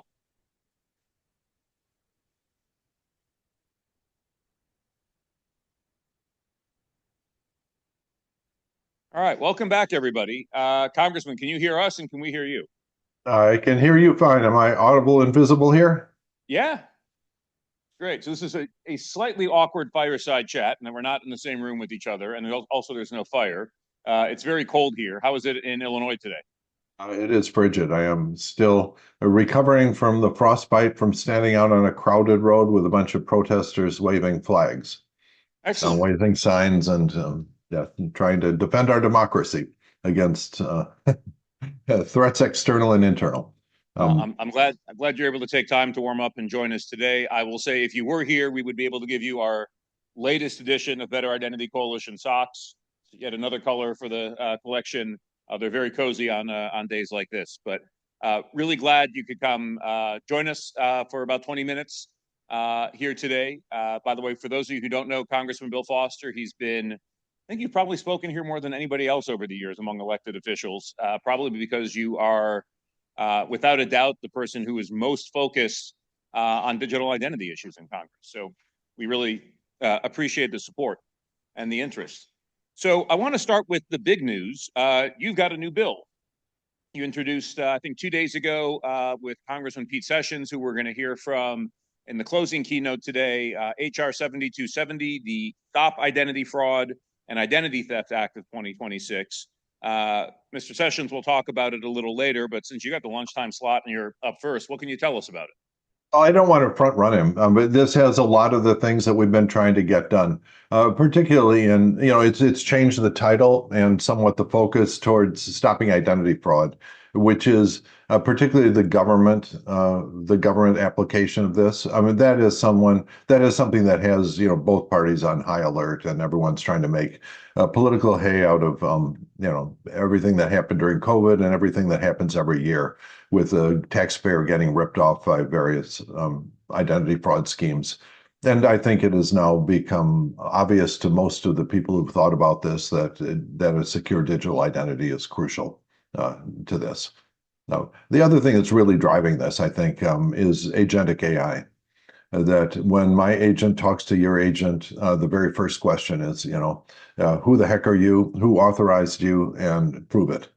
And, the only answer to that is for both of us to get out if it's an internet connection between us, we have to go and get out our cell phones and smile at the cell phone and present a secure government issued legally traceable ID for at least for high value transactions. And that's, it's sort of essential. And the logic for that is, I think, being more and more widely accepted around the world. Yeah, I don't know what you're doing around 3:20 today, Eastern. We're going to have a whole panel on agentic AI and the identity issues tied to it. So, well, one of the things, I have two hats on. I serve on the Financial Services Committee, also the Science Committee, where we had Mr. Kratsios in front of our committee. And in my questioning and then in conversations afterwards, we talked about how great it would be if NIST would convene everyone talking to discuss the communication protocols between agents. Because if you look at what you guys did at NIST, a decade ago in the Obama administration, you've really defined the standards for presentment of secure digital ID, privacy preserving digital ID that have been adopted worldwide, which is the goals of the White House right now. They want the US to be a standard setter in this. And there's an opportunity, I think, in agentic communication for that. And the very first question when my agent talks to your agent is, who the heck are you? Prove it. And then they have to be able to sort of scroll down and hit I accept, so that we have all of the understandings about, data retention, data privacy, everything else. And so having those happen automatically under the hood will be a huge benefit to agentic communication. And I think NIST is the right convener for that. And we can, with luck, I think we can reproduce the big success we've had in getting our the NIST standards basically adopted internationally. And if we can repeat that for agentic AI, we'll be going a long ways towards what the White House is talking about trying to promote. Excellent. We'll say NIST is in the room here. They will be speaking on the agentic panel later. They have already announced intentions, at least in the forming phase of a new project at the National Cybersecurity Center of Excellence on this very topic. So I think you'll all be on the same page, but maybe you can get more details from them later if you missed the Sure. Yeah. When, it's frankly chaos right now. There are probably 5 or 6 significant competing protocols for agents to talk to each other. The latest one that I noticed was announced a universal commerce protocol, which is basically an effort to get the whole world to use Google products for all purposes commercial, which is not, it's setting everyone on high alert. I think there are few people that believe that, log in with Google should be the way that we assert our identity on the internet. And so we have to understand where we want to go here and then define the technical standards. One of the frustrating things is you can't even start writing the computer code until you know the language you're speaking in. And a NIST effort to at least define the standards there for things like privacy, data retention, and asserting your identity would be a huge step forward for the whole enterprise. And a point I made in my opening remarks this morning was that, because human identity has been so easy to solve and we have no problems there whatsoever, it's a great time to introduce millions of agents who will be trying to tell businesses there will be more identity fraud than you can imagine. But Eisenhower has this famous quote when he says he has a problem that's too big that he cannot solve, he makes it bigger. Which is actually, maybe that's an example of that. There we are. Well, I wanted to shift to, there's a lot of focus on identity and financial services right now. I think a lot of it's because of the renewed focus we've seen on cryptocurrency. Also, I think because of just broader efforts to start to re-examine some of the KYC rules that are tied to the Bank Secrecy Act and maybe looking for ways to modernize them. I wanted to get your take, since you do so much work on this topic in the House Financial Services Committee. How are you seeing some of the identity issues reflected in what's happening there? Well, the big discussion actually is happening on the Senate side with the market structure bill about, there were vague and then the regulations that will come out in response to what was done, because they say, well, we should be able to prevent identity fraud and all the bad things that can happen with crypto. And then trying to figure out how you do that without adopting the proposal from the previous Trump administration, where Secretary Mnuchin had said, oh, okay, the solution to this is to attach digital IDs to wallets. Which would be a solution. You can have privacy preserving digital IDs on wallets. So that if your other market participants, you will be anonymous to them, but there will be a regulator somewhere that can see the true identities and say, oh, trade where you're bidding up the price by buying it back and forth from yourself, which is if you look at like the NFT markets, they sort of collapsed in a wave of wash trades and other fraudulent activities. And so this is something that's been understood by the commodities markets and the SEC for a long time, that you need to have a regulator that sees the true identity. One of the big steps forward in about the time of Dodd-Frank was to have a trader ID that's biometrically deduped. And so if you're a significant trader in the commodities markets, we need to know that this is the same person buying and selling. At least the regulator has to. Otherwise, you just can't have well-regulated markets. Anyway, so everyone's interested in what regulations will come out in response to that sort of very high-level, principled level mandate. Yeah. Well, I wanted to, also focus on the Genius Act, which Congress passed last year, focused on stable coins. There was a language in there on digital identity that told Treasury to basically put out a request for comment to the community on how to improve digital identity in financial services, and then get back to all of you on the Hill with recommendations. I think those recommendations are due back any day, but one of the questions we've been wondering is, If they're good, does it create a policy window to then maybe act on some of them this year? Do you think there's a window perhaps that wasn't open a couple of years ago on this topic? Perhaps because there for a long time, we've seen a bunch of people sort of talking out of both sides of their mouth, frankly, on this. I know when we had Zuckerberg, and remember his Libra project, which was, and so we had Zuckerberg and a representative of the Libra Association, and I asked the simple question: do you support anonymous self-hosted wallets or not? And Zuckerberg said, no, we're well regulated. We'll have KYC, all this sort of stuff. And then the guy from the Libra Association said, what? No, I don't think so. And so that's sort of where the industry has been stuck. Either you're going to allow anonymous self-hosted wallets and put up with ransomware and human trafficking and drug trading and all this sort of stuff, or you're not.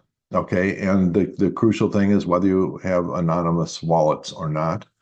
And for a long time, I've thought the only sensible solution was to have sort of controlled privacy on this, that you'll be anonymous to market participants, but there will be a regulator somewhere that sees the true identities behind the transactions. And it was interesting. The Federal Reserve, during the government shutdown, the Federal Reserve had a workshop on the future of payments that I attended because there wasn't anything else going on in Congress, and spent the day there. And I was struck by the fact that all of the newly announced blockchain initiatives were all permissioned blockchains, that where you actually know who it is that is playing in your game here. And so I thought that was interesting that the commercially relevant things seem principally not to be based on public unpermissioned blockchains. I did want to get your take too. I know things are about as bad as they've been in terms of partisanship during your time in the House. We've always felt like, despite the macro, environment, this should be the sort of thing that Democrats and Republicans should be poised on to work, on together. We certainly saw this with some of the language in the Genius Act that at least started to acknowledge the need for reforms in digital identity. Some of the work that you've been, pushing for as well. To try and get more regulatory recognition of things like mobile driver's licenses for banks. What is your take overall on, the ability of Congress to still come together on some of these issues, even at a time when there's a lot of division? I think there are a couple of things that are driving this politically. One is the enormous amount of COVID identity fraud that happened. And you're seeing that in the headlines every day. And it's been, there's been this drumbeat of COVID fraud of different kinds, almost all of which at some point involved identity fraud. And, this did not happen in countries that had a secure digital ID, where you just said, oh, you want your COVID benefit check or whatever, or your unemployment insurance benefits, get out your cell phone, smile at it, authenticate to your bank account, and boom, there's your payment, with a very low rate of fraud and low friction. And so that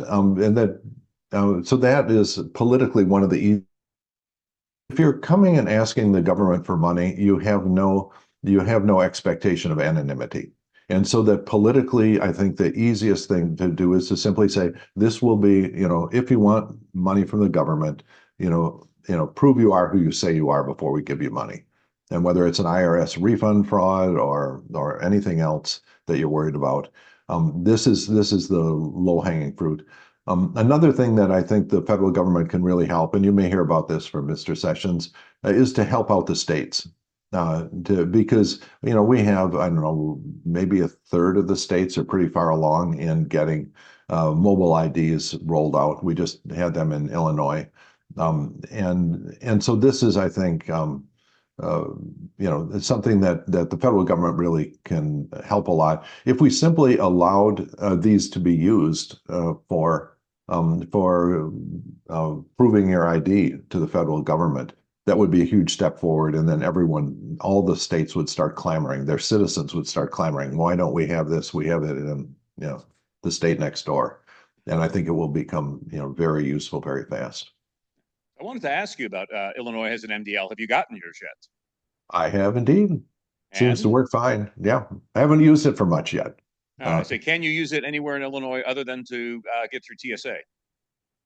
I have not tried it. Yeah, it turns out there's lots of things going on in Congress right now. but it's one of the things one of the things I want to do is actually, I do still do computer programming just to keep my brain from rotting. And so one of my projects is to ask Claude Code to make a complete software for a small community bank, including the ability to receive a digital ID. And it has come up with a big plan to execute that. And so from time to time, I'll have it go and chew off another bite of that project. And it's just amazing the rate of progress that you can make using these agentic AI coders. It's impressive. Am I hearing you correctly? You're vibe coding a new bank software startup? Not a startup. I just wanted to have a reference implementation. That's actually one of the things I think that government could do to help out the small community banks and the fintech startups is to have a high quality open source software stack that does all of your compliance and everything else, including KYCing customers when they present a secure digital ID. So that a lot of the resistance will be, oh, this is a big pain. We're going to have to find a new contractor to pay money. Yeah, no, just download this open source software package. The cost of software are going to drop a lot. And that's, I think, one of the interesting side effects of AI. Fascinating. I did want to ask, beyond crypto and AI, well, actually, this is very much an AI question. How much is the deepfake issue still capturing your colleagues' attention as a way to, try and get them to take this issue a little bit more seriously? Oh, it is a big deal. And it is, these romance scams have everyone's attention. A lot of those at this point are human, but people are falling in love with their chatbots. And you're going to have this taking place at scale with chatbots designed to get seniors to fall in love with them and younger people to fall in love with them and then talk them into, going and emptying their savings into the nearby Bitcoin ATM, which is, if you look on Google Maps for Bitcoin ATMs, you will be startled at the number in your neighborhood. And so what you're seeing is elderly people dumping who are subject to a romance scam, dumping their life savings into a Bitcoin ATM where it disappears because of the lack of traceability of digital wallets. And so this is, that is certainly got everyone's attention. And when you get high quality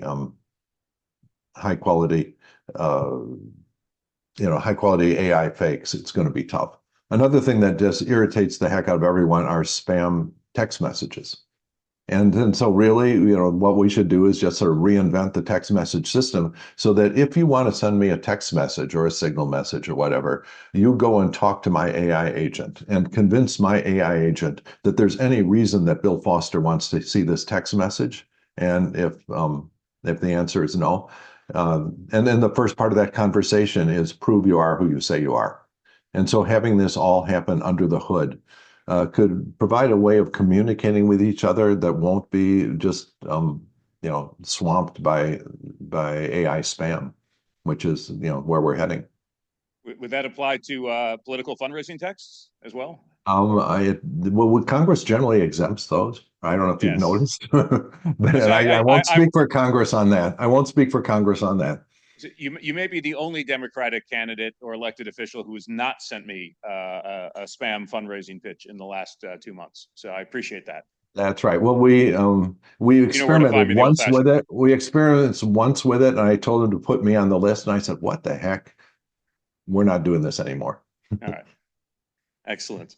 Hey, we've got a panel coming up in about an hour that's going to dive into what is, I think, one of your greatest accomplishments on the Hill in the digital identity space. So I don't think it's one enough people know about or give you credit for. This was your work back in 2022 during negotiations on the CHIPS and Science Act to get some language into the NIST reauthorization, directing them to expand their work in digital identity beyond just guidance to agencies to how to validate and authenticate ID, to also start creating new guidance around how to set a high bar for security and privacy around identity and attribute validation service. So if I'm actually a government providing these services, what are the things I need to do? That paved the way for what's been, from our perspective, a really meaningful project up at NIST in the National Cyber Center of Excellence around mDLs. They've got 7 banks participating, big tech platforms, other companies and states as well. to create this playbook of standards and best practices to govern the online uses of mDL. So one, just wanted to say thanks because it's been an awesome example of the way industry and government can partner to solve problems. I wanted to ask beyond, finishing that work and also the agentic stuff we talked about, are there some other areas in this space where you think that NIST or other parts of government should be thinking about in terms of tackling from a research or testing or guidance perspective? Well, I think there's a big problem, a big missing piece of this whole puzzle, which is trusted electronics. Because NIST will define the standards for how to secure your supply chain and verify something. But there's a huge risk. For example, if you try to present your mobile driver's license on an iPhone 6, I think you can go at some recent Black Hat conventions, you can see hilarious talks by a German graduate student describing, and here's how I extract my private keys from my iPhone 6, which tells you that that is not secure electronics, that had better not be used ever to present a mobile driver's license, or someone can impersonate you. All right, and steal the keys and Thankfully, impersonate it's a 12-year-old phone as well, so I don't think we should be counting on that one. But yes, that's right. But there is a risk that, and so NIST sets standards, but they do not enforce them. And I think that the missing piece is to have an actual agency that calls balls and strikes on this. And the closest thing I've been able to find on this is Sandia National Labs, which collaborates with big sections of the government. They have a very high security thing in doing the electronics to control our nuclear weapons, but they also are consultants in secure supply chains and stuff like this. But I think that we need a new agency to provide and to certify trusted electronics at different confidence levels. One of my nightmares about all of this is if somehow some version of a cell phone gets into wide use and then turns out to have a key extraction exploit, then that will, that is a risk that could discredit the whole operation. And so we need an agency that will call balls and strikes with a number of, very competent, very highly paid people or contractors. I don't know how we'll set it up, but that has to be. It's a missing piece in what we have.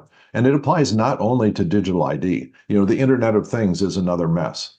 We're having a big, a lot of good and bad happens in the world because we can spy on people by breaking into their, baby monitors and doorbell cameras and stuff like that. And that's not okay. We want to understand the cybersecurity of the electronics that we depend on for our privacy. And that's also on many people's radar. I know we are coming up on time, and I really wanted to say thank you for coming to join us today. Any closing thoughts, other stuff we should be thinking about in this room, in this community to solve these challenges? Well, I think that it's worth just every time AI comes up, which is in most conversations about every 30 seconds, when that happens, make sure that the person on the other end of that conversation understands how crucial digital identity is to this, because and that to prevent our lives from getting swamped by deepfake impersonations. And there is a lot of bipartisan work going on. Actually, Representative Sessions and I have a piece of legislation we introduced a couple months ago that simply bans federal employees from issuing modified media, AI modified fake media, unless it is very clearly labeled, which at the time seemed, oh yeah, are they really going to do that? And if you look at recent news, it's story may have changed. And so, this is something that, everyone wants to be able to, trust their government, not to be one of the issuers of AI deepfake things. And it's an example of the sort of thing that Democrats and Republicans can and should work together with. On that note, we really appreciate you taking the time. We'll let you get back to your schedule back in district, but thank you again for taking the time to talk to us and for all of your great support on leadership on these issues. So thank you. Thank you.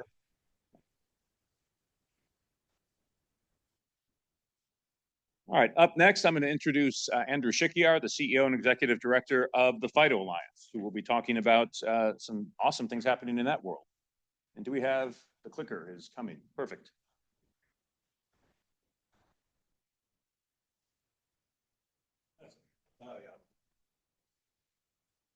Well, I'll tell you, it's tough and also an honor to follow Congressman Foster. It's nice to know we have leaders in Congress who are so forward-looking and also very tuned to digital identity. I've now lost.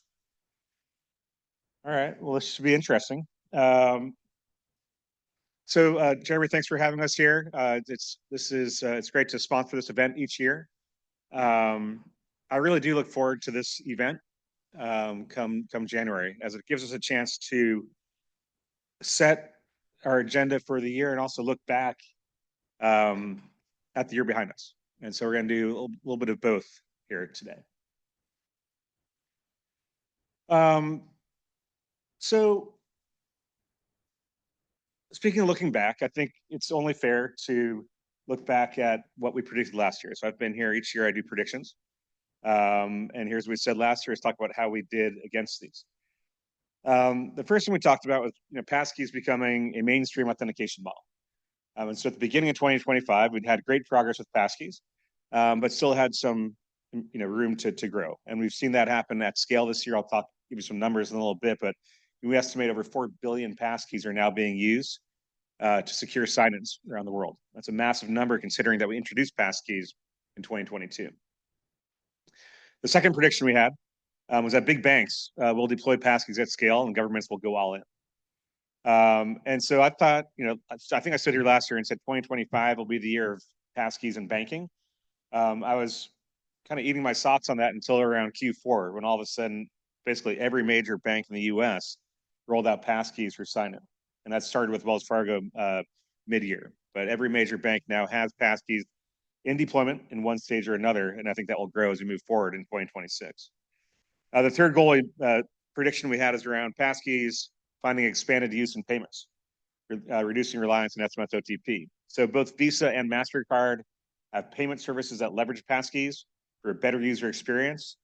Going south to the Southern Hemisphere in Brazil, JustPay has empowered PixPay, which leverages passkeys for the vast majority of online and mobile payments in Brazil.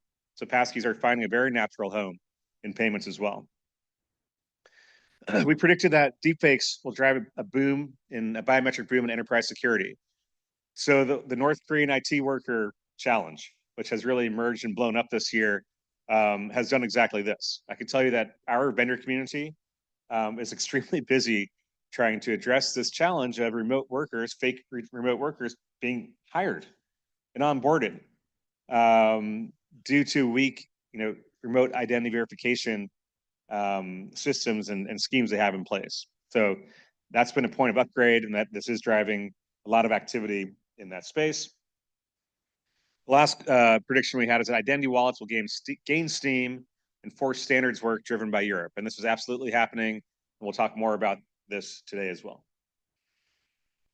So that's what we predicted last year. And let's talk a little bit about who FIDO Alliance is and what we do. So as you know, FIDO Alliance is an industry body of 300-something companies worldwide. Underpinning all the work we do is at the bottom of this slide, it's our community. I think one thing that makes FIDO unique is the breadth and also the depth of stakeholders that we have in the Alliance. So it's not about having 300-something board members. It's not about having 40-something board members. It's really the types of companies we have sitting around the table. And if you look at our board, if you ask yourself the question, what types of companies need to be working together to solve the password problem, to lay down the future for secure digital identity, it is the companies we have sitting around that table, right? So it's the major platforms in Google and Microsoft and Apple. It's every major payment network. It's leading, leaders in IT, security, and identity, all working together to, drive use case driven specification development and best practices to define the use cases and drive solutions for authentication and identity. And as a body, we do three things. First, we develop technical specifications. Now, these specifications, as I mentioned, are use case driven. Right? So these are not lab experiments. This is based on real world needs. We develop technical specifications. Secondly, we make sure that our specifications are adopted, right? And so it's not about just putting technology out there into the ether. how do you make sure that it's utilized and utilized effectively? And so we do that through a lot of investment in user experience guidance, in educational programs, and supporting assets for builders and developers as well. Then last but not least, we have a very robust certification program. We've certified thousands of products to prove that they are functionally certified, meaning that they meet the requirements for our specifications and also that they interoperate with one another. Additionally, we have what I'll call performance-oriented certifications that attest to how well you can do remote identity verification or the level of security associated with the type of authenticator. So it's this whole kind of breadth of focus for FIDO Alliance that I think has helped us be successful with passkeys and gives us a foundation to do more moving forward. You know, the account lifecycle is important to look at, and we look at all three aspects of this. So if we look at the center first, that's where we've focused historically, right? That's where the risk has been at the point of user authentication or the front door. That has been so incredibly weak that for decades, attackers have leveraged this to take over accounts through very common attacks that we all know in this room about, like phishing attacks and stealing your credentials. And of course, we have been addressing that with passkeys. Right? So passkeys stop phishing and stop remote attacks in their tracks, full stop.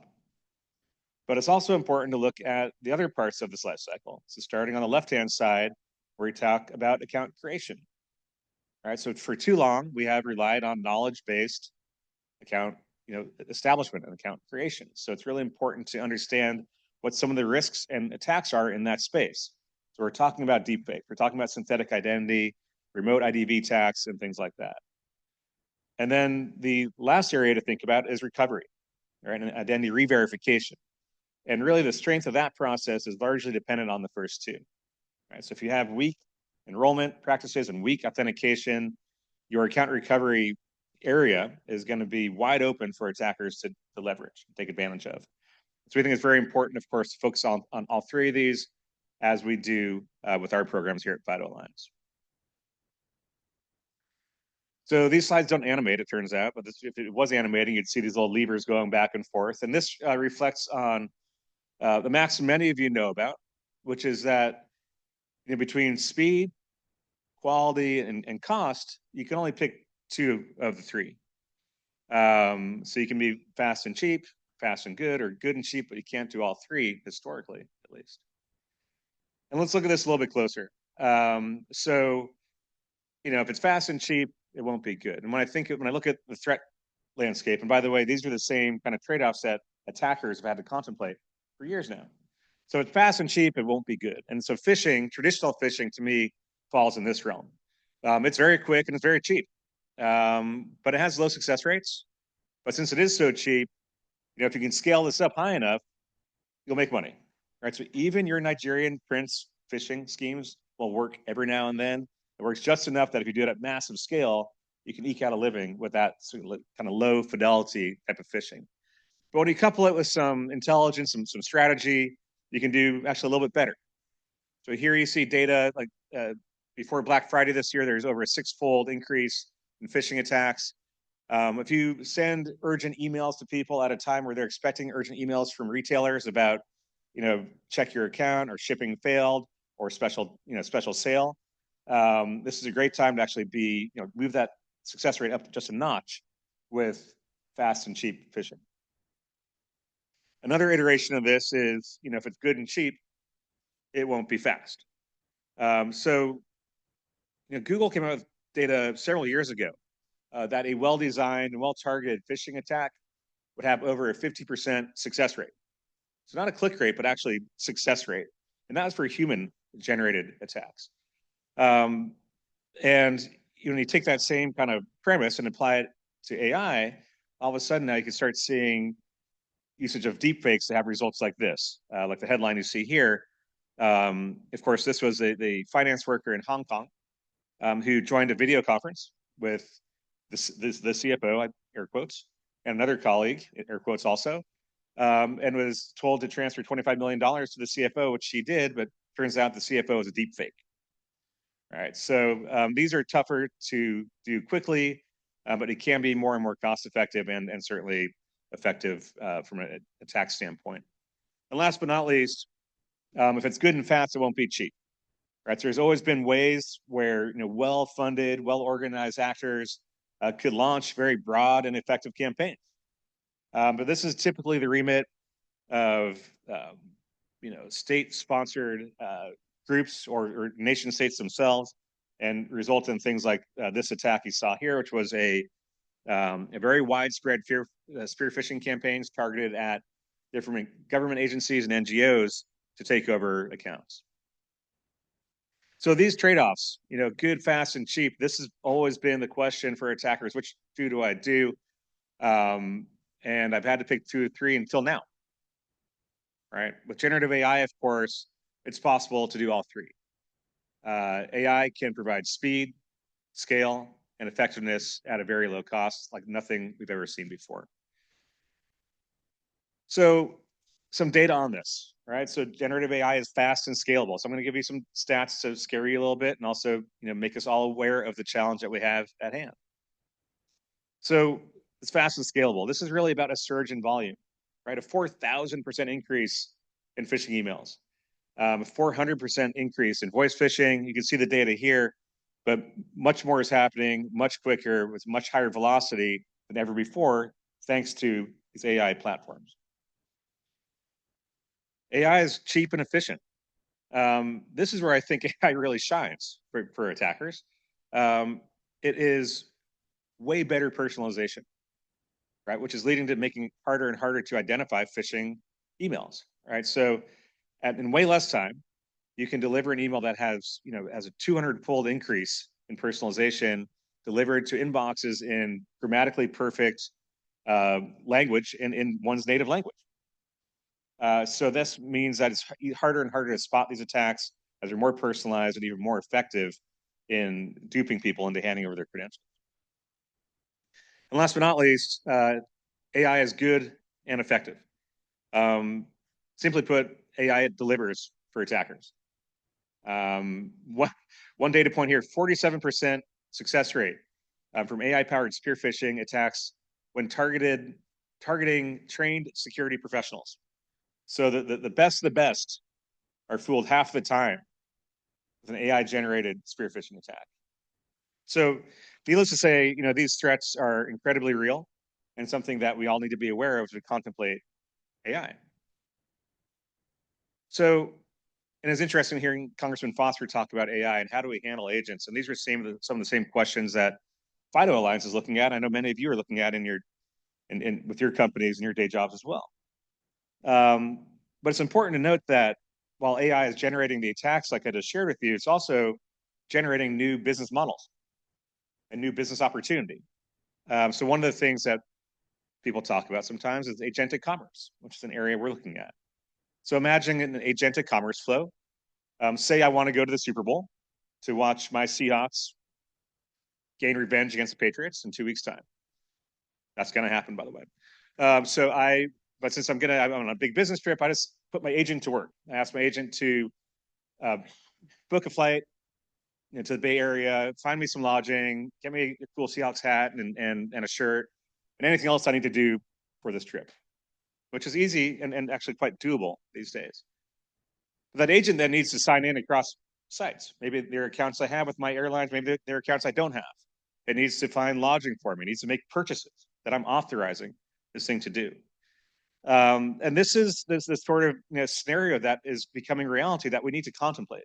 And that FIDO as an industry body looking at security and standards and usability is squarely looking at figure out how to build trust in agentic flows. Right? It's about trust and confidence in how these things are happening. I think ultimately, all of these need to be tied back to a verified human identity, verified digital identity to establish that trust in agentic flows. That's one thing we're contemplating. The other thing that FIDO frankly is looking at is like, how can we think about passkeys vis-a-vis these flows? Right? Passkeys are explicitly developed to prevent bots from authenticating. How can we now allow good bots to authenticate securely side by side with good humans? These are the things that we're actually looking at inside of FIDO Alliance. And all this also ties back to our core approach of building products and solutions that the industry can then implement to, to have better security and better identity practices, right? So all three areas we talked about before across a digital identity lifecycle, we have certification solutions that underpin these things. So B2B products that are being used successfully to make sure that companies have a strong security posture, a strong identity posture as they move further and further into this agentic world. So looking at passkey success, again, I mentioned this in passing earlier, we've seen strong adoption and utilization of passkeys. On the left-hand side, you see the up and to the right chart, and that shows our passkey adoption. It's important to note that we launched passkeys only 3 years ago. And year by year, we've seen dramatic growth of availability of passkeys and now more and more utilization. So at the end of 2024, we estimated 15 billion user accounts could use passkeys, meaning this was an option.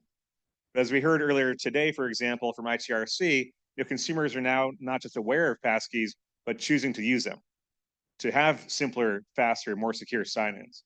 And so now we don't look at the available kind of addressable market of passkey potential users. We estimate over 4 billion passkeys are actually being used. So to go from 0 to 4 billion in around 3 years is remarkable progress.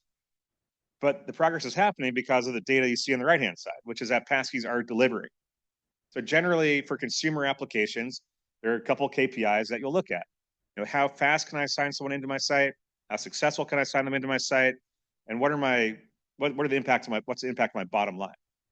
Am I generating more revenue? Am I saving money? And the answer time and time again to all these things is yes, yes, yes, and yes. Passkeys are delivering fantastic business value, high security value, which is why companies that were early adopters are doubling down on their passkey deployments. And those who are now joining the fray are doing so in confidence of knowing that many companies before them have had success with passkeys. Now, while I think it's fantastic that passkeys are on their path to ubiquity, again, harkening back to our identity lifecycle, it's important to note that passkeys are only, one part of that identity lifecycle. And it's really important to think about the account creation aspect. And this is where we start talking about digital credentials more broadly. When I talked about agentic earlier, I mentioned the need to tie it back to a verified identity. And the next step for that, frankly, we believe is through widespread issuance and usage of digital credentials. Now, digital identity, digital wallets, digital credentials, these are not new concepts. Many of us have been talking about this literally for decades now. The challenge hasn't been lack of vision or lack of will. I think the challenge has come down to lack of industry coalescence and fragmentation. And this is what FIDO Alliance has seen. And this is what I think many of us have seen. Right? It's a fragmented ecosystem that has impacted ecosystem capabilities, ecosystem utilization and adoption. Starting with the fact that there's multiple standards and protocols out there that are all very good and well-intended and effective, but they conflict with each other. Right? You have protocols from OpenID Foundation, from FIDO Alliance, from OIDF, ISO, you name it, the whole acronym soup of standards have protocols that are relevant here. That creates confusion and makes the developer story very complex. The value chain, the stakeholder value chain is different in this space. Right? You need to contemplate issuers of digital credentials. You need to contemplate the holders or the people who are providing the wallets, and also the consumers. So whether it's a service provider or the user, how do they look at digital credentials? What do they need to have in place to successfully utilize this technology? And last but not least, kind of echoes of fragmentation is that there's a lack of relevant certification programs. Right? To date, there's no end-to-end certification program for digital identity wallets. This makes it very difficult for issuers and verifiers and holders, all three parts of the ecosystem, to actually move forward with digital credential implementations. So FIDO Alliance back in December announced our intent to help address this space. Right? We made this announcement in conjunction with our industry partners. In fact, we spent the better part of 2025 floating a premise to our brethren standards bodies, to major governments and a lot of stakeholders in the industry. The question was, hey, can FIDO add value to this space? We see fragmentation we see a lack of standardization. We see that there's zero enablement solutions out there. Can FIDO Alliance build on what we've done with passkeys and add value to this market? And the feedback was universally, yes, let's get to work, right? And so in December, we announced our intent to do exactly that, to get to work. We made this announcement in conjunction with OpenID Foundation, with W3C, ISO, with other standards bodies, saying that if FIDO's intending to add value to the digital credential space, their first deliverable being a wallet certification profile, which is very important as you look at different countries or regions now rolling out identity wallets, right? Starting in Europe, for example, where the EUDI, European Digital Identity Wallet, is meant to be delivered across member states by the end of 2026. And these member states are lacking certification guidance. They're dealing with fragmentation. So we're actively working there, working with AMBA here in the US to have solutions for state mDLs to make sure that we're helping people be successful in their development and rollout of digital identity wallets and digital identity infrastructure. So that's where we stand, and that's what we're focused on as we're looking at digital credentials. Again, so we just announced this in December. We'll come back to how our progress next year at the hopefully some meaningful milestones that we'll have reached in 2026. So let's look briefly at the regulatory landscape and progress we've seen over the course of 2025 and 2026. Just a general guiding principle for FIDO Alliance is that look, we're doing a lot of meaningful work inside the Alliance across our stakeholders that's being implemented in products. We move faster than government does, right? And so part of what we do, working with Jeremy's team and Venable, is work to educate policymakers on what this means for existing regulations.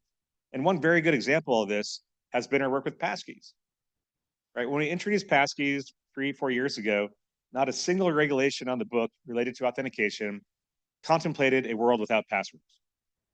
As a result, every regulation was about factors and layers and things like that. But passkeys are a true password replacement.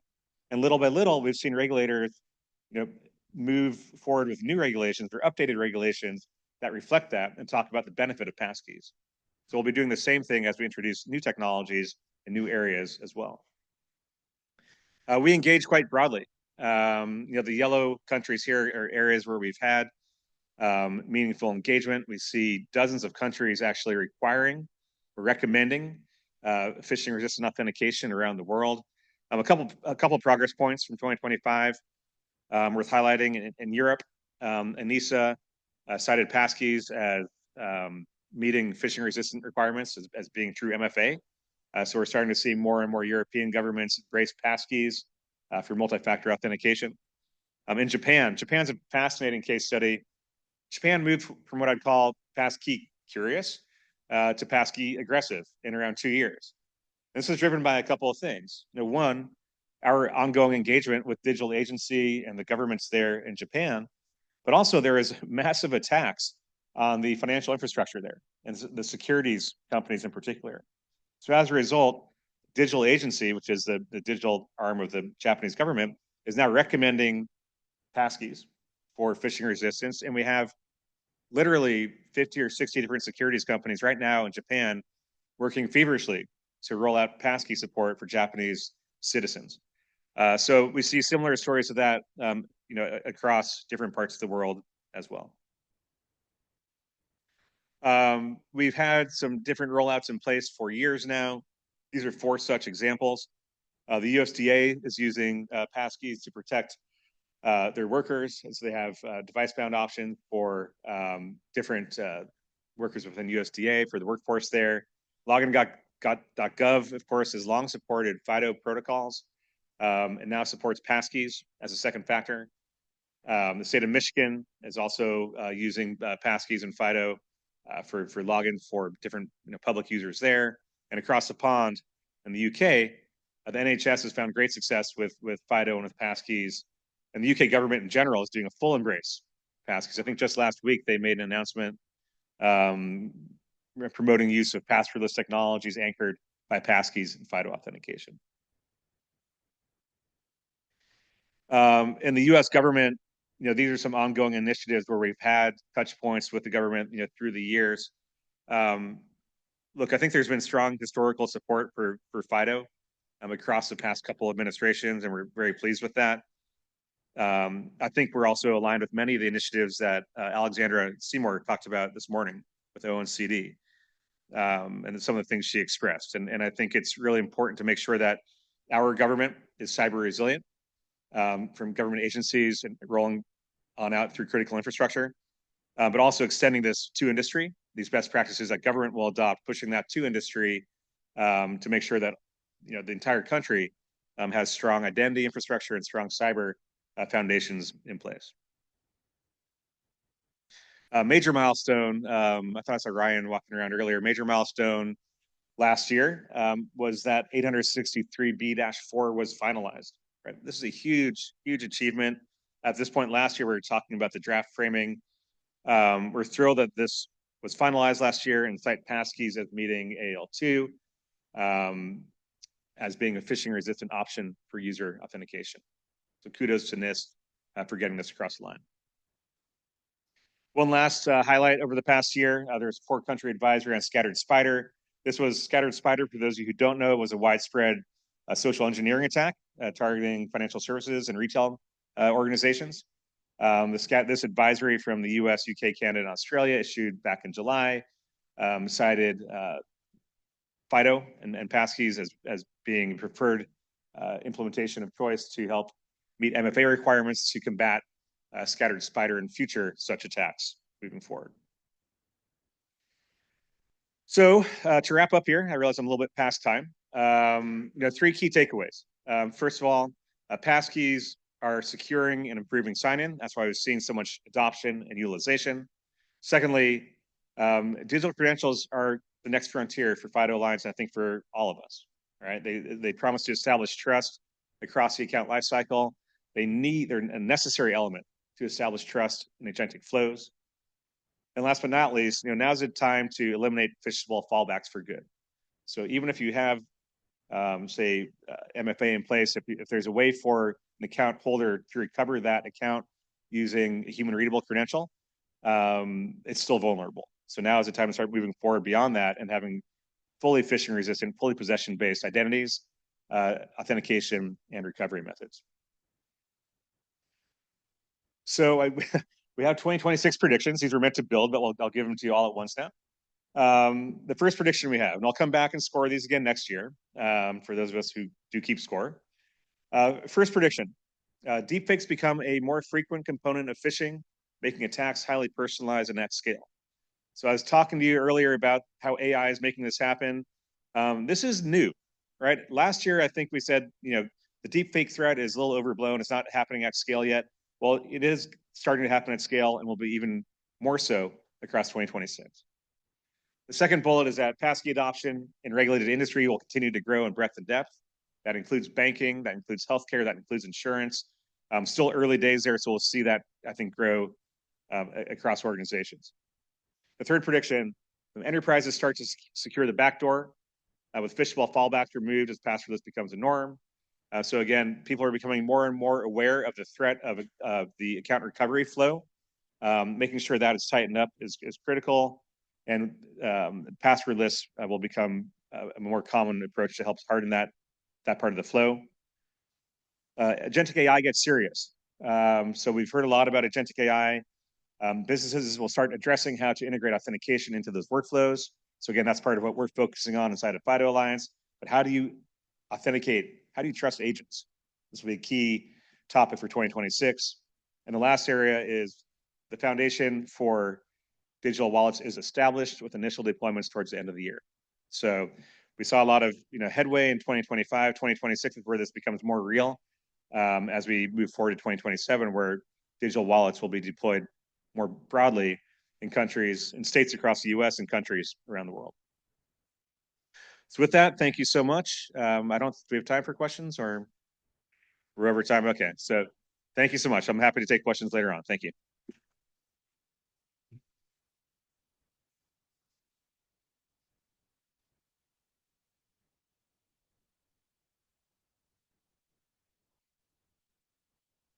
Now I'm going to continue as our panelists are coming up with some more perspectives on the imperative of phishing-resistant authentication.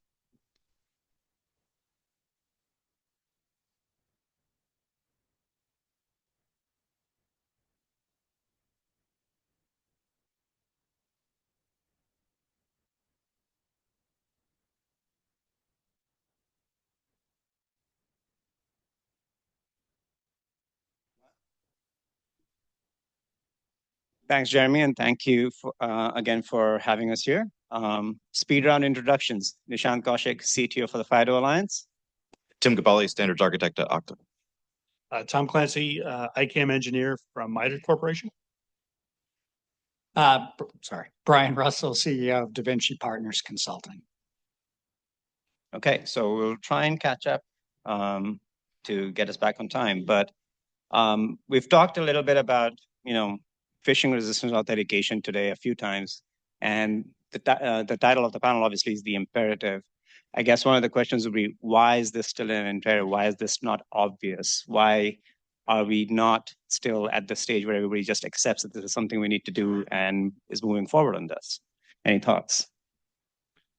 Well, I think it's important to recognize how far we've come in 11 years since the OPM breach from the federal government side.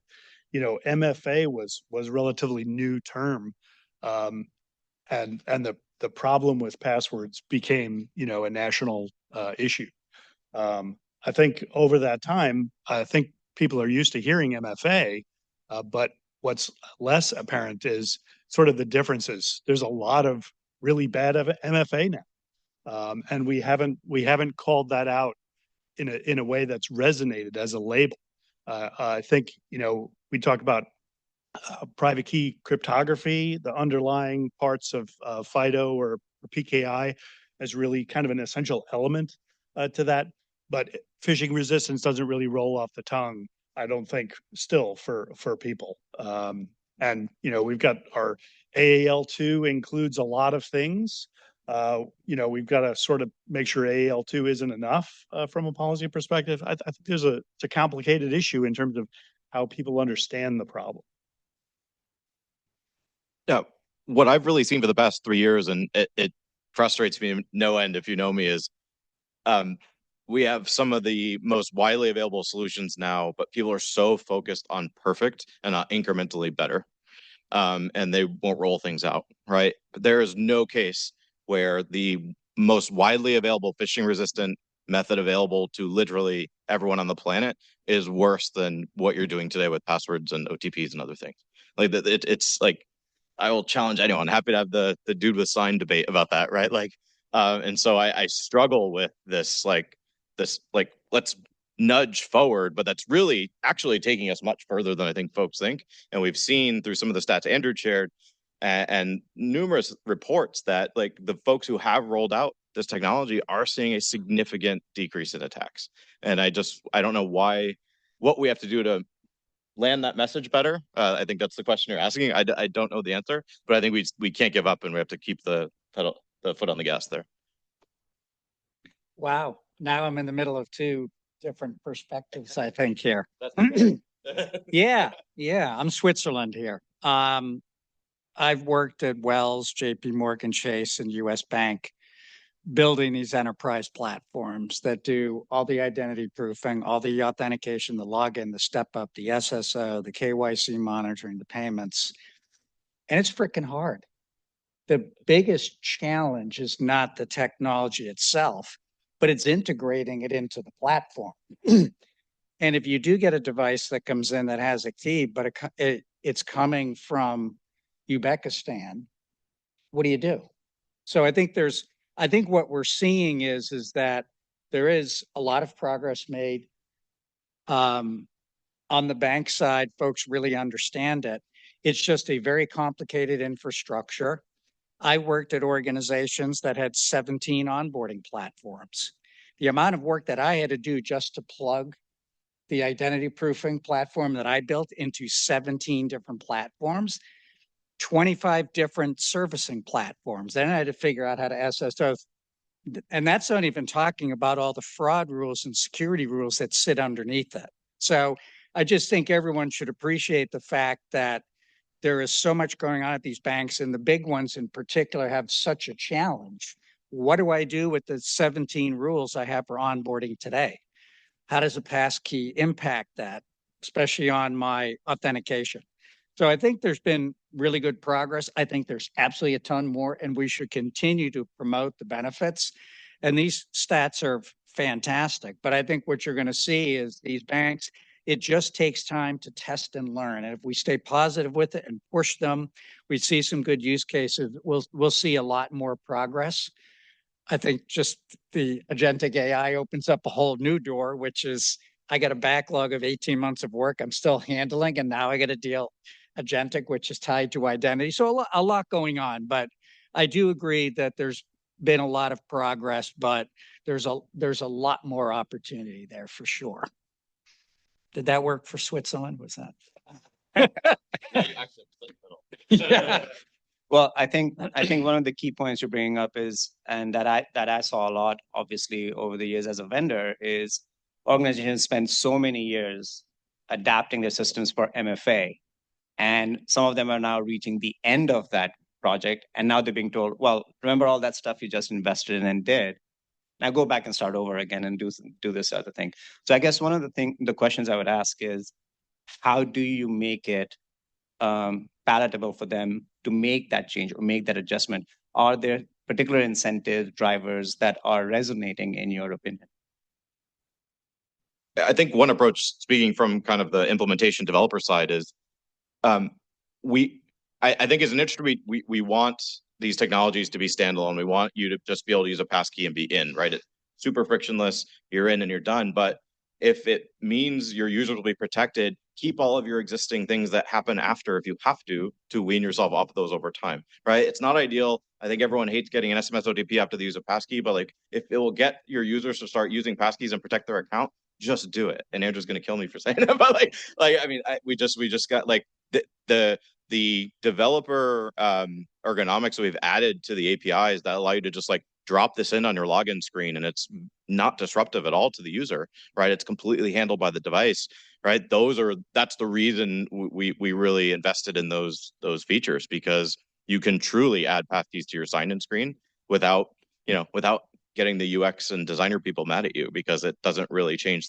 your sign-in screen, right? So obviously, if we want to get to a point where you absolutely can trust a passkey without anything else, but if you have doubts and that's a blocker, keep all of your existing logic that happens after, and then work with the rest of the industry to figure out what signals you need to drop those extra things, right? You can only use a passkey with a customer that wants to use it. So that's the biggest challenge. And I think building the use cases, getting the information, being able to communicate to customers the benefits of it is really important. I always struggle at a bank. I wanted to do ID selfie, and the marketing people came back and said, I don't like it, takes too long, it's too hard. I'll give you 10 seconds to do it. And, that's what I had to work around with. But you're going to deal with product owners that are generating income from customers who don't want to use the product. They don't want to use a passkey. And the determination is from the line of business partner. Do I eliminate 5% of my customers because I force them to use it? Because then no one's going to get bonus and your stock's not going to go anywhere, right? So there's all of these other factors that are involved that make it challenging. But I do think the success that we've seen in passkey products in general, and I think, as was mentioned at some of the other presentations, consumers are flipping out over the stuff. Like they don't know what's real anymore. So the more that we can provide these types of tools to customers to make them feel safer when they work with us is incredibly important for a bank. But it's about education, getting people on board, driving as best you can. But it's always this CX customer retention standpoint that I always had to deal with as a platform owner. Yeah, I think those are really good points, and I like the idea of, there's an optionality part of this. Then there's your policy goal, and then there's kind of what are you able to configure in terms of moving in the right direction. So I think it's absolutely correct. There are some people who are just not going to get to passkeys because of whatever they've got going on in their lives or whatever their situation and capabilities are. So we have to figure out how to support them. I think the way that government agencies are sort of approaching the challenge is they recognize that this is really a part of their zero trust roadmap, where I really need to figure out how to externalize that verifier function and move some of that complexity to a point I can observe, I can take mitigation actions for, I can bring these other signals and context together. And it's easier, I would say, easier to do passkeys or PKI or whatever the options are that are required for the operational context, and bring all of those elements together to improve the security going forward. And then you have some degree of optionality from a user perspective or at the relying party of the application that you're actually authenticating to. But you have to enrich that federation framework in terms of being able to share the context of the authentication so that you can make smart decisions and be flexible, because the ecosystem is rich and it's a good thing. And I think that's really part of it. Let's not make perfect the enemy of good, but let's give everybody the tools so they can configure on their plan to eliminate those worst options when it makes sense. So one of the ways that's coming across is we have to think about ergonomics from different stakeholders, right? There's the developer ergonomics, there's the end user ergonomics, but there's also the business ergonomics. If I've twist the words a bit, but when it comes to the business, a lot of times everything at the end of the day comes down to incentives. So are there new incentives that are emerging either from regulatory or from market that you see are resonating more with organizations that maybe have been on the fence about going towards phishing-resistant authentication and are now being pushed over the edge because of those? Yeah, and I think Andrew had hit a couple of these points, and it resonates for passkeys and other more secure authenticators, because the bank is going to offer many of them. I mean, many of them build just an authenticator basket, and there's a matrix set up that Brian will do these three, but not these other two. And you can build your rules kind of around, whatever you want focused. But, the fact that folks don't get stuck and they have to call the call center, those are huge savings. Those are people that you have to hire.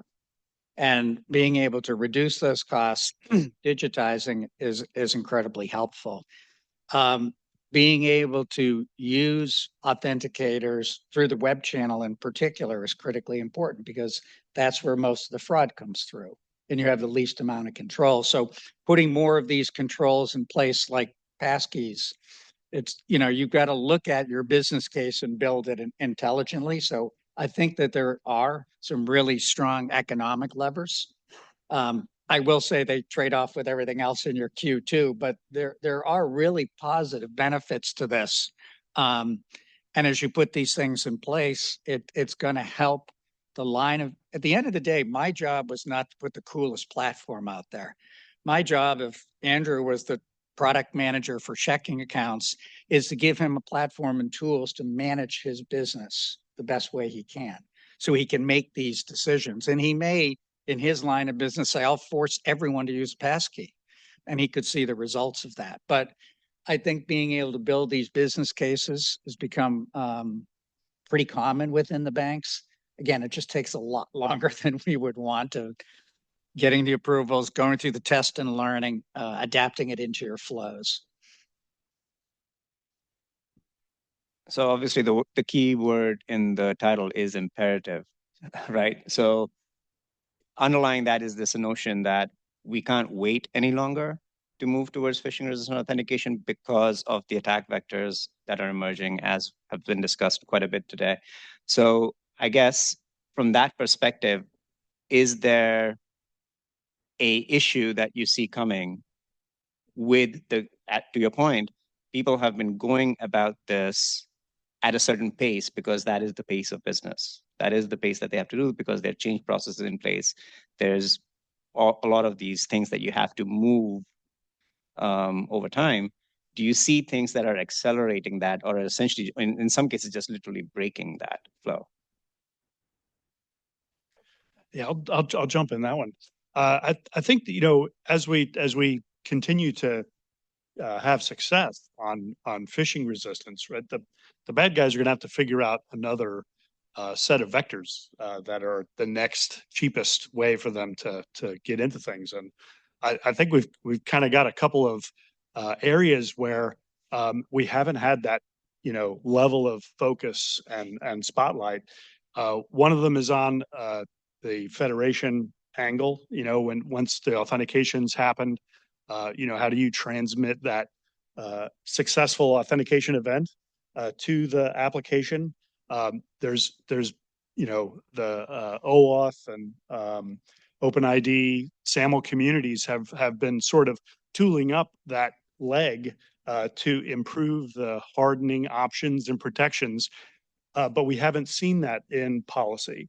The NIST in Rev 4 has really upped the sort of articulation of what that looks like, and they have a great NISTer 8587, if I get the number right, where they've got public comment open through tomorrow, talking about how important it is to protect tokens.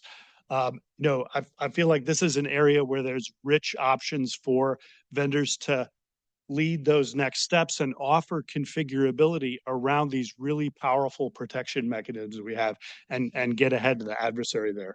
And the other side is cookies and info stealers, which is less. I'll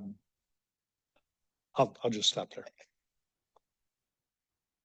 So you brought it up earlier, a little earlier than I wanted to, but there's always the specter of agentic AI hovering over us. So how does agentic AI change the imperative that we're talking about? Tim, you have any? You always have thoughts. You notice I didn't answer the past too. I don't dabble into policy and regulations. I'll pull the tech card. No, no.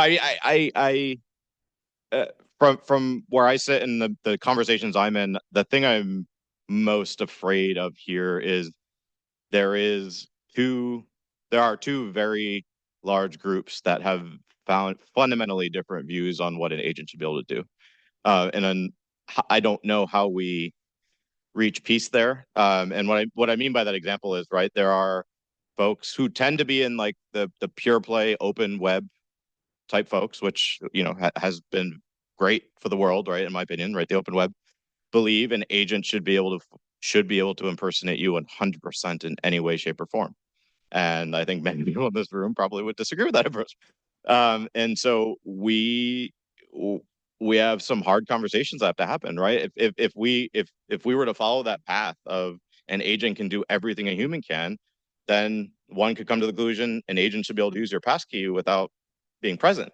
And that's a fundamental piece of what a passkey is that there's a human behind it. You know, passkeys don't provide ID verification, right? It's that there's a human behind it. Just want to be clear, but that is what makes a passkey, right? And these are very, very hard conversations. You know, Andrew can attest to this. A bunch of people can attest. I mean, I was very much against the idea that an agent should be able to do everything for you. But the argument that was given to me, which brought me, I would say, a little closer to center on this topic, is if you're really rich in this country, you can pay a human to stand in for you in pretty much all parts of life. Isn't the point of technology supposed to be to raise everyone and help people, you know, make their lives better? And I thought that was a very interesting and quite compelling argument. And it's one of the reasons why the open web is there and continues to thrive. And so it's a very moral of the story. It's a very, very hard conversation. It's one we're debating inside FIDO, right? Like, you know, is there the concept of an agentic passkey, or is that just all of the things that already exist, like OAuth tokens that are bound to an agent? And you know, there's a lot of hard conversations that are happening that need to continue. I think that the challenge right now is like any new area. There's about 900 conversations going on in like 14 different places, and no one's talking. So we do need to try to address that and try to come up with solutions that can kind of meet somewhere halfway or address both sets of use cases, because I don't think we'll ever get everyone to meet in the middle on this topic. And I think you forgot to add in that there's 1,200 PR releases saying what people are doing, which confuses everybody.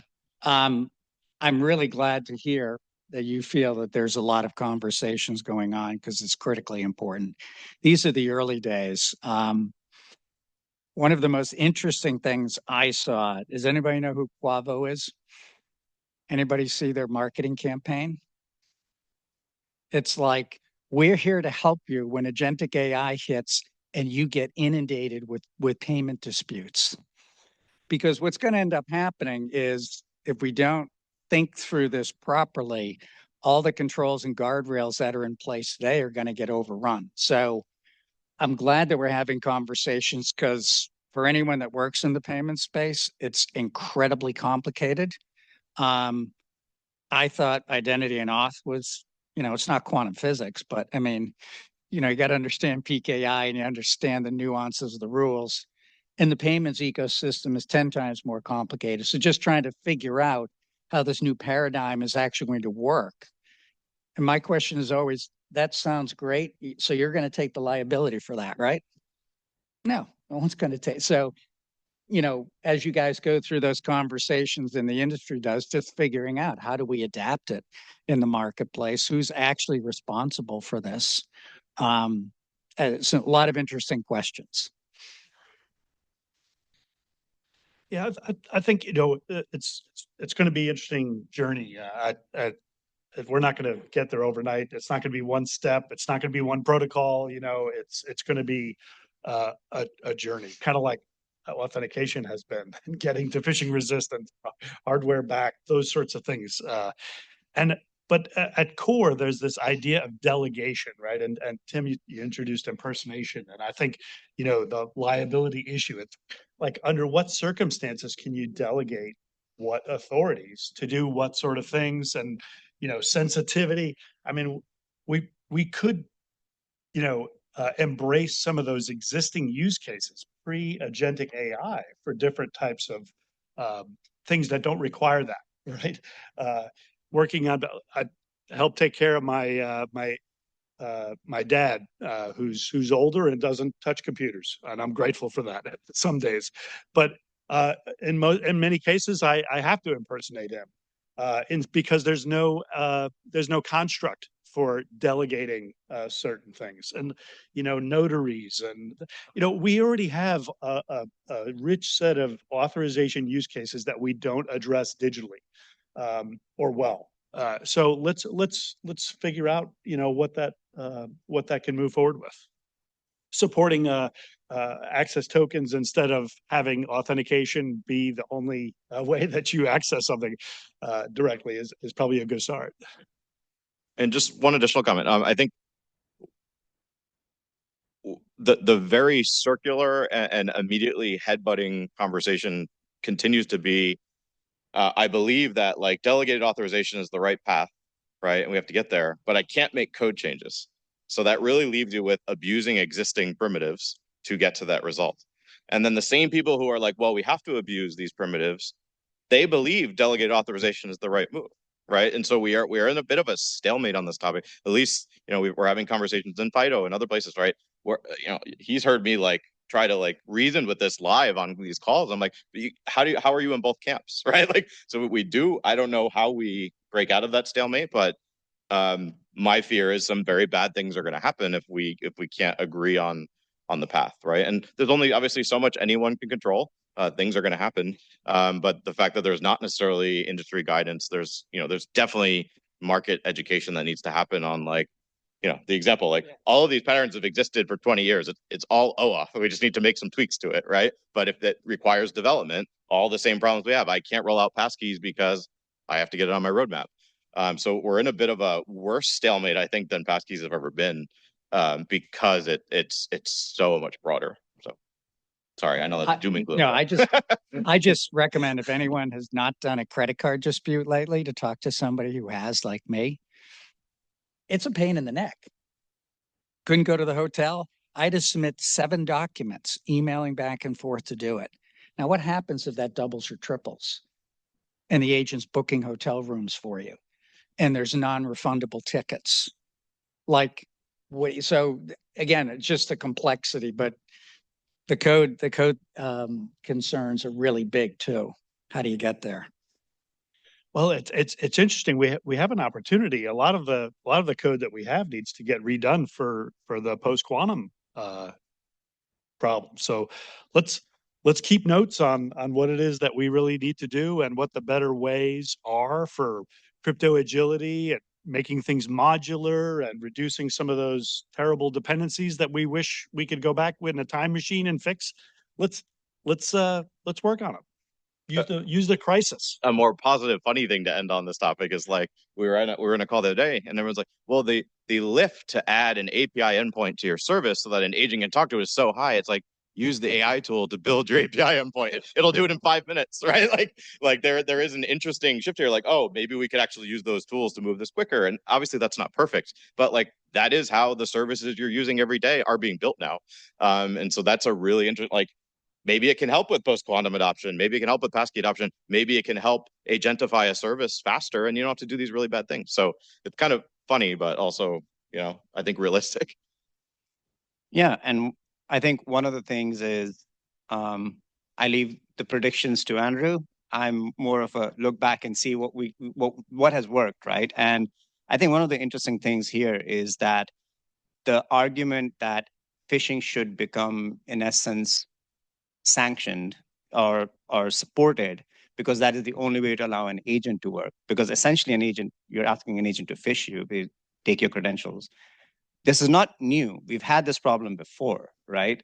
Which is how do we allow services to act on our behalf through screen scraping and providing them the passwords? So are there lessons from that experience with open banking that we can draw from here? Or not? They're all implementing OAuth and delegated Well, it's, if you put your hand on a hot burner, you get burnt. You learn not to do certain, I think there's a lot to learn from those experiences. And I think that's why we're concerned about some of the things happening, with agentic AI. We've seen the complexity with open banking and the lack of true standards and leadership and regulatory, has made a great idea a lot more difficult to implement than I think we ever thought. And when we start talking about identity, which has obviously been one of the core items that Better Identity Coalition is focused on, the notion of identity being now encompassed within digital credentials, whether it's mDLs, whether it's other forms of digital identity, as that ecosystem is emerging, is that something that puts more of an emphasis on phishing-resistant authentication, or does it supplant? I've heard, different takes on that. I'll take a swing at it. I think, shout out to NIST. I know Ryan's here and the team. They've done great work in advancing the standards in this space, which I think is incredibly important. I'm very bullish on verifiable credentials and mobile driver's license and using them in a number of different ways on an enterprise platform. So I think more tools, more capabilities that will stop phishing and other types of fraud attacks is very, very positive. So I see some great opportunities. The challenge is, in the EU, it's mandated. So you're going to have the volumes to be able to you're forced to execute the program, but the program has a lot of customers engaged. So there's no chicken and egg.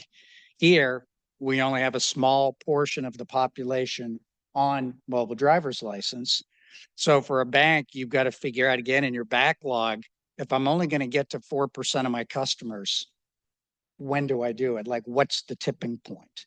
I definitely think there's going to be a tipping point. And I think what we're seeing with the work that Google and Apple and others are doing with their platforms and the multiple use cases and the affinity that customers have for it, I think it's going to drive this a lot faster. So I see them happening, and I think they're going to be a great addition to the overall platform. Yeah, I mean, passkeys and VDCs do fundamentally different things, right? And that's great. That's a good thing. Like, well, if you've heard me talk about this ad nauseum, like they are complementary, right? And I think they should remain that way.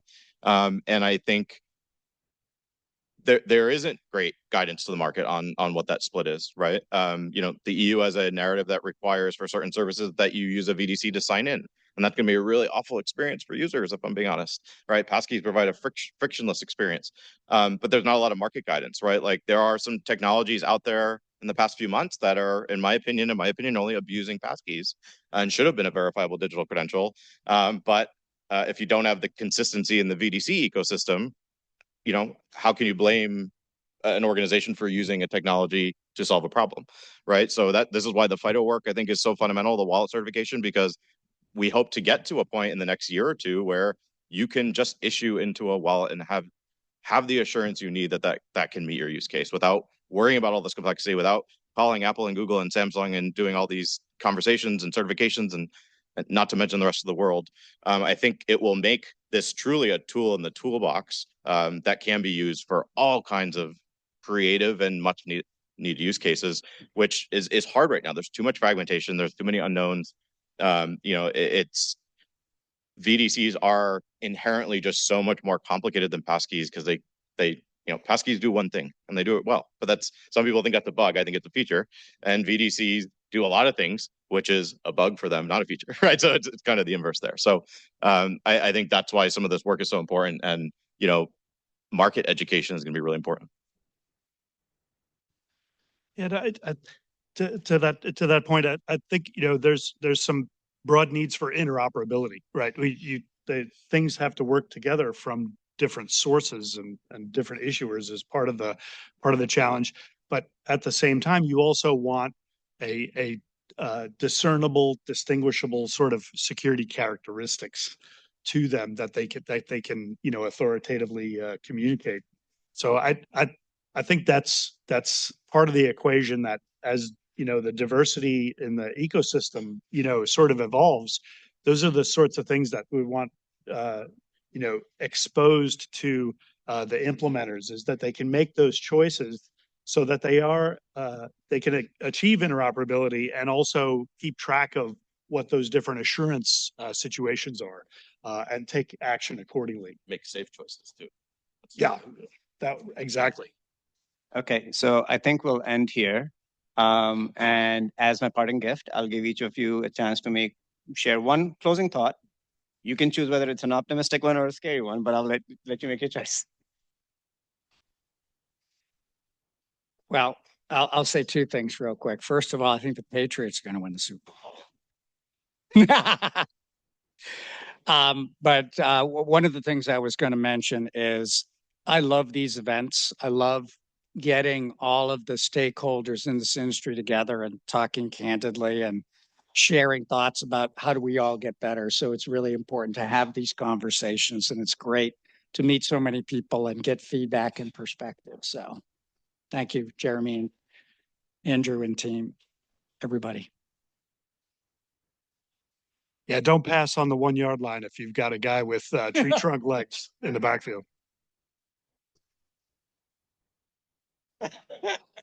I don't like football, but as a Bostonian, the Patriots are going to win. Sorry, man. So my closing thought, please, as this, especially this credential manager wallet certification, this baseline profile, as these requirements are being derived, please make sure you find a way to be part of that conversation. The more we can get agreement on what this base level is, we solve some of these fragmentation problems. That's not to say there won't be a higher assurance profile or other things, but if we can get to a point where, what you have today online, right, is these proprietary, save to Google Wallet, save to Apple Wallet, your boarding pass, all these things, they're all proprietary. If we can get to a point where that button just works for any type of credential, like, you can solve so many of these problems. And that can't happen unless we have a base level wallet certification that meets a majority of needs. So please just make sure you're part of the conversation. If you need to learn how to get involved, me, Nishant, Andrew, anyone, please reach out. So thank you, everybody. And yes, please be part of the conversation. My final thought is, what I really hope from a prediction standpoint is that 2020 is the year we think about all of this stuff from the perspective of the individual, of the end user, and from the perspective of harms reduction. So thank you very much. And Jeremy, to you.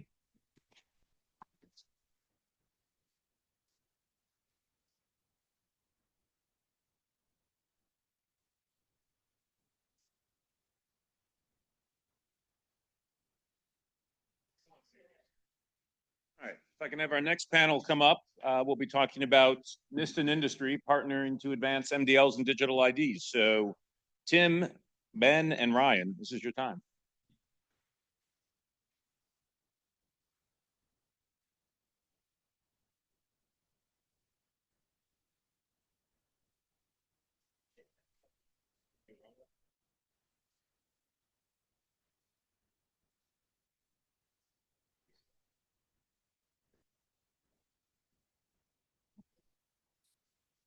All right. So this will be our last panel before we take a break, and then we'll head into the home stretch of the day. Thanks for sticking with us, by the way. You guys are all doing quite well. So this is a panel we're going to host, or not hosting, we are presenting right now on what I talked about this a little bit before with Congressman Foster, what I think has been a truly awesome project that NIST has been leading in partnership with a wide variety of different stakeholders in the digital identity ecosystem, from state governments to banks to tech firms and others. So we got a great panel to talk about it in detail and talk about some things that are coming out. So why don't I just ask each of you to start off by introducing yourself and the role you and your company plays in this NCCOE project at NIST. See if this works. All right, nice. So I am Ryan Galuzzo. I'm the identity program lead for NIST Applied Cybersecurity Division. Essentially, that means I help coordinate a number of things. And after today, it sounds like that might be becoming more things. So everything from our digital identity guidelines, the work we're doing on the mobile driver's license project in the NCCOE, to hopefully a not too distant future project on agentic identity. We also put out the NIST IR on the token protection stuff. So all those are kind of in my purview as the program lead, but also working very closely with Bill Fisher and the NCCOE, who's my co-lead on this specific project. I am Tim Marufo. I'm the portfolio director for identity credentialing at AMVA, American Association of Motor Vehicle Administrators. And our team works with the states and territories and provinces of the United States and Canada to develop standards for the physical and digital identity credentials that the state DMVs are issuing. And specifically with regard to the NIST project and the NCCOE, we're working with and representing the states in their mobile driver's license implementations. And we have set up an infrastructure to introduce or serve as a single point of trust for those credentials in our digital trust service. And we're making that test environment available to help institutions and relying parties consume those mobile driver's license with a high degree of trust that those credentials came from a legitimate issuing authority. Hi, I'm Ben Amsterdam. Hopefully some of you remember me from 11 o'clock. And I handle external engagements for PNC, and PNC as the physics chair is mixed up in the identity space pretty heavily these days. I can't remember which came first, the chicken or the egg, but I think we came back into BIC, and then BIC said, you guys should do this mobile driver's license thing. And I said, that sounds great. No, by the way, we're doing this whole thing for AI and identity, and you guys should both join that. And I said, it was kind of a mutually reinforcing thing. But I will say, a colleague of mine, when I was prepping for this, said to me, oh, you're on 2 panels for Jeremy, so he must be paying you by the panel. And I said, no, I'm a father of 2 young kids. We've been snowed in since Saturday. I was literally plowed out yesterday afternoon. So I'm just glad to get out of the house. I appreciate Ben doing double duty. I'll say he and I were working on getting a variety of speakers from PNC to have some diversity in the people you'd hear from this great bank in Pittsburgh. And not everybody could make it, but Ben's here and he's been awesome. So we appreciate that. Let me start with a question, Ryan, to you. Why don't you describe what this project is, how it got started, what its goals are? Give us the 101. How far back in time do we want to go? So the original origin of this project was we had obviously kicked off work on 863 Revision 4. And one of the main things we wanted to introduce within the context of 863.4 was we saw mobile driver's license, we saw other forms of verifiable digital credentials starting to emerge. We wanted to make sure that, one, we captured that as an acceptable approach to identity verification and other things within the context of the guidelines. The more people we talked to, the more conversations we had, the more people said, sounds cool, how? And we kind of realized that what would be very helpful is putting together a project that really focused on this idea of, not straying into the proximity use cases, the physical use cases, which TSA had already been doing for a long time, and there was a lot of testing and evaluation that had been done, but really dive into the great. This is a cool, valuable tool and credential. We need to figure out how to take that value and move it out of just the physical space into the online world to be able to allow for organizations to take advantage of it. The problem we ran into is that at that point in time, a lot of the standards were still very early on. A lot of the protocols were still getting worked out. And so we decided the best way to go about this was really to work through our National Cybersecurity Center of Excellence, which focuses on taking technology, partners, collaborators, thought leaders, bringing them together and figuring out how to solve a problem. And so we decided this is the problem we're going to solve. We're going to bring it in. We're going to focus on mobile driver's license to start. In the future, we do plan on looking at other forms of verifiable digital credentials as well too. And we're going to want to use them for an online use case. And the question became, what was the best online use case? At which point our colleagues in Treasury kind of said, hey, online banking, customer identification program. How do we make that both more usable and more secure at the same time? And it seemed like a really nice fit. So that really brought us to both the kind of scope of what we're focused on, those online components, that the online use case, and the specific use case of financial services as well. We do plan on doing some more use cases. We can talk about those a little bit later, but that's kind of how we arrived at where we're at. And then from there, it was about bringing good partners on to help us deliver and execute. Awesome, thanks. And I do want to note, you mentioned, leading on the online stuff with the work TSA had been doing with in-person. Shout out to Jason Lim, who's with us today from TSA, who's been an absolute champion. Awesome. Some would say in beast mode on, pushing a lot of those early use cases forward. So if you're able to use a digital ID today at the airport, that's, largely because of the work he and his team have been doing. And, put a foundation in place, I think, for NIST to now, start running with the online use cases. Speaking about, I want to ask Ben, why do you guys care? Why are mDLs and other verifiable digital credentials important to a bank like PNC? Sure. Well, I think we're in a little bit of a unique spot, in our journey, but also kind of, wearing our physic hat as well, right? So we're expanding into markets, and most notably our acquisition of First Bank into the Arizona and Colorado markets are, I would note, two states that have mDLs legal. So or are rolling out mDLs, I should say. So it's, from our perspective, we're trying to meet our customers either where they are or where they are likely to be in the not too distant future, while also, trying to make sure that we're maintaining a secure, streamlined, and pleasant onboarding experience. As I mentioned earlier, we have this unique window in time while we're the physic chair trying to pull as many people into the various work streams and evangelize some of the ways that other financial institutions can help, lift their own tide for security. So we did a little bit of that and in bringing BIC and the mDL folks at NIST into that work stream as well. But also, it seemed like a practical approach from our perspective, in some ways, to not have to do the heavy lifting, allow NIST to be the kind of the hub of the wheel, right? Many of you are familiar with the work that Jeremy and his team are doing to kind of roll out what digital identity could look like, as government is in this weird space where they're kind of stepping back from some of this stuff. And we look at any opportunity to partner with government from the physics perspective. We look at any opportunity to partner with government as a worthwhile investment, and so we're glad to have NIST do some of that heavy lifting and provide comment along the way. Okay. And Tim, I know you touched a bit on your role at AMVA and also the work at the Digital Trust Service. Can we double click a little bit on that to talk about the work AMVA is leading across the states to close this gap between physical and digital ID? Yeah, absolutely. So there's a couple of things. We'll start with the Digital Trust Service. So we've heard a lot today about the need to be able to trust a credential as being presented so that you can trust the person behind that credential when you're having interactions with them or they're doing transactions. And what the Digital Trust Service does, and it was the result of an RFI that AMVA published several years ago and wanted to gain perspective of industry and states and our stakeholders, is that it sets up this place where relying parties, many of you in the room, can go and get that public key that's necessary to verify the signature on that mobile driver's license credential.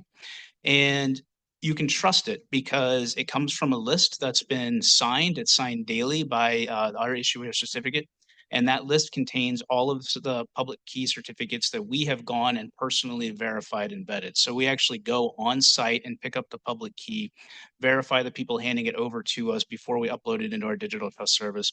And then the list gets published daily that's signed, that's so that you can verify the source of the list, you can verify the source of the key, and then so that you can trust that when a credential is presented, that you're able to verify with the public key from that list, that it came from a legitimate issuing authority. It actually came from where it says that the person says that it's coming from.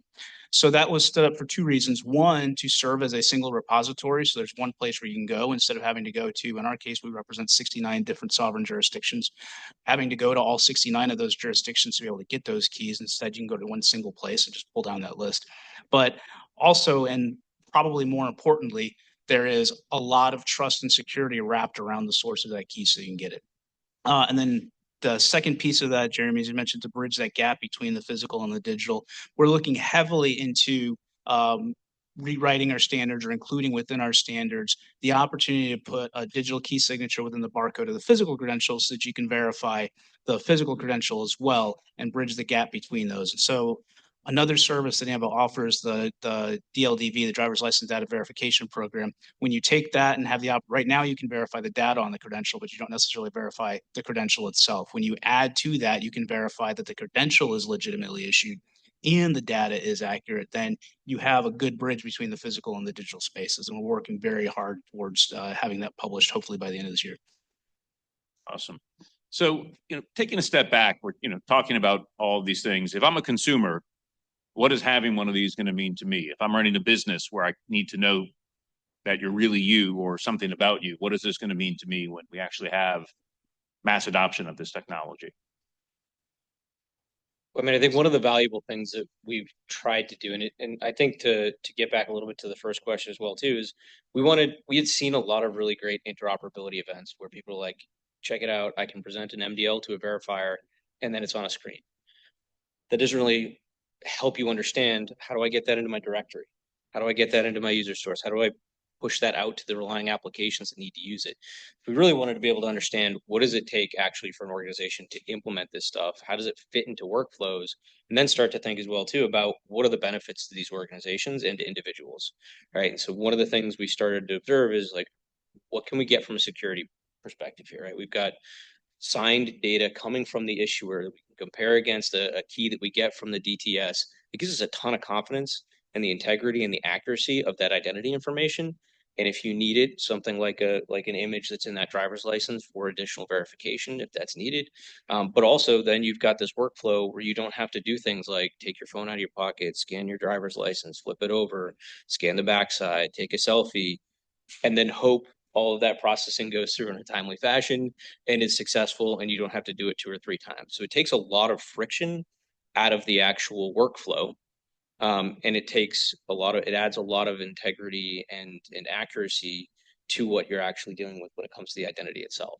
And actually a little bit to the point that we had at the end of that last panel, we also wanted to see how it could fit with authentication specific context as well too. So we are using mobile driver's license in our use case to prove identity and for high risk transaction authorization. So like, you have all of a sudden asked to send $50,000 to an offshore account.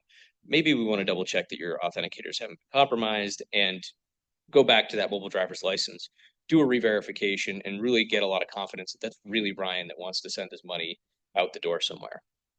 But for everyday authentication, what we found is as we started to build these out, your mobile driver's license, in order to be linked back to your account, needs to have some way to do that. And in order to do that, you typically need to have the driver's license because it's the identifier on there, driver's license number, and the issuer to make sure that it's unique. So those things need to get hashed and stored, and you're transmitting that every time you do it. It's not really a great context or application of the mobile driver's license and the VDC.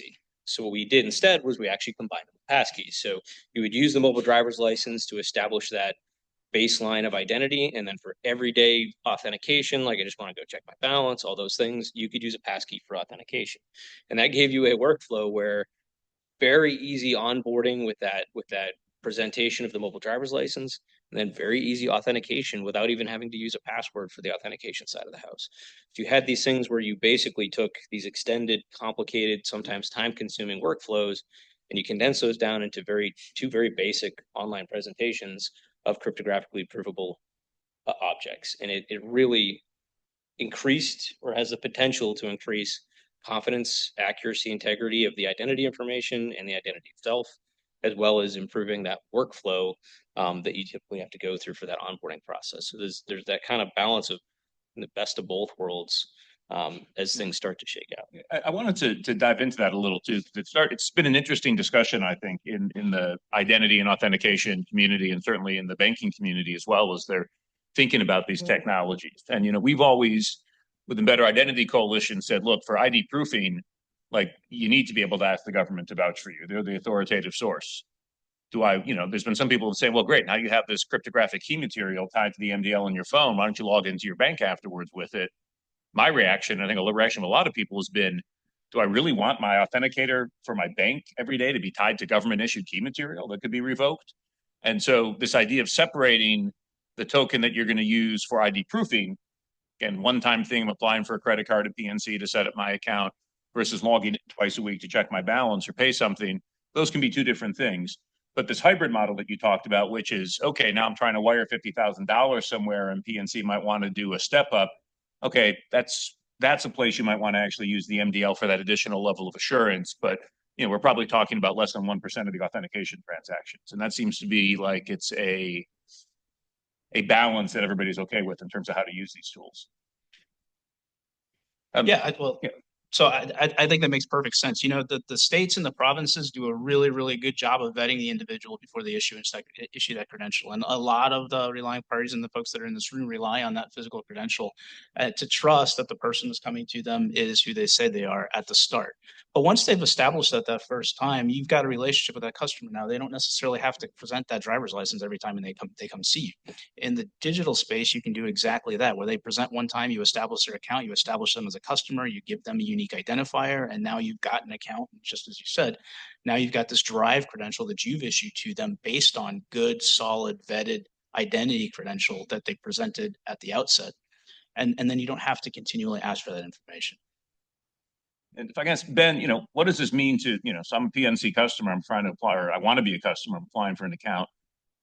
What does having something like an MDL mean to me in terms of what my experience is going to be like versus what it might be today? Well, should be more streamlined, right? Should allow you to engage remotely, to not have to worry about showing up in person to your closest branch, which hopefully is fairly close.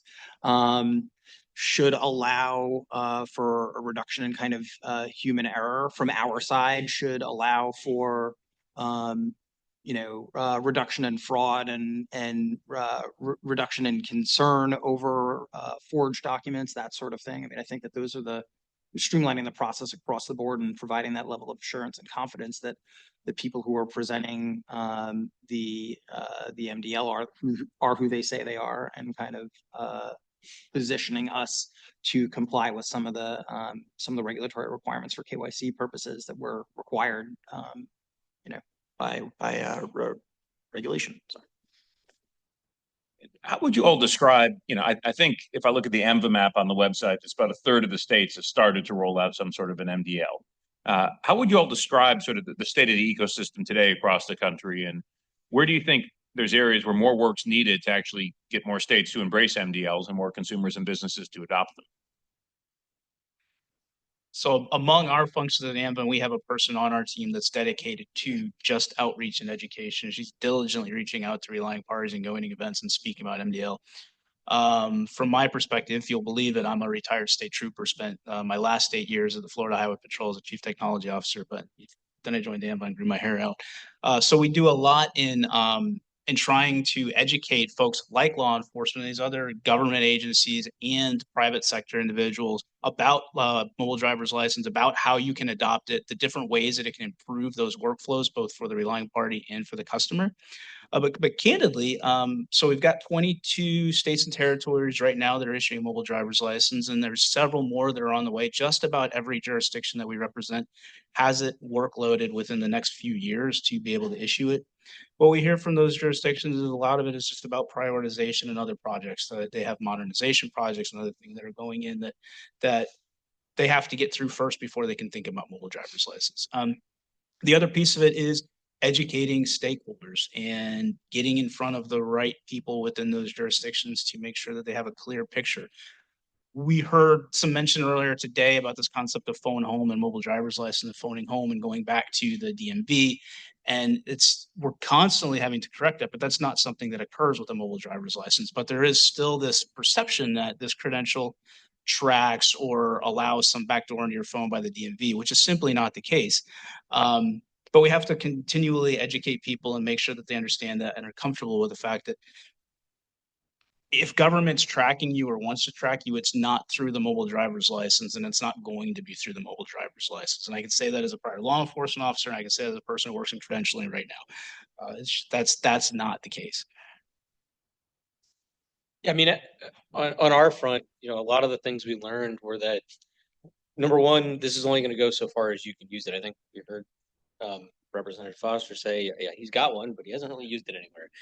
And so to have this cool thing in your pocket that you can't use anywhere is not helping too much. And so what we really wanted to do with the project was focus on that relying party perspective, because once the relying parties, once the banks, what's the online services start to understand the value, what it takes to implement it, what kind of roadblocks they're going to encounter, then they can start to understand, how do I fit it into my project priorities, my project pipelines and timelines, my development plans, and how do I also start to communicate that internally so that organizational risk management leaders and planners are able to understand, here's the benefit, here's the value, here's where we still have some risks, right? And because can't suggest that any technology can be deployed without risks. You need to make sure you understand what those are, whether they're technical risks or business risks or perception risks. All those things matter and all those things are important. So we really wanted to take and make sure that we got really good RPs like PNC and others to give us the feedback we need to understand what are the challenges, what are the things that kind of keep you up at night about these. And, some of them were kind of really basic things about how are the regulators going to view these, right? Is this something that if I take it to my assessor or my auditor and say, this is what I'm doing for SIP KYC, are they going to say, great? Are they going to say, I don't understand this? It's not what you normally do. Why would you do that? Right. And so what we wanted to be able to do is provide some tools and resources so that, one, we could help the financial institutions help educate their own people internally, and we can put out enough information to help be able to at least identify what are those kind of trade-offs and what are those benefits and values that we can bring. The last thing I'll kind of note on this particular topic is it's still early in the standardization process for the online presentation side of the house. We do have some fragmentation. We have more than one presentation protocol. These things are changing rapidly, like over the course of our project. I think we went through like 20 different versions of OpenID for verifiable presentation. These are all good things. It means the standards are being updated, improved, adapted, and ideally being built to meet real use case and challenges. But I think we have to reach a point where we have that stabilization and people have something that they can look to and say, all right, I can implement this and I'm not going to have to update it every month for the next 2 years until it finally reaches that stability point. So I think once we get through the kind of conversations around the regulatory issues, the risk issues, whatever, folks want to kind of deal with on that internal side of the house, when it comes time to start doing the development, I think relying parties, especially large scale relying parties, are going to have confidence that those standards are stable and that they are going to be able to be used and scaled and deployed kind of at what they're expecting from a customer-based side of the house. So I think a lot of the work that's going on, things like the wallet certification that was already discussed by Tim earlier, these are all key things. The work that's being done, in ISO and OpenID Foundation to help bring those standards into a kind of a more stabilized state. I think all of those things are going to be really critical to the online use case, because you got to be able to get through that process of understanding what does it take to do the deployment, and is it going to be stable so that I can make a strong investment from a business perspective. Yeah, I wanted to talk. Tim raised the question of privacy and the phone home debate, which to me actually hasn't been much reason for debate, and that there's no mDLs in the US that are designed with this functionality, but it's still been a concern that they could be. One of the things that we thought was important from the Better Identity Coalition perspective and having NIST involved in a role like this is, well, I mean, states are doing different things. So how do we actually get national guidance in terms of, what is the way that you can go forward with a verifiable digital credential that sets a high bar for security and privacy and is interoperable. And I know there's, one of the deliverables that's, currently on the NCCOE webpage is specifically focused on some of the privacy elements of that, and we may talk about that in a bit. I also wanted to flag, I tried to get Congressman Foster to talk about the new bill he introduced with Sessions. He politely deferred to the lead sponsor, which, we'll hear from later today. But, the core of that bill is kind of a simple concept. Treasury would offer grants to states to try and jumpstart the adoption of digital credentials if a state is actually following this special pub that's coming out from NIST, this, playbook of standards and best practices to follow. And so, from our perspective, and I think from Mr. Sessions and Mr. Foster's perspective, it was a way to get a national approach to set a high bar. Look, states are still free to go do something else, but if you want federal investment to support some of this, you're going to have to follow what NIST has, put forward. That, that's, we thought from our perspective was a good way to try and, how will I say, perhaps head off at the path, rogue implementations or whatnot, at least ones that would be supported by federal funding. If I could add to that, and I don't think that is a bad thing at all. But at the same time, one of the things that the states are doing through AMVA and the Digital Trust Service is doing, which I mentioned earlier, is the requirement for entry is adherence to ISO 18013-5 and the AMVA implementation guidelines, which of course we'll take a look at and make sure that we're aligned with NIST guidance as well. But that's the requirement for entry in the DTS to start with. So we've kind of set up this self-governance of the jurisdictions to be able to come on, and we actually certify that you are in fact adhering to those guidelines and standards first, so that once it's in there, you have some assurance as well. I mean, I'll just add one of the things. Most of the time, when you see a NIST NCCOE project, the goal is to produce what we call a practice guide, which is an 1800 series document. I'm not going to worry with all the numbers and stuff, but basically, it's supposed to be a how-to guide. How do we build this? How do we set it up? How do we configure it? What do we learn as we were doing it? And normally, that's a year-long plus process where a lot of times it's not always transparent exactly what's happening, and sometimes it just comes out. And so what we wanted to do with this project was be super deliberate with deliverables iteratively along the way. And some of the things we have kind of put out, things like the privacy risk assessment. So we used our NIST privacy risk assessment methodology to go through and kind of evaluate mobile driver's license from the perspective of the relying party. But we do also touch on the phone home issue and identifying, look, you need to deploy this without phone home functionality, because it is still kind of a thing that is there in the ISO standard, although maybe not forever. But we did not deploy it with a phone home functionality. It's all independent verification.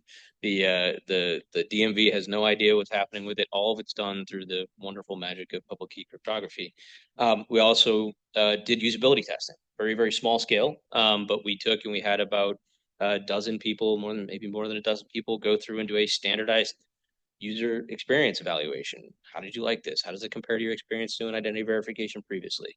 And the goal was less to try and come up with like really resounding results, but to create a repeatable framework for usability testing that other organizations and relying parties can pick up. It's like, now I can do this when I start trying to roll these things out. So that's not published yet, but it will be soon. We also put out a profile of 863A that focused specifically on the issue of issuance.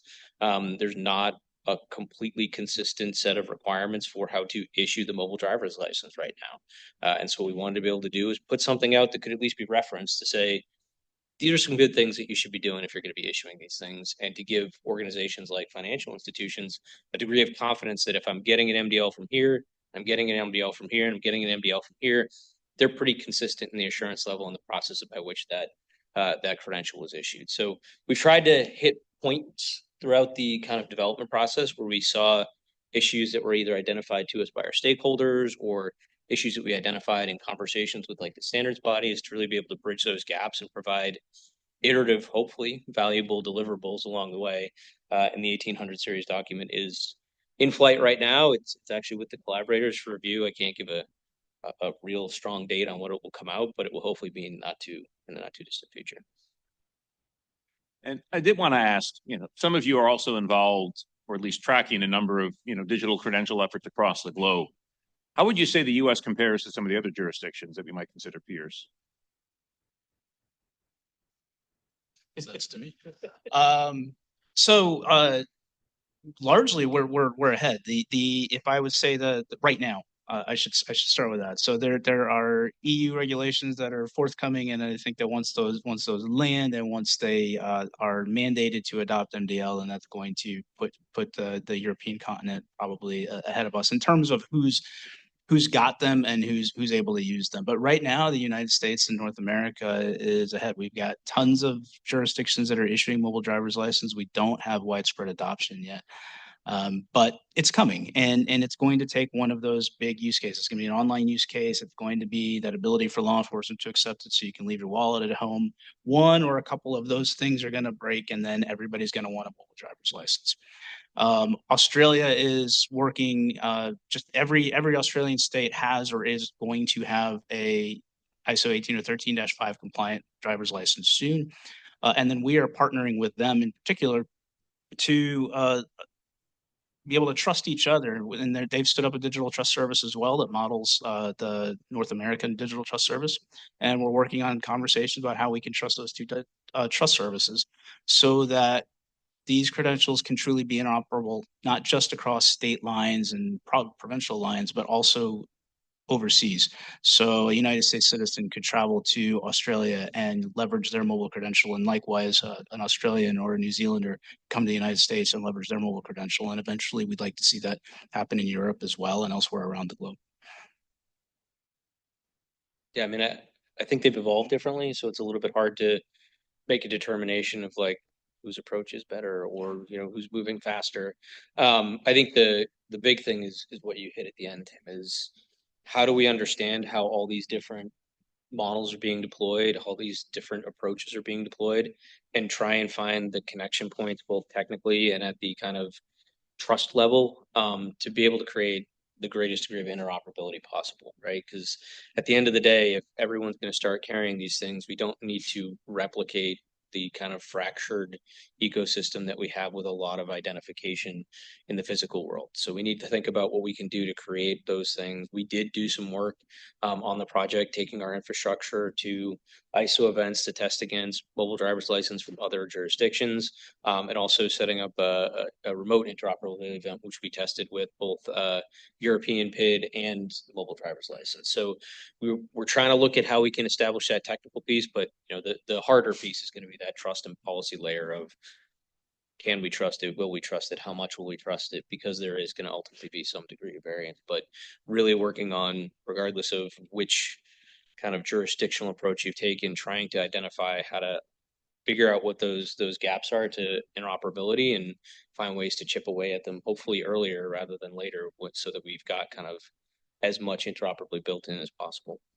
And we're actively doing that right now. We have an active relationship with our sister organization for Australia, New Zealand, and Austroads to have those conversations about what is it going to take for us to be able to trust each other and for our relying parties to be able to trust each other so we can do just that. Nice. And final question, Ryan, I know financial services focus is just phase one, but you've got two more phases to the project. One was just announced and another hopefully later this year. Can you talk about what's next? Yeah, so the next big thing that we want to do is work on the context of using things like mobile driver's license and verifiable digital credentials for government services. So working with organizations like login.gov and state of Georgia and a whole plethora of wallet providers and verifiers to help kind of build out this capability to illustrate, one, we've shown we can do it in the context of financial service, but how can we potentially use this in various different government contexts, as well as two, looking at additional types of credentials. So we're very interested in the kind of derived mDocs that are coming out with both Google and Apple around, I forget the exact trademark names of each one of them, ID Pass and I think digital ID. How can those be leveraged in these processes as well too? So we're not just talking about mobile driver's license, because there are still states that don't have mDL yet, but people might be able to get these derived credentials, and also looking at kind of codifying the relationship with some of the European providers as well too, by bringing on some of them, Skitala specifically, because they've worked on the underlying European digital identity wallet reference architecture. So seeing if we can bring them in and kind of demonstrate more credentials, more interoperability, and government use cases. And so those two specific credentials that you mentioned are also based off of that MDOC protocol. So they become the verifier, the on the backside of it still only needs to be able to read the MDOC credential. It's still 18013. You're still able to verify using the same verifier that you would for a mobile driver's license. So it's exactly as Ryan said. If you don't have a driver's license, if you come from a state like I do that does not yet have a mobile driver's license, I do have an ID, and I would like to be able to make use of that, just as I would be able to with an MDL. And that's that opportunity to be able to do that. It's helpful that it's coming from the same protocol. And the last thing I'll add is we're also looking at a little further down the road, ideally doing something in the healthcare space. We're very interested in feedback and folks that are interested in collaborating on that. But we really need to shape what that looks like. We're very keen on potentially the idea of doing multi-credential presentations. So is there a way to potentially combine something like an identity verifiable digital credential with a digital insurance card to be able to present those in one workflow to sign in at your provider, or sign in and establish an online EHR or something like that. So still very open to what that use case exactly looks like. But we are hoping to get towards that resources coming, being considered sometime later this year or early next. Got it. Thanks. Well, I know we're a little bit over time and we're heading into our final break for the day. I wish we had time for questions, but this has been a great panel. We're going to break for about 15 minutes and we'll come back at 3 for the home stretch. And by the way, if I didn't mention, we're going to have an awesome reception at 5 when this is all done. Good snacks, bar. So please stick around and join us for that as well. We'll see you in a bit, guys. Thanks.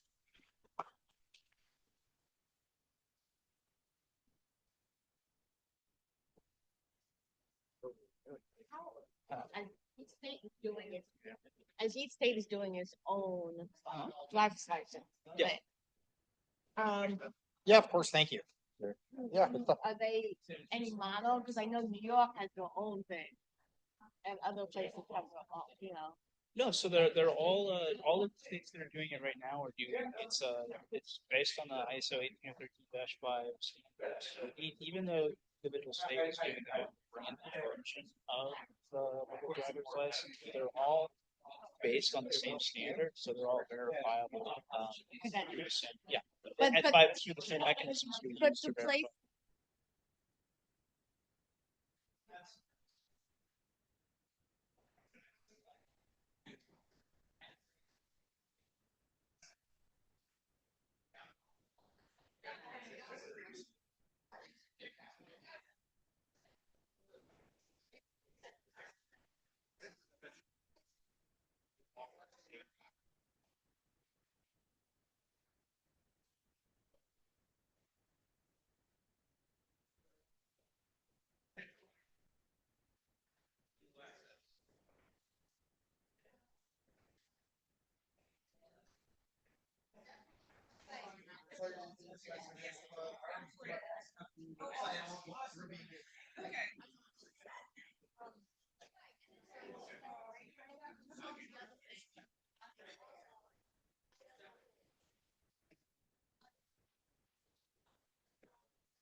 It really is.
But it's also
I think the one area that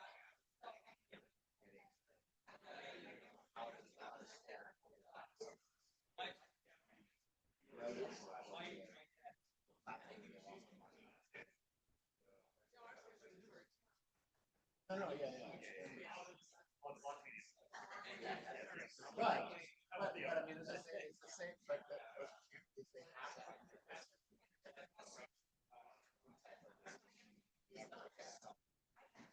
But what does that communicate? But where does that?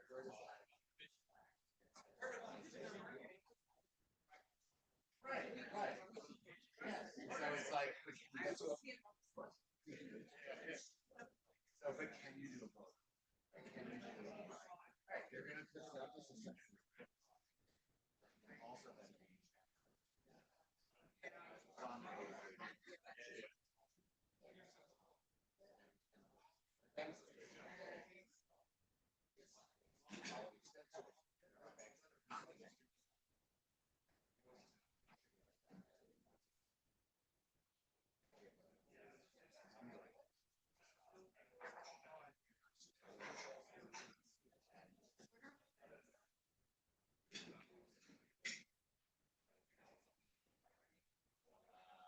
I know the gentleman from the ADA.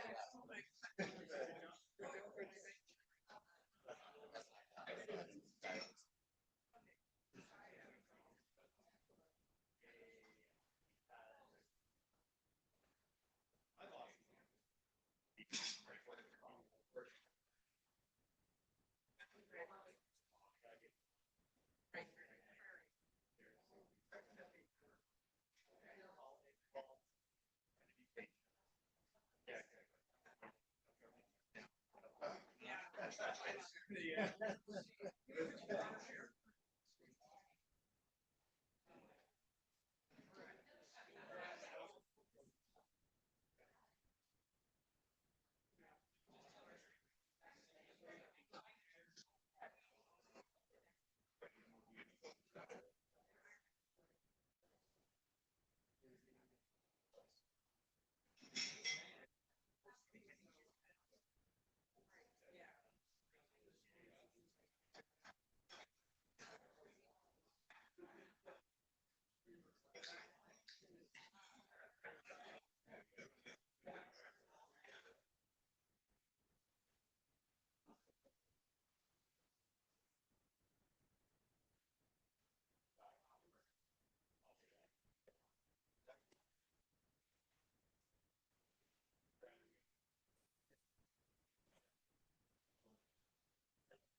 You guys are very comfortable.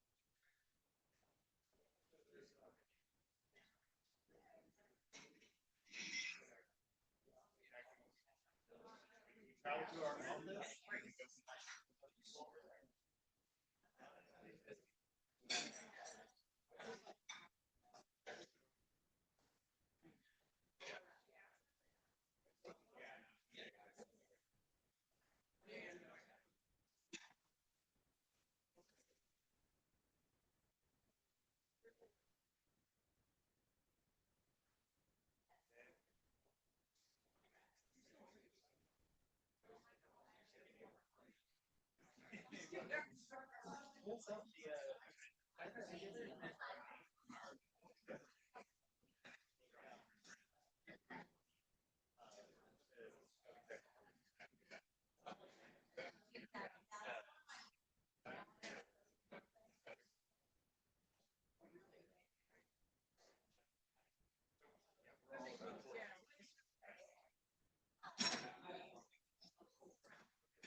All right. If we can ask everybody to take their seat, we are going to get on with the next session, which is me. Thanks.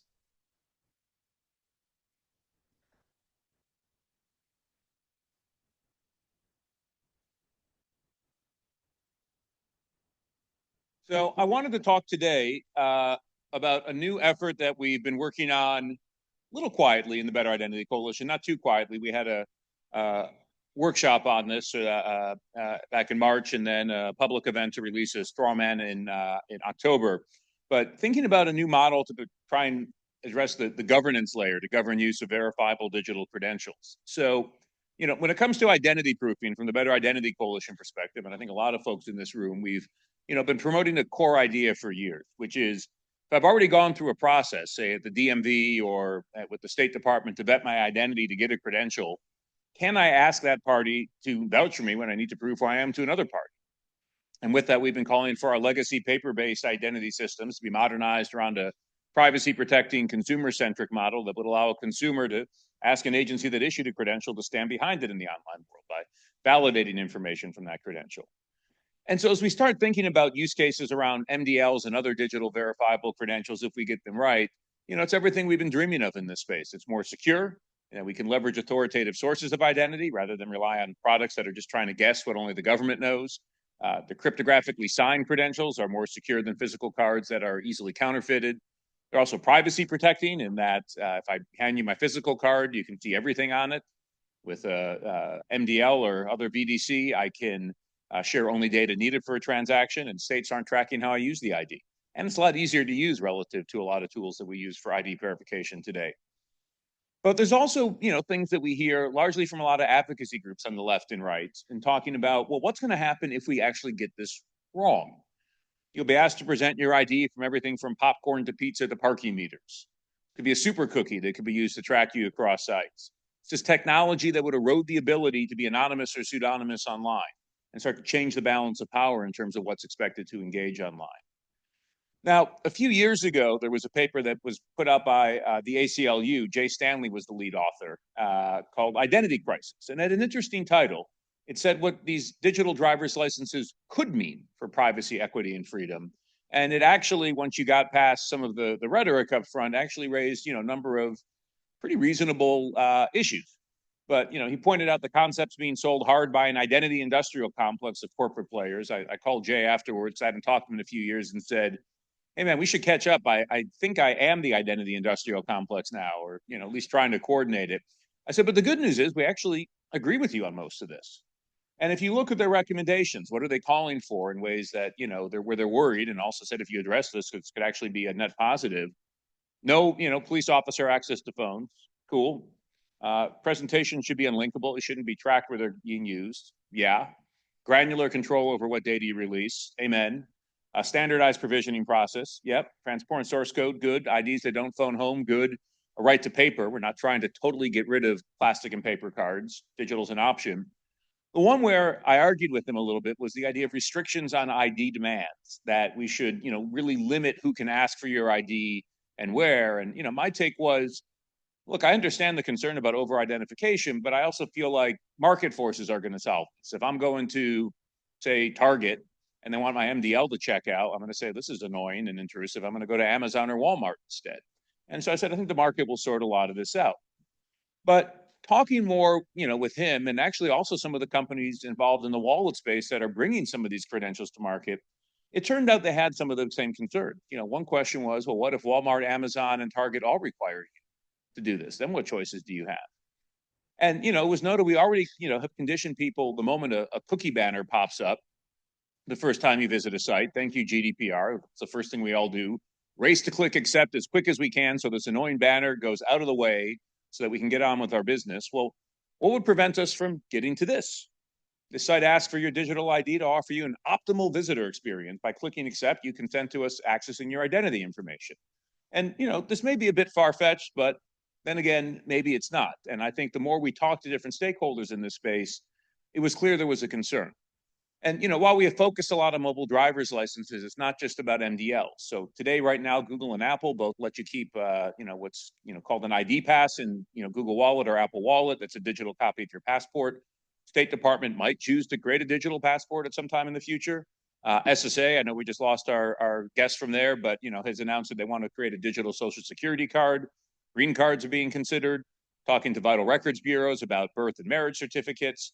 And we're also going to see a variety of third-party identity solutions that will create verifiable digital credentials that in many cases will be backed by government validated data, but then perhaps issued by another entity. But look, mDLs are clearly out in front today. I think the number is 16 states, unless Tim tells me it's a couple more and it's changed. 22, hey, I got to update my slide. 22 states have started to roll out mobile driver's licenses, most working in partnership with TSA. And, most but not other states they're heading down the road to launch an mDL, or at least considering doing so. Most of the focus today has been on the in-person use cases. Clearing a TSA checkpoint that Jason helped set up, buying a beer. The online use cases haven't really been prioritized. Those we just talked about, the NCCOE projects helping to fill that gap. But more to the point, I don't think there's a question in the US of if we're going to have mDLs. Only how are they going to be designed? How fast do we get to critical mass? How will they be used? And whether there's going to be any limits on their use.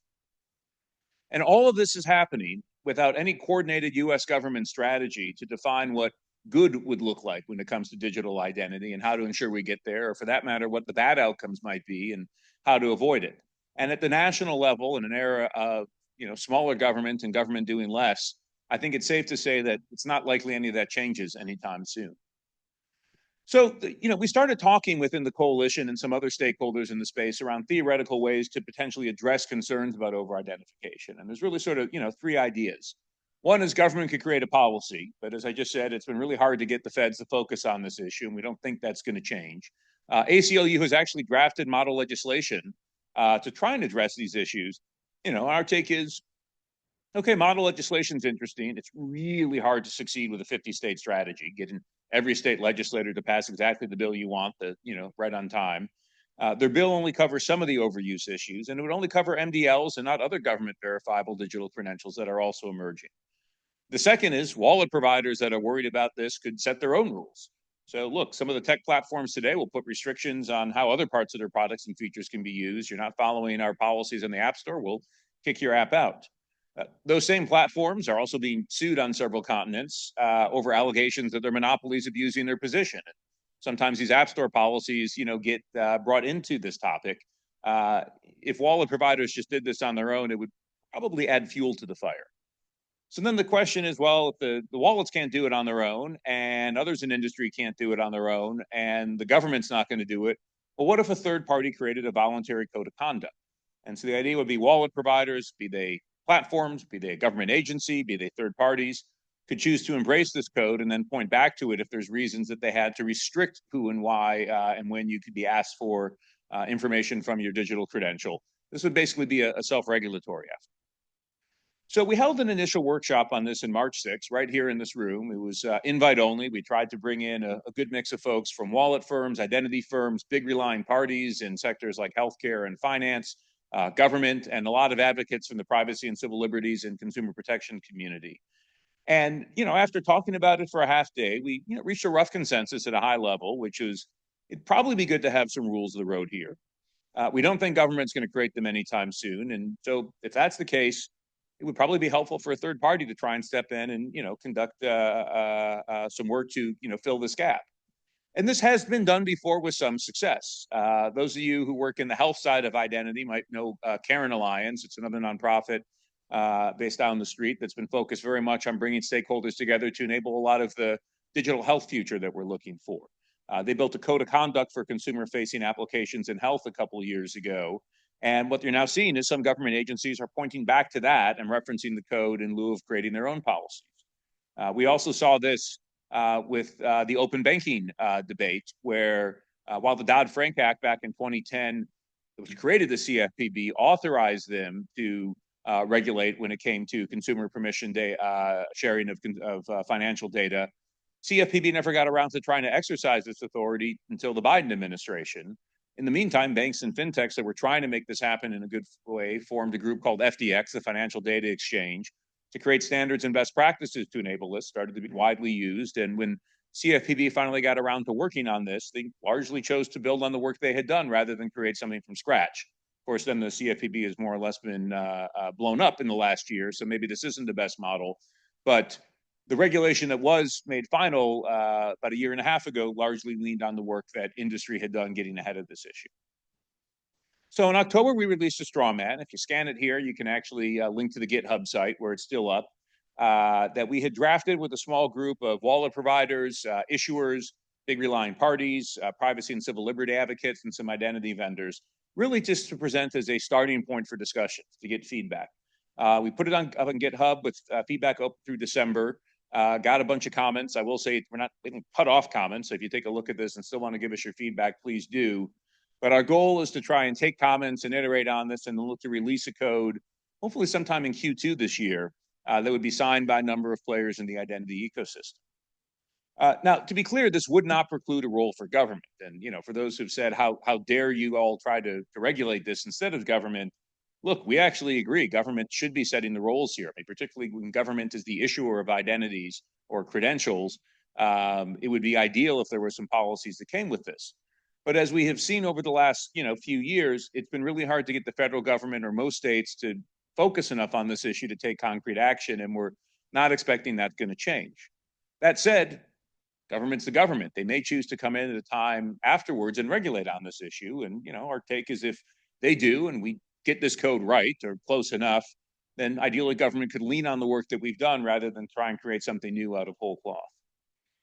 So, we've also, been asked, well, geez, you're doing this and it kind of impacts the government. What do they think here? Well, there's not formal positions, but a lot of encouraging discussions. We've talked to a lot of issuers in the DMVs who are saying, we're actually getting questions ourselves. What would the rules be for different parties to access an mDL? And, the issues around digital identity, when you start getting around the fact that, since the dawn of the internet, the ability to be anonymous or pseudonymous online has sort of been a hallmark of, what has made the internet what it is. Digital ID issues are a little bit different than the in-person issues you run into. And so, a lot of DMVs have said, well, we're not sure we feel equipped to address this. The flip side is there's a lot of issuers who also say, look, we don't put any restrictions on what you can do with the plastic card we give you today. Why would we put any in place here? And so I do think this is an evolving conversation to try and figure out, is there a sweet spot that, addresses, concerns without perhaps overstepping? And, to that point, back to our friends at the ACLU, they put out a, interesting blog back in September pointing out the idea of governments limiting who can access someone's ID is not a new one. In fact, a number of states have put restrictions on who can scan the barcode on your ID, specifically because they were worried about every place you go, you might be asked to scan it, and the barcode's a really quick way to just consume all of that information. And so, it got bad enough that in 2018, Congress actually passed a law called the Mobile Act, part of a bigger banking bill that was passed, that specifically preempted state laws if you were scanning a driver's license for online banking. Mobile stood for Making Online Banking Initiation Legal and Easy. Great acronym. So there is some precedent here for states acting on this topic already. So I just want to take a couple minutes to walk through the straw man, and then we'll hand things off to our panel on agentic identity. First off, I want to say what it's not. It's not a code to address every issue with digital credentials and wallets. It's really focusing on how to create a set of rules that issuers, wallet providers, other players in the space could use to limit what would be really inappropriate requests. Say, I'm ordering an online pizza, I want your height and weight. But it's not intended to solve for other outstanding issues in wallets like issuance, holder binding, wallet security requirements, portability, pretty narrow in focus. And, the basic principles are we have this ability to be anonymous or pseudonymous online. The emergence of digital credentials shouldn't impact that. Moreover, the standards for these credentials have been specifically designed to preserve and enhance privacy. So we should be deploying systems that actually do that. And it outlines 3 categories of use cases the code will address. So the first is kind of the easy one. I'm a bank, or I'm a hospital, or I'm a government agency. I've got a legal or regulatory requirement to collect and validate data on identity before I can give you some sort of a service or product. And the requirement there in some cases could be for every data element on the credential. In other cases, it might just be a subset of attributes associated with that credential. Again, we've heard a lot from PNC today. They definitely need to know my name and date of birth and address and maybe ID number on the ID. They don't need my height or weight. And so here, we think all of these use cases should be in bounds, provided it's for a subset of my data that's directly tied to that requirement. The second is use cases without a legal or regulatory requirement, but there might be a compelling business requirement or risk requirements. I always give the example of hotel check-in. I don't know if this happens to you. This happens to me all the time. I land and my Marriott or Hilton or Hyatt app says, hey, great, do you want to check in virtually? I'm like, yeah, I'd love to do that because I hate standing in lines and talking to people, especially after a long trip. And they're like, great, do you want to get your digital key? And I'm like, oh, is it going to happen? And then, no, come and show us your plastic card from your wallet so that we can give you, I'm like, this. Anyways, I don't know why they have to do this. I don't think there's a legal or regulatory requirement in most jurisdictions. But if they are asking for ID and always have, it is reasonable that, for something like that, or background checks, building visitor access, where you have to stop and show a plastic card. Why can't you complete this online? And the third is use cases that we're envisioning should be restricted, which would be things where look, there's really no reason, legal or, business or otherwise to collect the data. This is really trying to address concerns around, again, that height and weight for a pizza, tracking my online behavior, using it as a super cookie to deliver targeted advertising. Now, how do we say this is not a set of use cases that we're looking to enable? So I think where we need feedback, and I'm going to, try and, drop off so we can get to the next panel quickly, is what should the threshold be for this middle set of use cases? I think this is where we had, as we've talked to different stakeholders, a lot of debate. I think we want to balance requests for letting somebody use a credential for things that are reasonable, like that hotel use case, without creating some loophole that would basically allow any organization to ask for your ID in any situation. So we've explored terms like risk-based and business critical. Not sure if either of those really hits the mark, but the intent is to realize there are things you do today where identity is, generally presented, and how do we allow that to go forward in an online world without opening the door too much or being too restrictive on the other side of things. And, with this, like giving people choice is actually really hard. The other question has been, look, for a restricted use case like the super cookie, should there still be options for individuals to choose to share their data? And, how do we balance precluding inappropriate requests with the fact that, we still want to let users make their own arguably bad decisions? So do I share my name and date of birth, but not address? Do I share my age only? Oh, I can have a $5 Starbucks card. Cool, I'll give you everything. So, should we be precluding that? These are, interesting discussions. And, also, people are raising the point of, even if you flash up warnings, if there's an easy override button, does it just lead to a default where we're basically asked for ID everywhere and we have to click that button to go through to the next page? So these are some of the issues that we're trying to work through. I don't want to take too much more time, just given that I want to stay on schedule, but it is 3:20. So I'll say if you have questions about this, please find me during the reception. I'd love to talk to you about it. And in the meantime, I'd love to invite Heather and Pam and Ian and Will and Harold to talk about here come the agents, but how will we identify them? Thank you.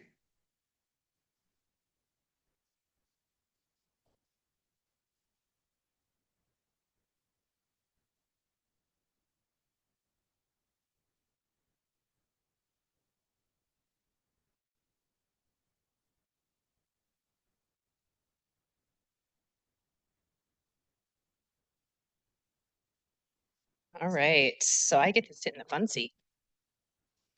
Thank you all for being here, and thanks to our panelists. I think this is going to be a really fun discussion. I'm sure no one has heard anything about agents recently. No, we're all new to this. No one's excited. They don't pose any interesting questions, so this is going to be a really boring 40 minutes. So we are here today to talk about these autonomous agents that, in fact, we have heard way too much about, and how we're moving from AI tools to AI actors, and what questions does that pose for the identity community, for the cybersecurity community? In some circles, agents are discussed as the solution to everything. In others, as this incredible problem that we don't know how to solve. I'm going to posit that it is either both or somewhere in between. Identity, delegation, accountability, not solved problems necessarily in the best of times, let alone in this potentially new world and new paradigm. So the policy choices that we make now have the potential to seriously impact this ecosystem for better or worse. Let's go for better. And I'm here with my fantastic panelists. Harold Booth from NIST, Will Wilkinson from Persona, Pam Dingle from Microsoft, and Ian Glazer from ID Pro. I will let them tell you a little bit about themselves as we go along. But let's kick it off. In one sentence, what breaks if we deploy agents at scale without figuring out the identity piece? Harold? Keeping it easy. Yeah, thanks. So I would say that you won't be able to track the actions and the activities of the agents in a consistent way. Because one of the things that I think about this identity is like the underpinning for security of these agents in the first place. So being able to make sure that we can build off of the existing identity infrastructure that we already have, and then being able to then leverage our existing policy enforcement points and all of the other things that we do to control in software, I think identity is a key piece to being able to kind of fit agents within all of that. Will? Um, Yes, you have to push the button. Sorry. Hi, I'm Will.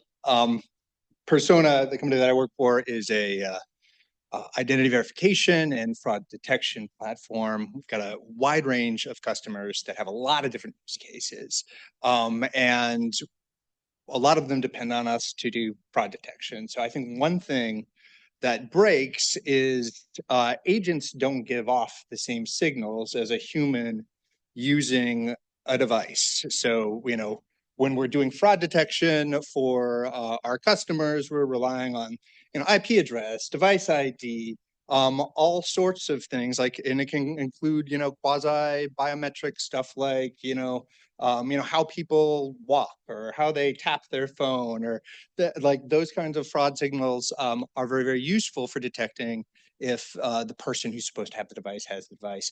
And agents just don't give off the same signals. And for most platforms, it just looks like a bot, and bots are bad right now because they're usually perpetrating fraud. So unless we have a way of identifying agents, distinguishing between like good bots that have permissions to do things and bad bots that are just there to abuse a platform, they're just all going to get blocked. And something like agentic commerce isn't going to get off the ground.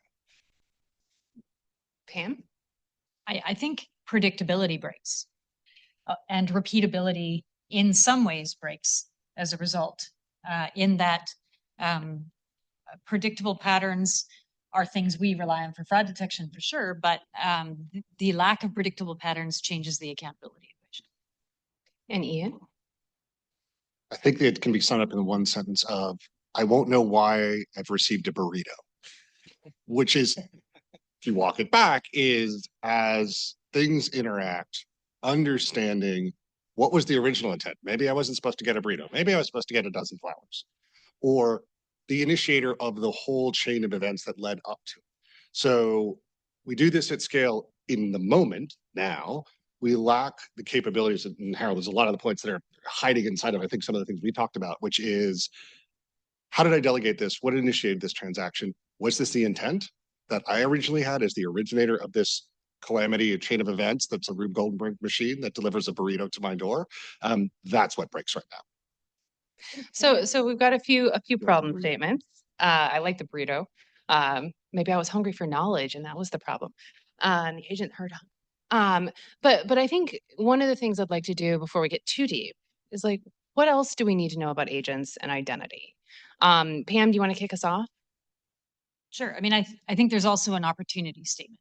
Yes. So if there was only ever downside, it would be an easy, we probably wouldn't even be up here, right? There is also the, because there's a lack of predictability and because new patterns are possible, new amazing things are also possible.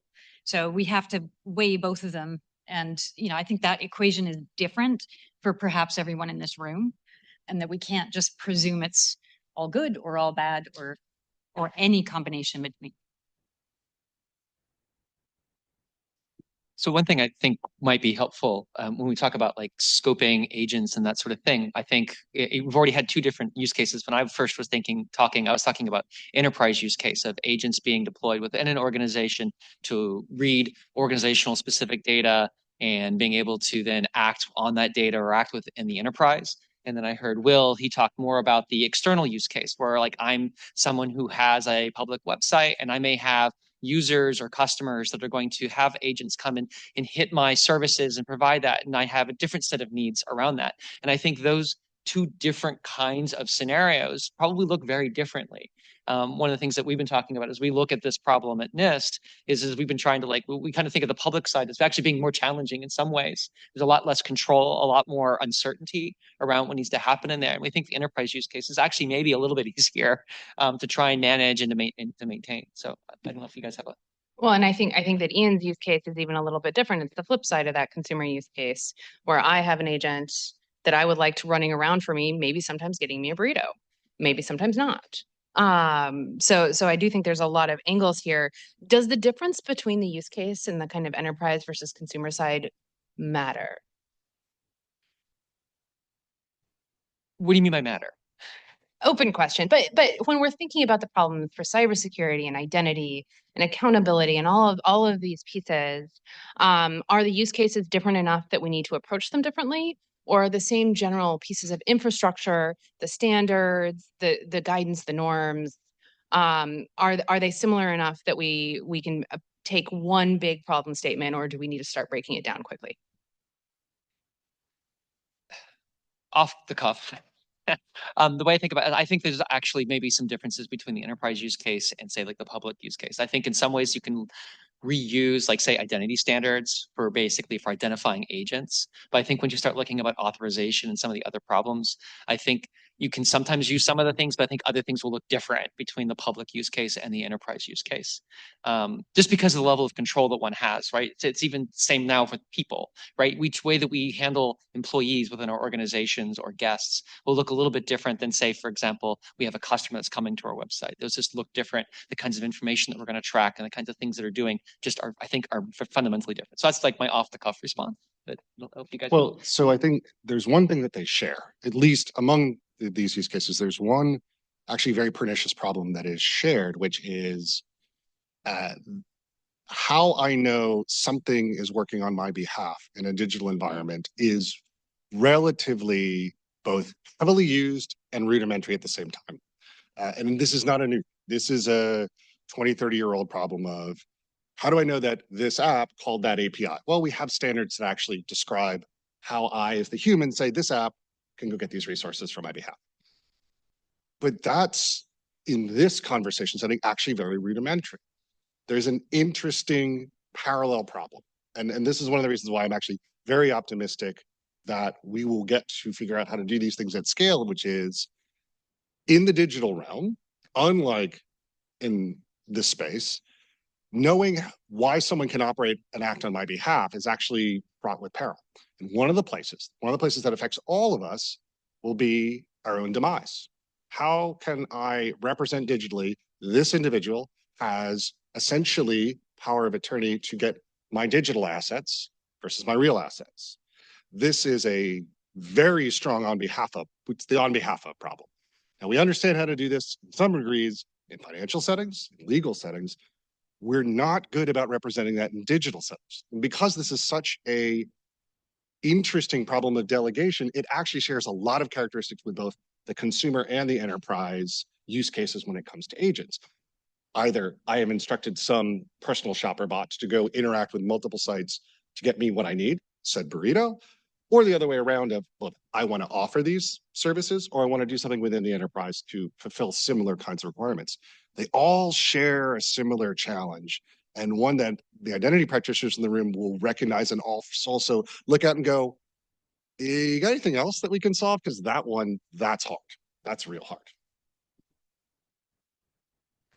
I think too that the enterprise world has a layer of abstraction in it that the personal world doesn't, which is essentially managing stables of available agents, right? So in a personal world, you can just pick anything you want, anytime you want, as long as you're willing to pay the price. Whereas enterprises have to worry about things like enterprise licensing agreements and, making sure that employees have a governed set of tools that are acceptable to corporate policy. And that changes the game. The oversight becomes an absolutely critical piece. And so in a personal world, you don't necessarily have to connect the dots between every agent that gets called on your journey to get a burrito. But in the enterprise world, if you're going to run 6 agents in parallel to do a code review, in order to be sure that no agent is going to be biased in its reporting, then you have to know which of those things ran, who sponsored those runs, when, and potentially in what order. So slightly different, more complicated world. A point I'd make is I think if you're looking down the road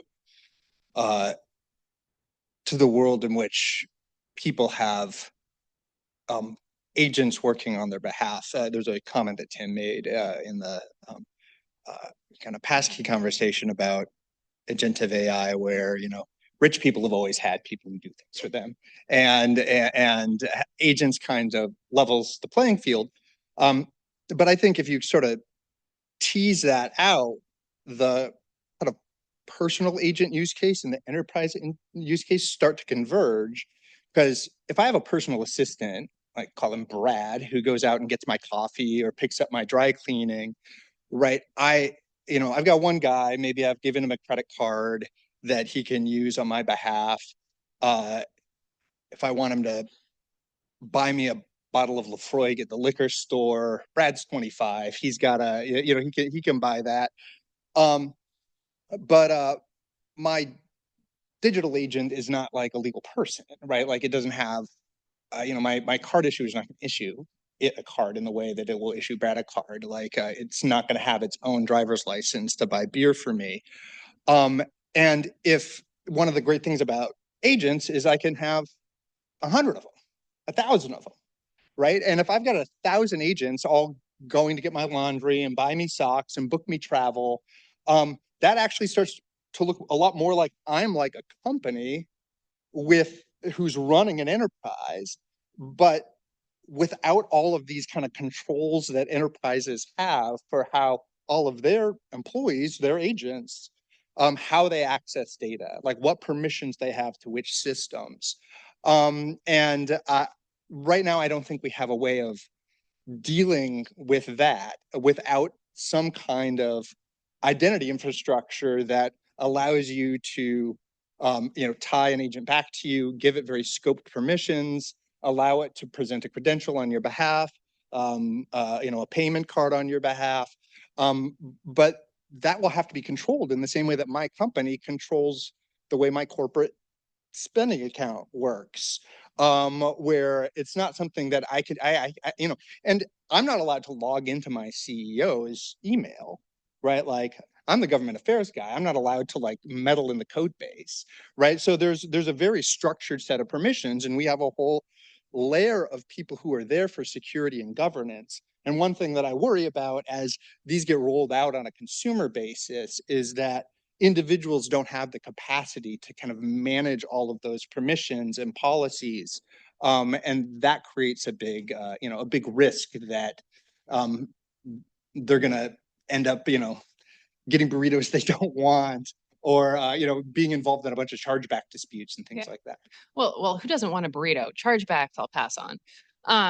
So I think that sets up the next question really well.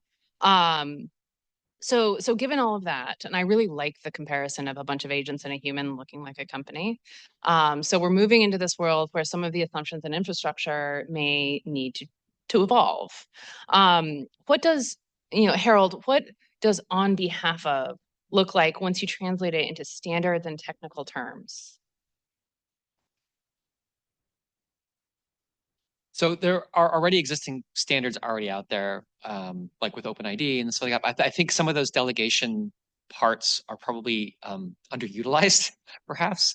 And so I think so that's one of the areas that, like, as we have a project that actually will hopefully get out a white paper in the next week or two that we are looking to start a project, the NCCOE, that's looking at some of these issues around AI agents. And one of the things that we are worried about is like, what does the profiles of some of these standards need to look like for when you're thinking about problems like with delegation and on behalf of. And so trying to like figure out like, okay, what holes or what things need to be managed within those standards? Do we need to be extended? Or, what are the ambiguities? Because sometimes if they're underused, some things are ambiguous. So like identifying how do you actually make these things work so that they're interoperable. And so those are the kinds of some of the issues I think that are probably there within the standards that still need to be kind of worked through. And like I said, we're actively looking at like what that needs to look like. So we have some infrastructure, but maybe some gaps. So how do we fix some of these some of these gaps to make sure that the infrastructure serves the optimistic opportunity? Well, I don't think I have all the answers to that, but what I do know is sort of twofold. Identity practitioners have been reasonably mediocrely successful in working with their developer and security peers over the arc of the last, let's say, 20 years. In some regards, identity is viewed as a little bit of a dark art. And I don't think we necessarily do ourselves any favors with that. And the reason why I bring that up is because the speed at which AI organizations and the related technologies and the follow-on protocols that we're seeing that are evolving or being adopted, which becomes de facto evolution, is far faster than I think we can engage at the speed we need. I'm stoked to hear about that. What's the NCCOE is going to be doing? Like, and I'd love to participate in it. Potential, excuse me, could potentially be doing. But the thing is that there's 1,000 of these things, sort of experiments running all the time. And so there is a scale problem of where we would like to maybe be more prescriptive about how things work. And maybe what we have to do is turn around and say, actually, what we need to see is these are things that are being deployed. No one actually wants to deploy chaos, right? Like none of these organizations want to be like, congratulations, we've ruined everything. So learning from what's been working, even if it is rudimentary, and then saying, hey, this is how we can improve it to a higher assurance kind of interaction or a series of interactions, may become a model that as identity practitioners, and that's a little bit unsatisfying, may have to take. I think it's really important. It's really easy to skate over the surface of this too, because it's so big, right? I mean, the idea of a chaos agent is really quite funny. Also, Brads and burritos is going to be the summary of this. Yep. But, you know, what we don't hear a lot are definitions of what agents even are. We often, you know, LLMs can be agents. Other things can be agents, simple scripts. And agents have a lot in common with each other. So this question of what is a non-human identity versus what is an agent, is that Venn diagram intersecting, or are they separate? Those conversations are maybe mostly barroom conversations right now, and they need to get into the conference rooms. But I will say, from a standards perspective, there are 4 or 5 efforts right now going on for sure. MCP is a very interesting one if this room has not heard of it, Model Context Protocol. And the reason why MCP is interesting is because it's really designed in a world of AI to expose tools to LLMs, for example, or Gen AI, but not exclusively so. But the whole concept of it is to reduce friction, because the truth is, you know, a Gen AI tool or an LLM, they don't need to use a programmatic interface. That's, I think, one of the major changes in the world, you know, is that, you know, if they don't like your programmatic interface, they can just go crawl your web page. They can go manipulate your human interfaces. You know, there are a million ways for agents to solve problems, and it is in everyone's best interest, especially the owners of resources, to make that efficient and not problematic. So there is an alignment in incentives here for the world of agents to make things efficient rather than horrifically messy. Are you using efficient here as a shorthand for predictable and a priori known? In some cases, yeah. I mean, if you're the owner of the resource, right? You own a weather server and you want an agent to show the weather. I mean, it's not that you want to just go make another thing when you already have an API for accessing the weather. You want to enable this specific technology because it's better for your bottom line as well as better for your customers, I think. So one thing that maybe is missing, maybe let's add more complexity to this conversation, but I think one thing we haven't really touched on too much is we make the assumption that the agents are actually predictable in of themselves. They often will make mistakes. It's actually inherent in technology as it stands today. Maybe that'll get better over time, but as of right now, these tools will make an error. And so basically, I think one of the things that we need to make sure that as we are creating standards or creating infrastructure around all of this is accounting for that error It's going to happen. Don't say like if, it's when, and it's inevitable. And so as long as we plan for that, then things won't turn into chaos. And instead, when I order burrito, it's not like, I'm getting some like, picture or some stuffed animal or something, as opposed to like the actual piece of food. Because if you say burrito without a lot of context, it may give you something that you don't expect. So that's something that I think needs to be, part of the conversation, I guess, is what I'm saying, is that these things are unpredictable and as maybe in other contexts, when we talk about LLMs, they hallucinate, I think is the word that is often used. I think at NIST we tend to use confabulate, but that is something that I think should also be part of the conversation as we design these systems or these infrastructures. So, but there's the other thing this talks to is capturing what was the original intent. Like, what was the first domino that fell that caused these series of agents to interact and do these things, and what did we mean? And I sort of keep coming back to like Kramer in the movie phone. Like, why don't you just tell me what movie you want to see, and I can actually tell you what time it is. There's a challenge we've always had in capturing intent, right? In a lot of ways, in other forms of transactions, when the human is the first party initiating it, the fallback when they get it wrong is we know how to reverse transactions. We know how to sort of work through that. If I stack agents together, each of which has a degraded form of the intent of the origin, you don't get a burrito, you get a bowling ball delivered to you. And I think that's the thing of how do we walk backwards and be like, what did this intend to do? What do we intend to do here? And then you put it into the enterprise frameworks of what am I authorized to do as the human? Did I just delegate this task, which became much bigger than I'm authorized to actually perform?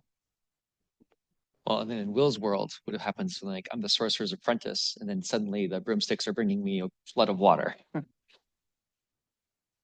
Yeah, I just wanted to kind of follow up on Pam's comment. I mean, I think just like thinking about what an agent is at all, I mean, it's very abstract thing, right? Like it can be kind of anything. I mean, like in the internet protocol, right? Your user agent, use your browser, right? Like, and right now, like internet services are built, they're architected to deliver information to the traditional user agent, right? Like, which is not an LLM, which is why a lot of the new AI agents have a hard time navigating websites, or if you try to let it take control of your browser, it's going to try to click the order button and it has a hard time finding the button because just like the website wasn't built for that kind of agent. It was built for a human being interfacing with a web browser. Like clearly over time, all of this infrastructure is going to get rebuilt so that it interfaces with things like MCP or kind of other protocols better, right? Like, and so as we're re-architecting all of those online resources and e-commerce sites to work with agents, I think that's an opportunity to integrate the kind of identity layer that needs to exist to create, to deal with the liability issues. Whose agent is it? What permissions does this agent have within this scope? All of that's going to have to get built into the way these web services are structured so that they can talk to agents in a way that kind of enables the cool things you can do to actually function. Otherwise, it's just like like a robot. Like have you ever seen one of those robots that tries to fold your laundry? Like they just can't do it, right? Like and right now, like watching Claude try to take over your browser, it's a little bit like that. Because like it's just that the technology is not built to interface with this kind of thing in this way. As we rebuild it, I think that's a good opportunity to start building in the identity infrastructure that's going to like unleash the value of the technology. And that makes a lot of sense. I think what we're talking about here is identifying the places that we have assumptions that just aren't going to hold. When we're talking about that identity infrastructure and thinking, what do we need from an infrastructure perspective, from a standards perspective, from a liability legal perspective, from a regulatory perspective, and from policymakers. I'm curious what you all would recommend. And I know, Harold, you guys are going to come out with a paper asking these questions of everyone. So maybe we'll get a cheat sheet out of this session. But I'm curious, when you're looking at these assumptions and saying, cool, 90% of our assumptions, I don't know, hold. And then there's these 10%. Where should we be focusing on to make sure that we are ready and that we can seize the opportunity across these domains? And this is one of those questions that can go forever. We've got about 10 minutes.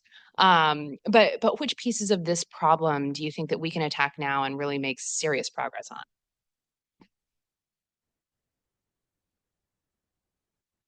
I'm going in. I'm going in. So I think the interesting and exciting thing about AI is that it involves context and judgment. Those two things, right? If you try to use an AI element without looking at what it outputs and applying judgment to it, you will fail. That is exactly what it's for. But the more context you give to that process, the more likely what you get is what you want. So this is the group that knows what good looks like. And so, you know, my strong wish is for you all to dive in and talk about what is good.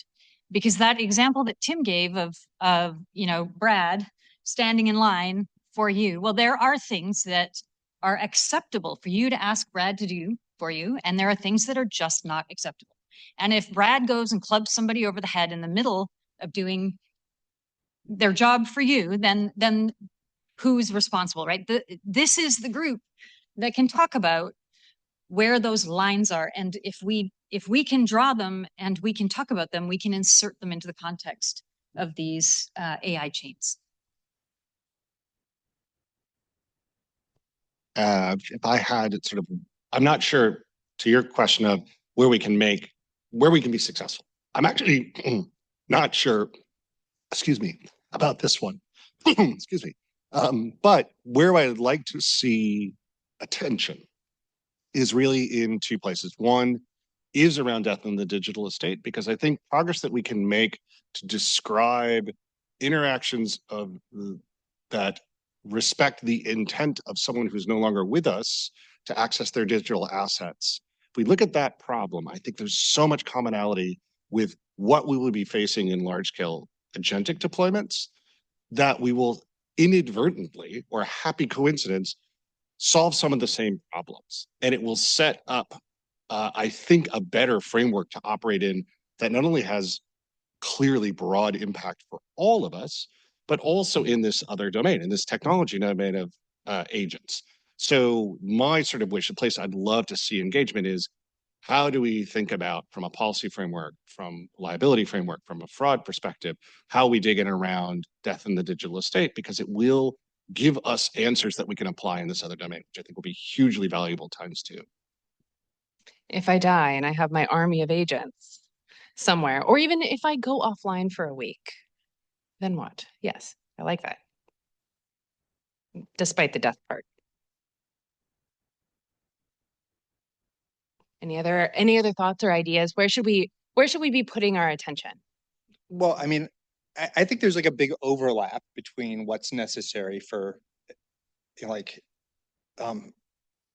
successful agentive AI and the stuff that we've already been talking about. And it involves a lot of the same problems, right? We just heard a panel about mDLs and mDL adoption, right? Like, and that with just digital IDs, there's been multiple standards that you have to navigate. There's interoperability issues. Like getting things like online presentment for digital credentials working at scale, which is about to happen. You know, we have the, kind of digital credential APIs, the OEM wallets are all gearing up to be able to present mDLs, like natively. My company is working on like enabling acceptance of mDLs for its customers, and just getting that going is kind of a key component in setting some of the kind of foundational requirements for a successful agentive AI ecosystem. And I would hope that when people see the promise of agentive AI, it like kind of increases the urgency around the issuance of digital credentials, the building of the infrastructure necessary to share those credentials online, getting banks and financial services to start, integrating these things into their kind of onboarding processes, like getting the regulators to, give their blessing to kind of mDLs and things like that as a way of doing their, customer identification programs. Like just setting that stuff into motion, I think will really, really help building an agentive ecosystem that can actually function and avoid some of the problems that we'll otherwise have. Actually, I find that very interesting that, before we can even have agents, we probably have to get our own identities right, is what I kind of understood what you were saying. Yeah. Oh no. So one thing, I'm sorry, I lost my thought because I think the idea that we needed to have our own identities right. But there was another thought that I think I wanted to pull on here. Now I'm forgetting and I apologize. Will come back to me. Oh, user concurrence. So one thing I think that is, part of as we look forward, which is, as we go forward, is like, when and how, or what's the right time to ask for user concurrence, right? So we don't want the user to have to approve every single action or everything that goes on, but then what is the right methodology for doing that? So I think that's something that we need to work through. But in terms of like, what are the things or what are the areas we work on in addition to just getting our own identities right? I think the other thing to be thinking about is that these are AI agents is software. Right? It's a kind of software. We know how to protect software. We know how to secure software. And I think a lot of the things that we do already are the same things that we should be doing when we look at AI agents as well. So, making sure that we have proper logging of what's going on with these things, and making sure that, like, so for example, when we look at an AI agent, there's going to be the context that's going to be provided to it when you're asking it to do a thing, the context that it goes and receives, like what are the tools that it interacts with, making sure that you log all that and you're tracking all that, and like what it's doing, and like and then what it gets back in response and what it provides back to the user. I think all those things are things that we need to be looking at as items to be tracking to make sure that, like, from a security perspective, and as we're looking at as these agents are interacting with our infrastructure, with whatever identity or whatever delegation they have, that we know exactly what they're doing. All right. Any more? Go for it. Give us another one. No, this is gonna get ugly.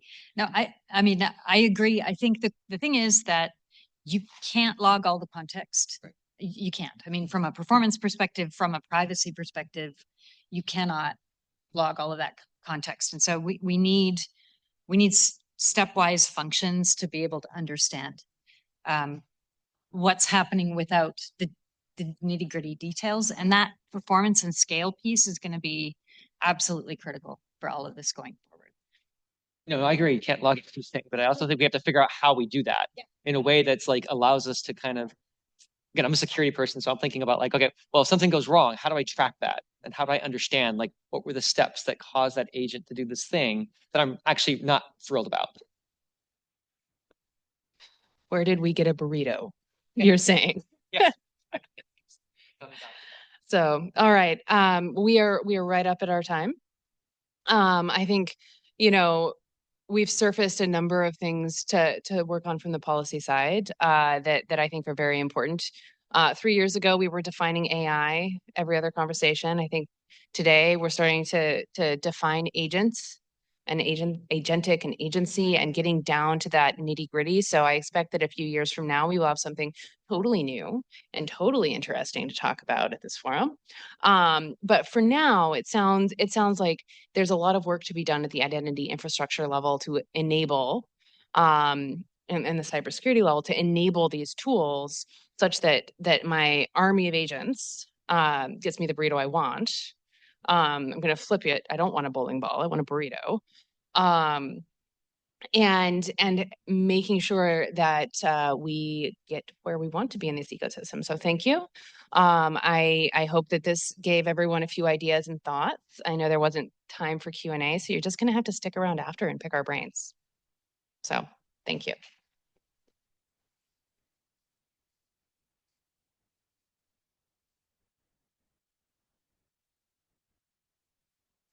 Thank you all. That was an awesome discussion. We've been at this a while. How's everybody feeling? Got room for one more hour? All right.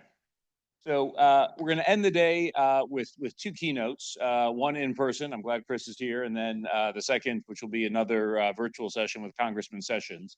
And then we'll have a reception.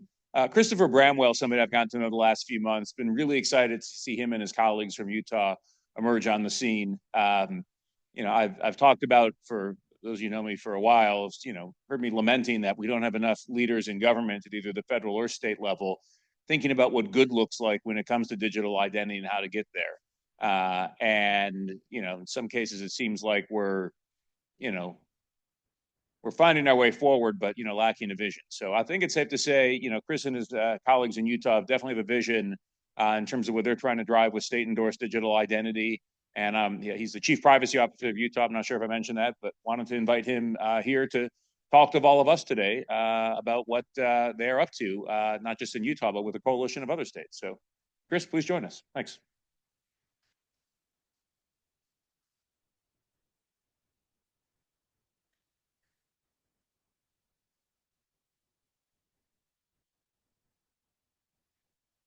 Well, Jeremy, thank you for having me here today.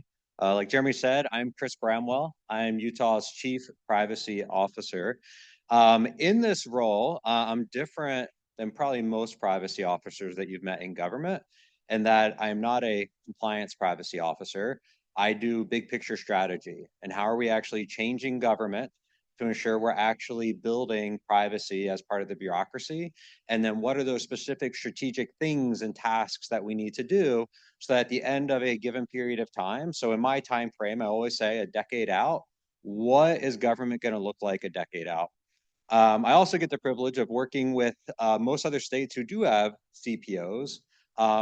Most of them they're hired by a CIO and it's there for compliance reasons. But I get to learn a lot about what they're doing, where they're struggling. My role is a little different in that one, it is a codified position appointed by the governor, confirmed by the Senate, and then I get to make direct legislative recommendations. So with that said, I want to tell you a little bit about what we're doing in Utah and why we're doing it and how we're working with other states on our approach. Utah, if you're not familiar with it, is one, it's a supermajority conservative state. So the fact that we're having very in-depth identity discussions the way they are, not normal for that type of state. But there's some reasons for it, and these are things that other states can replicate, and we'll talk about that. But part of Utah's history, and this is part of my family's history as well, of why we care so much about privacy, and this does translate directly to digital identity, is when pioneers came to Utah, it was literally for autonomy, and it was to be left alone, to live their life according to the dictates of their heart. That's why many people came to America, whether as pilgrims or pioneers or as immigrants, is because you want something better and you want to do it according to your conscience. And that's a lot of what we're talking about with digital ID. You need to engage in the free market, but do it according to your choice without being tracked, without being surveilled, without undue influence on how you're operating. So you have, somebody said earlier, autonomy. I say agency, but it's the same thing. So you can live your life in the digital realm according to the dictates of your heart and how you and your family see fit. So, but why is this so important to me? So I'm going to start at a micro level. You may not know this, but most cities, counties, towns, states, service districts, universities, and even at the federal level are really struggling when it comes to data governance. I can say confidently on the state level on down, most states have no strategy to actually ever really dispose of data. They've never established clear purposes and uses of data. I can tell you everyone really struggles to give notice. There is no process for how do you do after the fact notice when you need to change your purposes and uses. All of this is piling up now as we've modernized with IT over the last 20 years into either we're going to fix it or there's going to be less and less trust in government and government's going to be ineffective. In my previous role that actually resulted in creating my role, my job was actually to assess what I thought were the biggest privacy risks to the public by government. And that is what I identified was I essentially looked at it systemically and identified There is no real privacy. There is no data governance. And when the internet came along and technology came along, we had a lot of well-meaning administrators and bureaucrats that implemented technology, but they didn't translate the antiquated records management laws into technical requirements and specifications to carry over those requirements. So in Utah, we in my role, it's nice because I get to work directly with elected leadership. We sat down and we said, what's our strategy going to be? How do we actually fix all of this? And digital identity, it's only one small component of it, but what is a big strategy we can actually do over a decade to transform government top to bottom? If we wanted to have that much hubris to actually say we can move an entire state with 3,000 plus governmental entities, so universities, cities, counties, towns, can we do it? And our goal the entire time was if we can do it, we think we can help other states to do it too. They just needed a model to follow and somebody to actually do the work. So what we laid out was 3 pillars. The first one was comprehensive data governance. You need to know what are the rules around your data. These are basics. What's your legal basis? How long can you keep the data? Some of our modern data governance concepts, and we've been planning these in Utah code throughout the last couple of years, the concept of data schemas. So like when we have permanent public immutable records that are never supposed to change or should have a chaining of record when changes happen, what is that data schema? These are the things important when you bring in verifiable credentials if you want to automate government processes. So we have spent years in Utah. We're the only state that actually has comprehensive government data privacy law to dictate and define that relationship between individuals and government that applies to every public entity in Utah. With that, we've been incorporating modernized records management laws, working on these schemas, working on verifiable credentials, and this is all part of data governance. The next pillar is verifiability. We started talking about this years ago before we got our laws last year, was we knew with AI and automated decision-making, you have to have verifiable and accurate data, and you need to know the individuals you're engaging with or the persons are who they say they are. And then you're in a much better position when you know the rules around the data to automate. So that's what we have actually been working on. Last session, the session before, and now this session is our state-endorsed digital identity initiative. The end result of this, of all of that work, is what I said, is that automation. Then you get to do the really fun stuff to really modernize government. But you can't jump to that just yet, because if you don't have all the foundation in place, what happens is it's more of the same. You're going to have automated decisions, but you don't know how to do them with human-in-the-loop processes. You don't know how to set up the regulatory framework for what should the appeal structure be if the AI used data that was incorrect or the algorithm had bias in it. These are things lots of states are jumping to, but in my view, they're not quite ready for that yet. So for the verifiable piece, I'm going to discuss today specifically the digital identity component. My view is that in 10 years, if we actually do everything correctly and we coordinate together and we have lots of incremental improvements to do, and a lot of what's being done here today with W3C verifiable credentials, with MDoc, with mDL, we're obviously bringing in SEDI concepts to the mix. You have wallet providers here, you have proofers here. Everybody is here to actually make, I think, what I'm about to say happen. It's a matter of how quickly can we have the discussions that need to happen and how quickly can we make decisions so we can speed this process up and it doesn't take just 10 years. Maybe we can do it in 5. We definitely don't want it to take more than 10. But if we do this correctly, we can have the entire framework we need so that every city, every county, every federal agency, everybody can have the verifiable records being issued that they need to have issued so people can prove things. Everybody will be able to have digital identity that when they use it, they can engage in public and private transactions. They can have privacy, and we can do this in a way where people have equal data rights under the law. It's no longer arbitrary when you go from one city to the next. You're all getting the same services. It could be done in the same way. And it can be verifiable, and you can eliminate fraud. And at the same time, build trust in government. You can strengthen family units of how you account for guardianship and delegation of children's credentials. You can do all of this in a comprehensive way that will, in my view, not just strengthen trust in government, but can actually be good for society. It would become a great export from this country of this is how we are doing digital identity, and this is actually how we're governing data. So James Lee, is James still here? Okay, you said something earlier that really resonated with me. This is actually the basis of SEDI. I'm going to jump in now and get into SEDI. Nobody can use my identity but me. Did I say that correctly? Nobody can use your identity but you. I'm going to break it down a little more technical. Whoever controls the key controls the identity. It's as simple as that. And so our goal with SEDI is to create a form, and this doesn't mean this is the state now, but we want to ensure individuals are able to control their own keys. And that the state's role is to endorse their identity, but ensure they have a digital identity that can last their entire life, that can have perpetual verification, perpetual authenticity, and that can be resilient to key compromise, that you can maintain that authenticity and verifiability across key rotations that need to occur.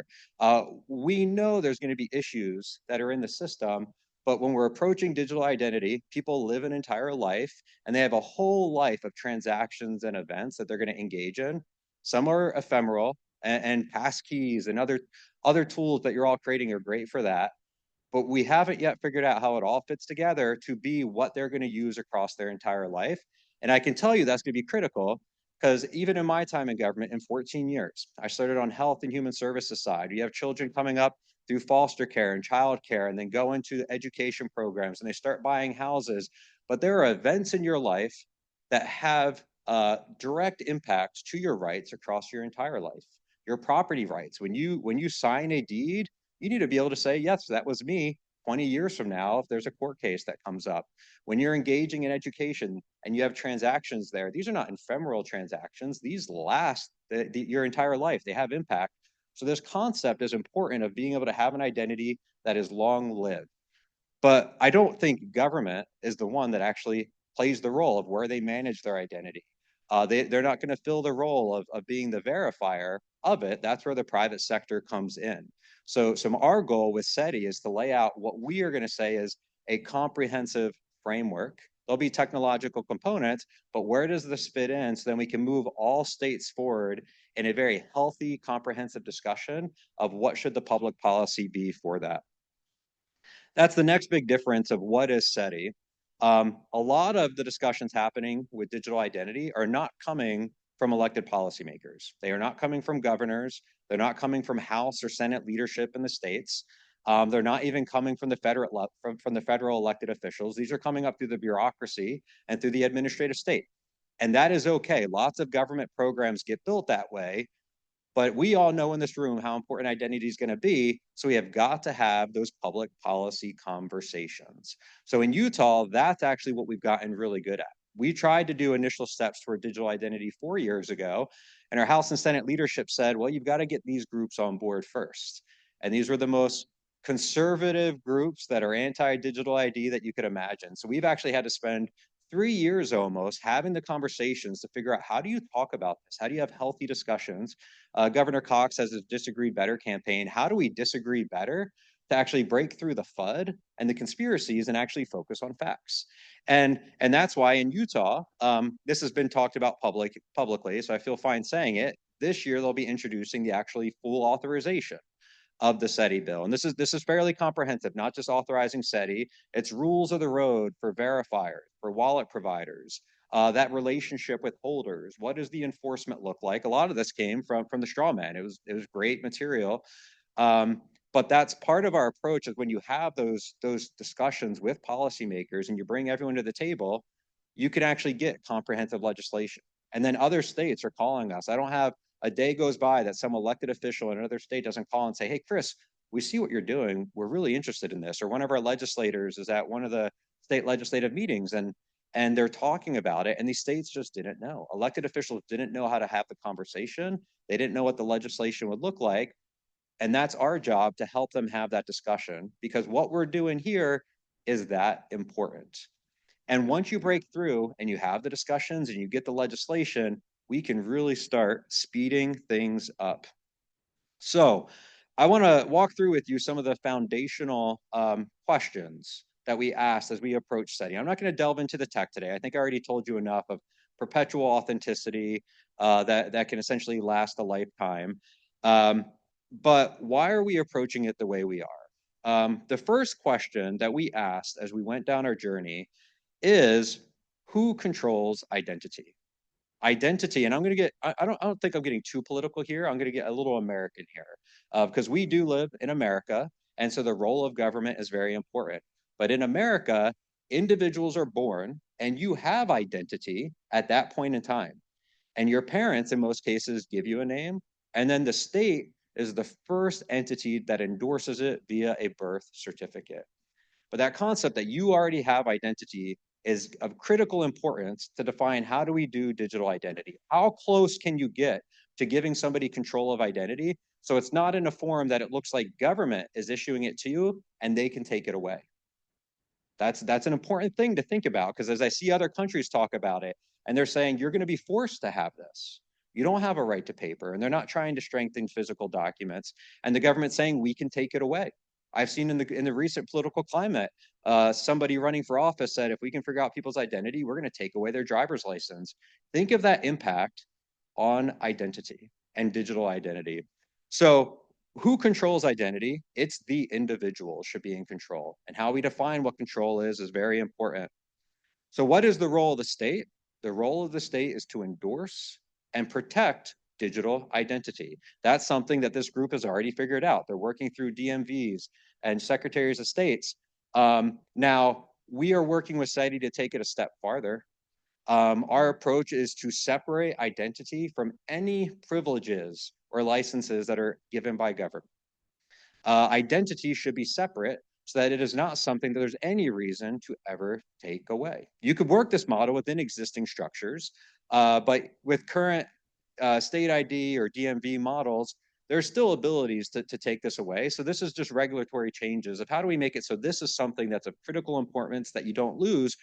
And you may say, well, why shouldn't somebody have their digital identity taken away? You can be the worst criminal in America and you can be on death row. You still have identity. It's as easy as that. And it doesn't mean you can ever use it. You may be incarcerated, you may not have access to it, but that concept of just government being able to take away who you are does not sit well with me, and I don't sit well with our American values. So what is the role then also of the federal government? In the United States, we're going to have this discussion. What role does the federal government play in identity? I highly doubt you're ever going to get national ID cards. That would simplify a lot of things, but politically untenable. And from a security perspective, it's probably great to decentralize this out to the states, because nothing would be worse than a single point of failure where a day before an election, an identity system is compromised and there's millions of issuance or duplicates created, and you've lost trust in democracy. That's actually what keeps me up at night. But the federal government, they're obviously going to have a role to play when it comes to immigration, to tourists, to visas. So this is something that we need to think about. Another thing I want to put out there that we're thinking a lot about is, well, what do we do when other people come to the country and come to visit our state and they're on a visa? Are we going to facilitate any tracking on other countries' behalf? Right now, we may not enable server retrieval mode, but does that stop other countries from enabling it? There's never been a time in history where we would allow another country to surveil and monitor people in our country without, if we knew about it, well, hopefully if we knew about it, we would stop it. But in the digital age, we've forgotten this. So our current discussions on SEDI, it'd probably be better if when people come to the country, they're receiving some ephemeral time-limited type credential for their stay here. So those people can get a taste of what it's like to not be within that type of country that may be tracking everything you do. And that's a more American view. And I think is a way that then we export our values to the world with how we do digital identity. And with what I'm seeing around the world, I think these are going to be pretty good values. Another question we raised is, what's the importance of anonymity and pseudo-anonymity? Our country could not have been formed without anonymity and pseudo-anonymity. When you go back and look of what was written by the founding fathers in these early newspapers, and they had to do it pseudonymously, not under their real names, but to get the ideals and those founding principles out into the country for people to read and hear and talk about, it was a critical importance to be able to do that without people knowing who you are. And in our constitutional republic, you still have to have that freedom of speech and be able to get ideas out that may not be popular. and do it in a way, and yes, there may be need for some mechanism to figure out who these people are if certain crimes are committed or financial that were discussed earlier, but we cannot be what I'm hearing in Europe where they're saying you're going to have to provide full digital identity credentials and prove who you are to access social media. That's antithetical to historical American values. So that is the type of discussions we are having with SEDI. One other thing I want to point out, and then I am going to open it up to some questions. It really concerns us that us individuals that are working on SEDI, if we build a system where you ever have to go to a third party to prove that you are you, if you're a direct party to that transaction. And so I do see implementations happening at the federal level where that's the approach that they're taking. And if you ever are having to go through a third party, especially a private party, to prove you're you, and their terms and conditions say that at any time they can disable or delete your account, one, that means you are never in control. And that is nothing that we want to build identity on, because that means any critical functions of government, somebody else can turn off that switch at any time. We already see what's happening at the federal level with cars, where they're saying, hey, kill switches in cars starting in 2026. Maybe you're a bad driver. If that were to seep over into the identity space, it would be absolutely horrible. I'm going to mention actually two other things. We have a heavy focus on open standards and open protocols. We anticipate, and not just anticipate, we are planning for SEDI to be, from a technical perspective, support many different credential formats. Some are lossless and some are lossy, more ephemeral in nature. Some need to be long-lived, but open standards and open protocols are critical. And from a transparency perspective, every American should be able to read what are the standards and protocols by which their identity is functioning. And we have to be very careful and start thinking now, how do we make it so that these don't have fees that they have to pay? So that's one of my challenges is some of the standards out there, you're paying fees now. How do we work on that over the next couple of years so that Americans don't have to pay a fee? They should be able to open the standard and say, this is how my identity is working, especially if in 10 years from now, every single service is going to be digital. Last thing I'm going to mention, right to paper. I have learned one lesson over the last 3 years, and people are going to want a right to paper. You are not born in a digital state, and you should not be forced to live in a digital state. You should still be able to engage in physical transactions. That's the natural order of things. Doesn't mean we can't strengthen our physical papers. So I was excited what I was hearing earlier of some of the thinking on this. But that has to be part of any state and federal digital identity strategy. How do we strengthen the physical papers? Because every town hall I do, and I do these a lot, and they get hostile, that right to paper is critical, and you're going to have it in any state if you really want to have honest public discussion and be able to sit down and really negotiate how to do solid public policy. So with that 20 minutes went fast. Let's open it up to some questions of what we're doing in Utah. I guess I should say we are forming a SEDI consortium. We have multiple states that we're in the progress that are joining to work toward this approach. Utah is authorizing SEDI legislation this year for us to actually work on these credentials. And our hope is through our efforts, we bring along at least a dozen or more states, and it seems to be growing, that will be taking a similar approach and have these hard, tough conversations to get comprehensive digital identity moving.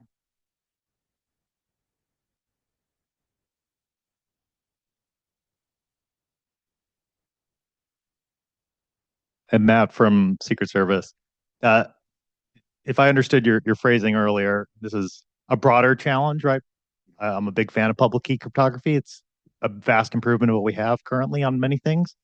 But ultimately, it's not provable that someone has exclusive control of a private key.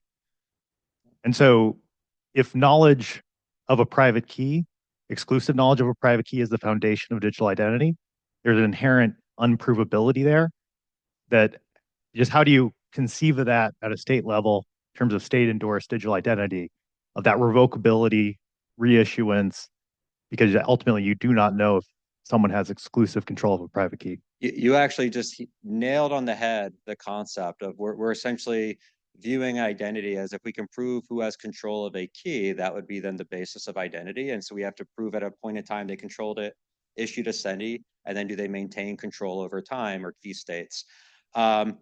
I would recommend, this actually just came out of the Linux Foundation this week. There are other protocols that lots of groups are working on. The one that we've been looking at, this is not selected, but just to get an idea of other mechanisms of how do you track through key rotations and control of keys, does somebody actually control the key? It's called the Key Event Receipt Infrastructure, and there's a whole suite of Linux Foundation's specs that just came out. I'd love to have actually a deeper technical discussion with you on that, but you're not incorrect.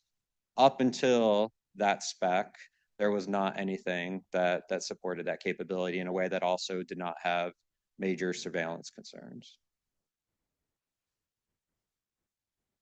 Other questions?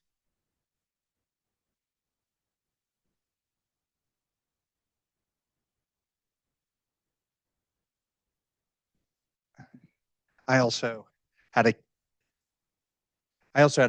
key management question. I mean, you kind of referenced the, kind of not your keys, not your crypto kind of thought with identity. I used to work for a company that did a lot of digital assets. We had like a self-hosted wallet, and just from a usability perspective, key management is very, very difficult for people. So I wondered if you could say more about what your thoughts are about like how people can be helped to manage their keys while still having control of them.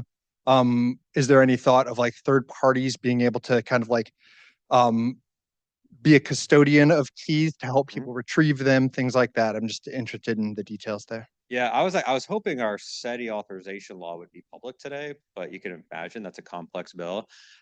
So we envision that the current players in the market will exist. This is not a government function to give you a wallet. You shouldn't trust government to manage your keys. So you'll still have wallet providers where you would have management of those keys that needs to occur. And I envision this being similar to what has happened with passkeys. It took quite a while to figure out and design what is this going to look like. And that concept of then key management, you've hit the nail on the head. It's one, on the crypto side, they know you don't control the keys, you don't actually control the crypto. It's the same with identity. So we have to now do that work to say, can we actually create a wallet where individuals can control keys? And it would be likely multiple keys, this concept coming from how bulk issuance works for mDL. But in that wallet, how do you simplify the ability to control and manage multiple keys in a very seamless way? Do pre-rotation, key rotation, event logs. This would all need to be managed within the wallet. So in Utah, we are funded. We're allocating funds. We have contractors working on this. We've been having meetings with I think it was the Harvard lab, Applied, I forget the name of the group, Social Media Lab, Berkeley, and a couple others that we've been engaging on and discussions on it to prove it out. But our hope is then as we bring in more states and we engage with existing wallet providers, that's something we're going to flesh out over the next 18 months of what would this look like in an environment where you can have keys so you can have that perpetual authenticity, but then support the other credential types, because you still want more ephemeral credentials that have short crypto periods. Other questions?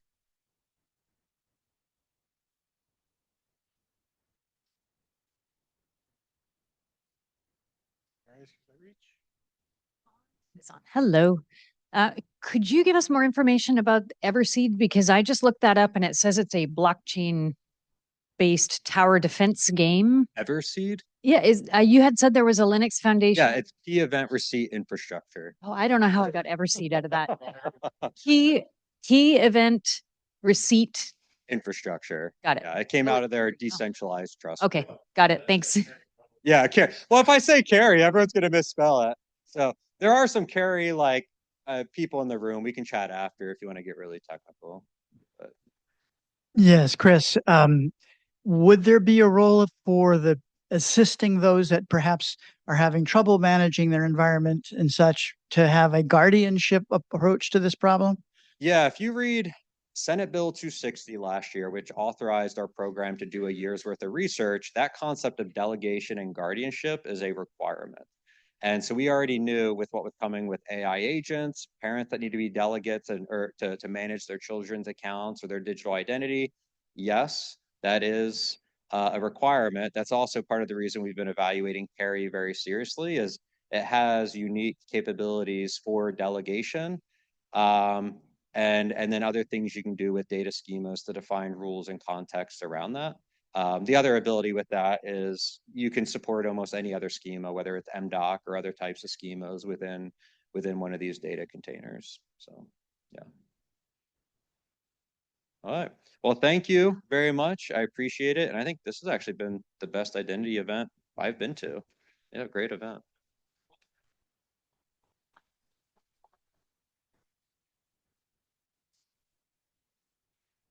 That's our goal every year. Best event in the business. So we're now going to shift to our closing keynote of the day.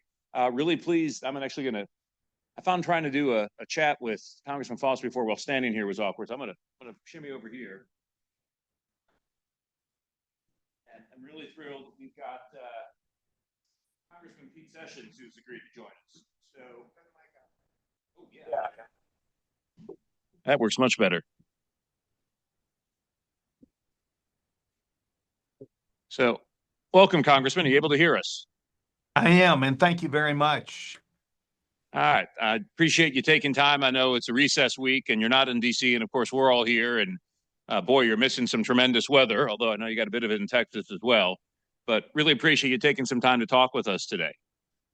So, well, these are important events, and I think by the nature of the people who were there, and hearing the gentleman, if he was from Utah, I got in kind of at the end. This is the kind of discussion that needs to take place that really began with this blueprint back in 2018. And this blueprint really put everybody on notice, not just normal people at their Sunday afternoon dinner, lunch after church, of a discussion between a family. I mean, it is a real reality, and I'm delighted to be here now where we finally have a critical mass, I think, gathering together to talk about this, and I'm delighted to be with you. I really appreciate you taking time, and obviously want to spend a little time today talking about a new bill you just introduced as well. But I thought as an opening question, I'd throw out, just tell us a bit about yourself in terms of, your time in Congress, committees you've worked on, and really why you've taken an interest in this topic of digital identity. Well, I think that the real part about this is we've all gone from, William Shatner in the past and moving forward to Buzz Lightyear.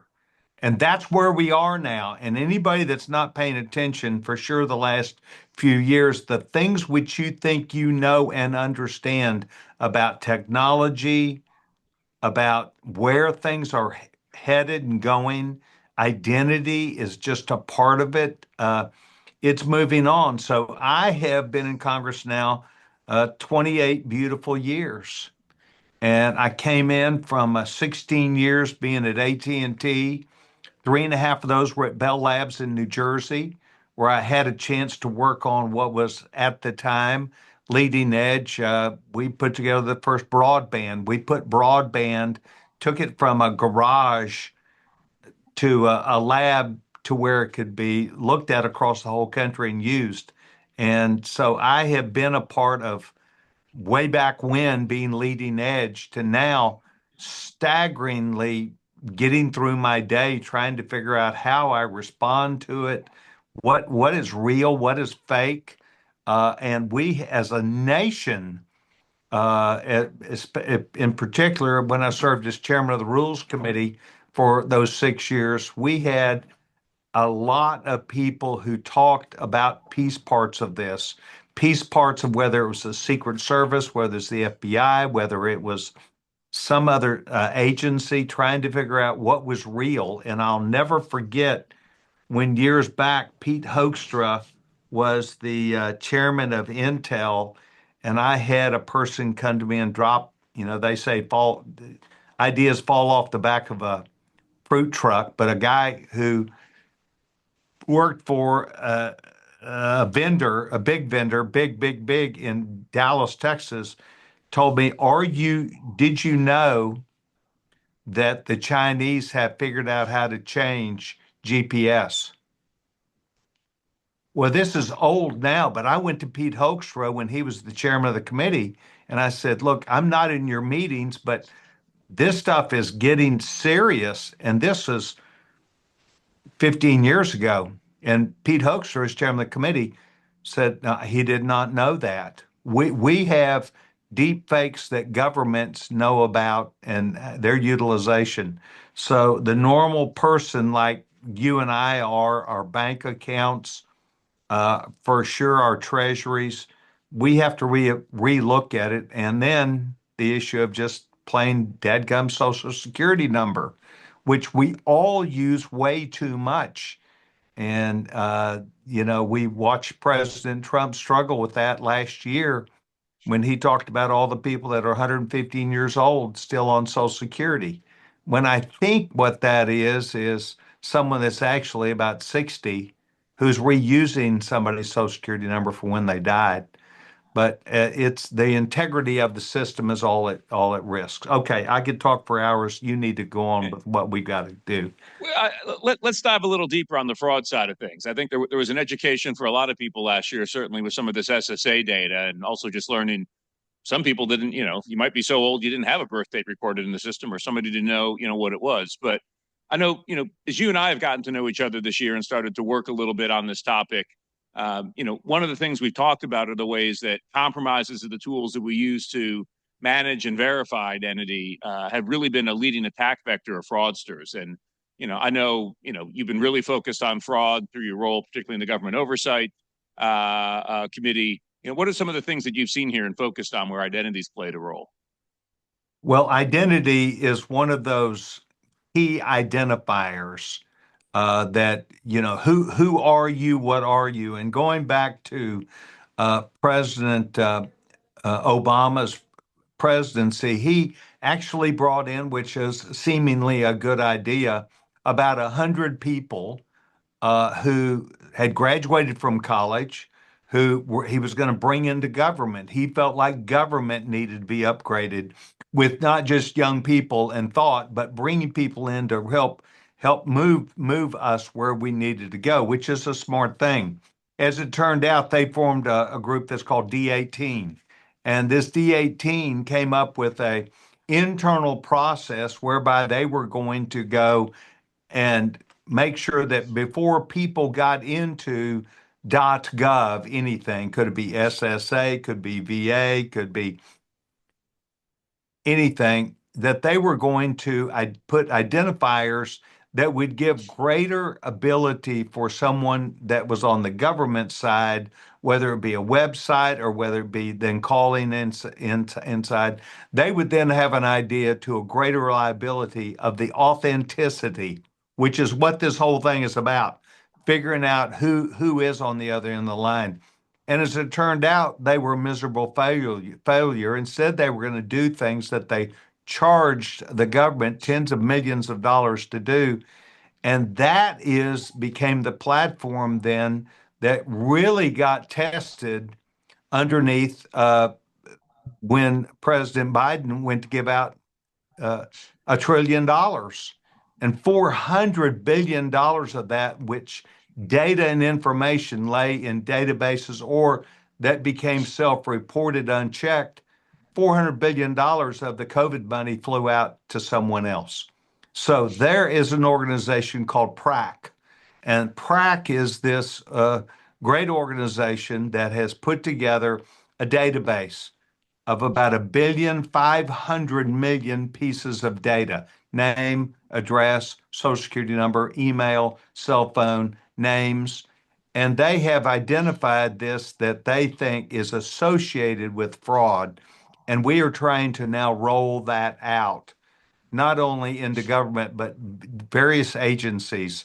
And we just extended PRAC's lifetime and gave them money. And we're attempting now to make sure that we attach legislation because, as you know, every area of the government thinks they're the most sensitive and the things that they have they can't share. And so we're trying to now make sure for the purposes of fraud that this information, over a 1,500,000,000 pieces of information, could be shared not as a decision maker, but as a go look because something here might not be right. And it's those nuggets that we've got to do. So that's where it takes us. You walking in our office just gives us the boost that other people, banks, financial institutions, all these organizations that have a staggering amount of money that is taken from them through fraud needs to be looked at.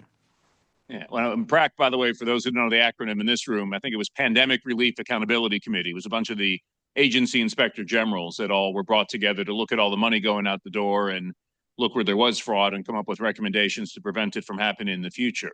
Right, but it is an actual organization now. Oh, yes. They have their own, but that's exactly what it is because it was just a staggering amount of money that was stolen. Yeah, well, I do remember at the start of the pandemic, having been in government and working on digital identity issues, I remember getting calls from friends and agencies that were in charge of or about to be in charge of distributing money. This was during the Trump administration when the first, pandemic unemployment programs were created and, so the PPP program and other things, and saying like, what are we supposed to do here in terms of, we're going to get flooded with applications. How do we know who's who? And I remember my answer to them was, this reminds me a little bit of at the start of the Iraq War when Donald Rumsfeld says you go not with the army you want, but the army you have. And I said, here, you're going to go in with the identity verification tools you have and maybe not the ones you want or need.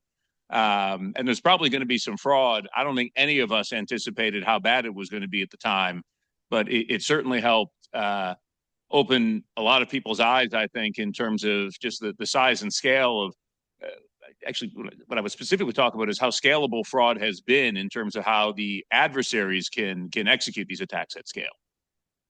No, there's no question about that. And I know we could talk for a long time about this, but I think it's important to note this was also one of the key decided factors, just as that was important of getting the data. Essentially, during the Biden era, when we had government employees that did not come to work, the computers took over and computers, the big computers inside the government and people self-reporting because there was no one there really to double check the things that they did. Government employees were at home and it really just got out of hand. So we know there's a problem, but the problems also lie directly in the piece of legislation, HR 7270. They lie in this document that's from back in 2018. And that is, okay, we know we've got a problem. What are we going to do about it? How do we actually come up with better ideas? How do we take a look that goes deeper? You're almost old enough to remember Y2K. I was actually a Senate staffer then, but yeah, I remember that well. So Y2K. I worked on Y2K liability legislation as a Senate staffer. Y2K. Yeah. Yes. No, go ahead. I was going to say, yeah. Making sure nobody got sued in case things broke when the calendar flipped. So there, mass hysteria, 10 years out, oh my gosh, we've got all these databases that don't have that many digit space on them. So we've got a lot of things. We still have the same thing today, and the fraud and the desperation is even bigger. And it extends down to even ourselves as, we have gotten, as we try to get closer, how do we protect our own things? And of course, there's then the story of the guy with crypto who has paid millions of dollars trying to find his code back in a trash heap where he has an ungodly amount of money simply because he forgot what he had done. Well, that is true of so many of us, but the thing that I think is important is how do we come up with a system, keep it to ourselves, and the same thing is true of every government agency. Don't allow someone to get into your computer. And the House of Representatives, every 2 years, gets a new OS. We have to throw away all the computers that we had before that. They're not compatible. It is an expensive habit that we have of protecting our data and information. I want to, talking about, some of the fraud issues, we talked about some of the numbers in government benefits fraud. 2 years ago at this event, we had the director of FinCEN get up and release an analysis of suspicious activity reports filed by banks, $212 billion in 2021 tied to compromises of identities. And it started to really tell a narrative between the numbers we saw from GAO on benefits fraud, what we were hearing from FinCEN. It's the same bad actors, hostile nation states, organized criminals, exploiting the same 3 or 4 deficiencies in digital identity and authentication infrastructure. Steal from government, banks, fintech, crypto, health, retail. This is a national problem. And, when we first started talking a few months ago, I think the point you raised was there's a lot of people coming in with technologies as an idea. We presented our 2018 blueprint instead as a policy framework to try and solve this. And, appreciate your saying nice things about it. You got a new bill you just introduced. You mentioned before HR, I think it's 7270, the Stop Identity Theft and Identity Fraud Act, along with Congressman Foster, who we heard from at lunch. He was gracious enough to say, I do not want to step on what my lead sponsor is going to say on this. So he didn't talk much about the bill, but wanted to know what you can tell us about it. Well, Bill and I are friends. Bill comes with a deep science background. I'm nowhere near that. I was a statistician back in my prior life for a while. And so I dealt with millions, billions, and trillions in aggregate and trying to figure things out. Bill actually is someone who has captured my imagination. And because of that, he and I got together. We actually did it on a trip this last year in Spain. And Bill and I both believe that we've got to begin the subject of talking about how we're going to look at these and empower people through the law. We are not trying to say the states can't do anything. We're not trying to say you have to wait for the federal government, that the arguments that you hear a lot about a lot of issues. We're wanting states to actually, as we heard about Utah, come up with good ideas and present them to Treasury and get money for it and make it work and go and do trials and see how the public takes it, see what happens correspondingly. So this bill is mostly a whereas we see this happening and whereas we've got a problem, whereas we believe that all of us working together will be smarter than any one of us. And so that's really what this is about. And there will be money. That's the whole point when this is authorized. Get some money and let people begin that tough sledding to see if their idea works and how it's taken by the public. Well, I think we appreciate that. I know a thing that, we've certainly heard in Better Identity Coalition as we, talk to some of the states is, look, some states are moving forward with things like digital driver's licenses right now. Others have been stalled either, because of political concerns or in many cases resources. And I remember, an issue we came across in Texas earlier this year was the Texas State House passed a bill to authorize an MDL. And when it came to the Senate, the chair of the committee who oversaw the bill and the DMV said, we've got the DMV doing too many other things right now that they don't do well. And we're talking about giving them something new to do without additional resources. No, we're going to wait until, we think things are ready. I think one thing that, we appreciate about this bill is it helps to perhaps get some states, off of the fence and actually, into action because the government will be supporting their effort to try and address some of these identity fraud issues rather than just wait for resources to perhaps appear that maybe aren't going to anytime soon. Well, we've got organizations like the one that I'm aware of. It's called ALEC, and they do talk to people.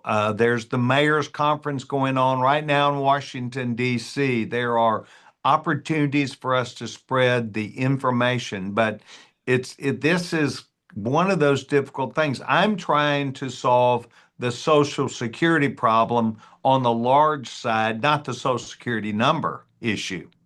And so every one of these will require best ideas from people. And I think America's smart. I think we got a lot of people that really recognize how important it is. And this is my point of working together. And when you've got somebody like what you're doing right now that's taking this forward, engaging members of Congress, Bill Foster is awesome and brilliant. And he and I believe that if we work together on a bipartisan basis, it's not something that 5 years from now we look back and say, well, we really should have done that. I think both Bill and I have. He does. I hope I do some a bit of integrity about how serious this issue is. We will have plenty of people in the Senate who will want to become engaged.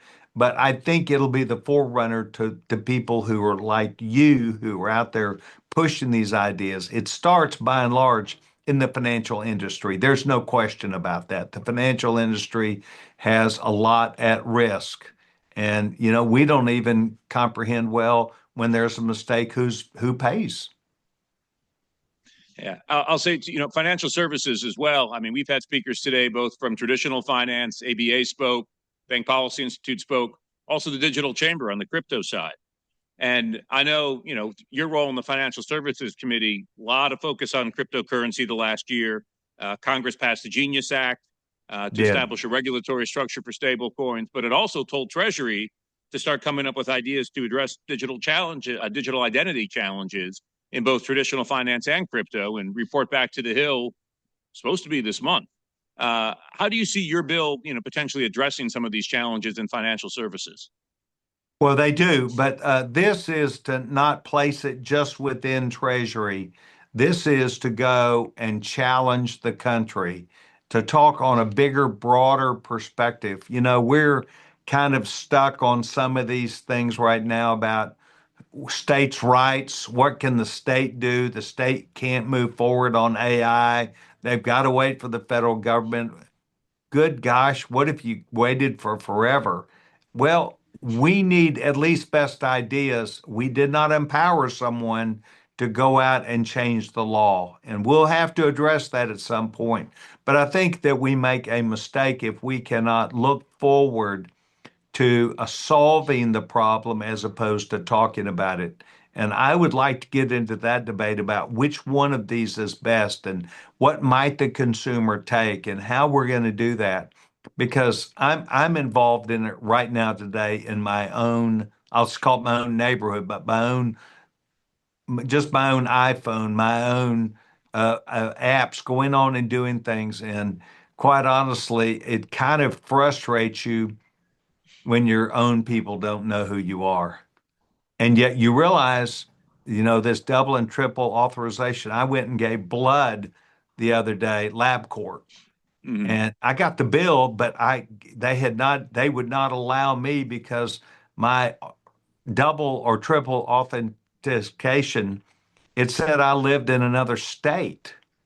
And I had to actually go and get my driver's license and get my passport and prove who I was and where I lived because their data was bad too. And they were trying to tell me they no, you're not who you are. And I was You like, mean there's more than one guy named Pete Sessions in the United States? well, I'd hate to think that. I feel sorry for him. I know there's a couple guys, poor dumb bastards that look like me. I feel sorry for them because they're going to get either shot or run over. Well, on that note, well, I don't know where to go from there. Well, you know, this reality, but we have to work with you. And that's the point of this, why I was very excited. This gal that used to be my chief of staff came up and said, come on, you got to get engaged in this. And we're not sparingly get into this. We are counting on it being a team effort, and you're part of that team. And I hope that as we coalesce around this, we now can go and work the bill and get it done. No, we really appreciate the partnership and your personal leadership on this, Congressman, and you know, look forward to working with you more this year to make some great things happen. So thanks for taking the time to talk to us today, and yeah, we'll see you back in DC soon. Y'all stay warm. I'll be back Sunday. Y'all stay warm. All right. Safe travels. Thank you, sir. Thank you.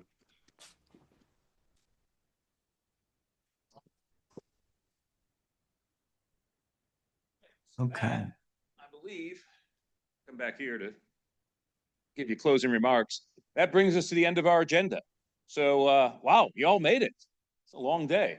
We're commenting. We do a lot of other cyber policy events here. People usually pop in and out for 1 or 2 sessions.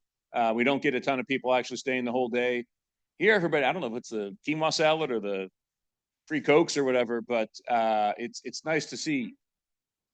I appreciate that as well. Thank you, Eva. We do think we have some good content that's compelling.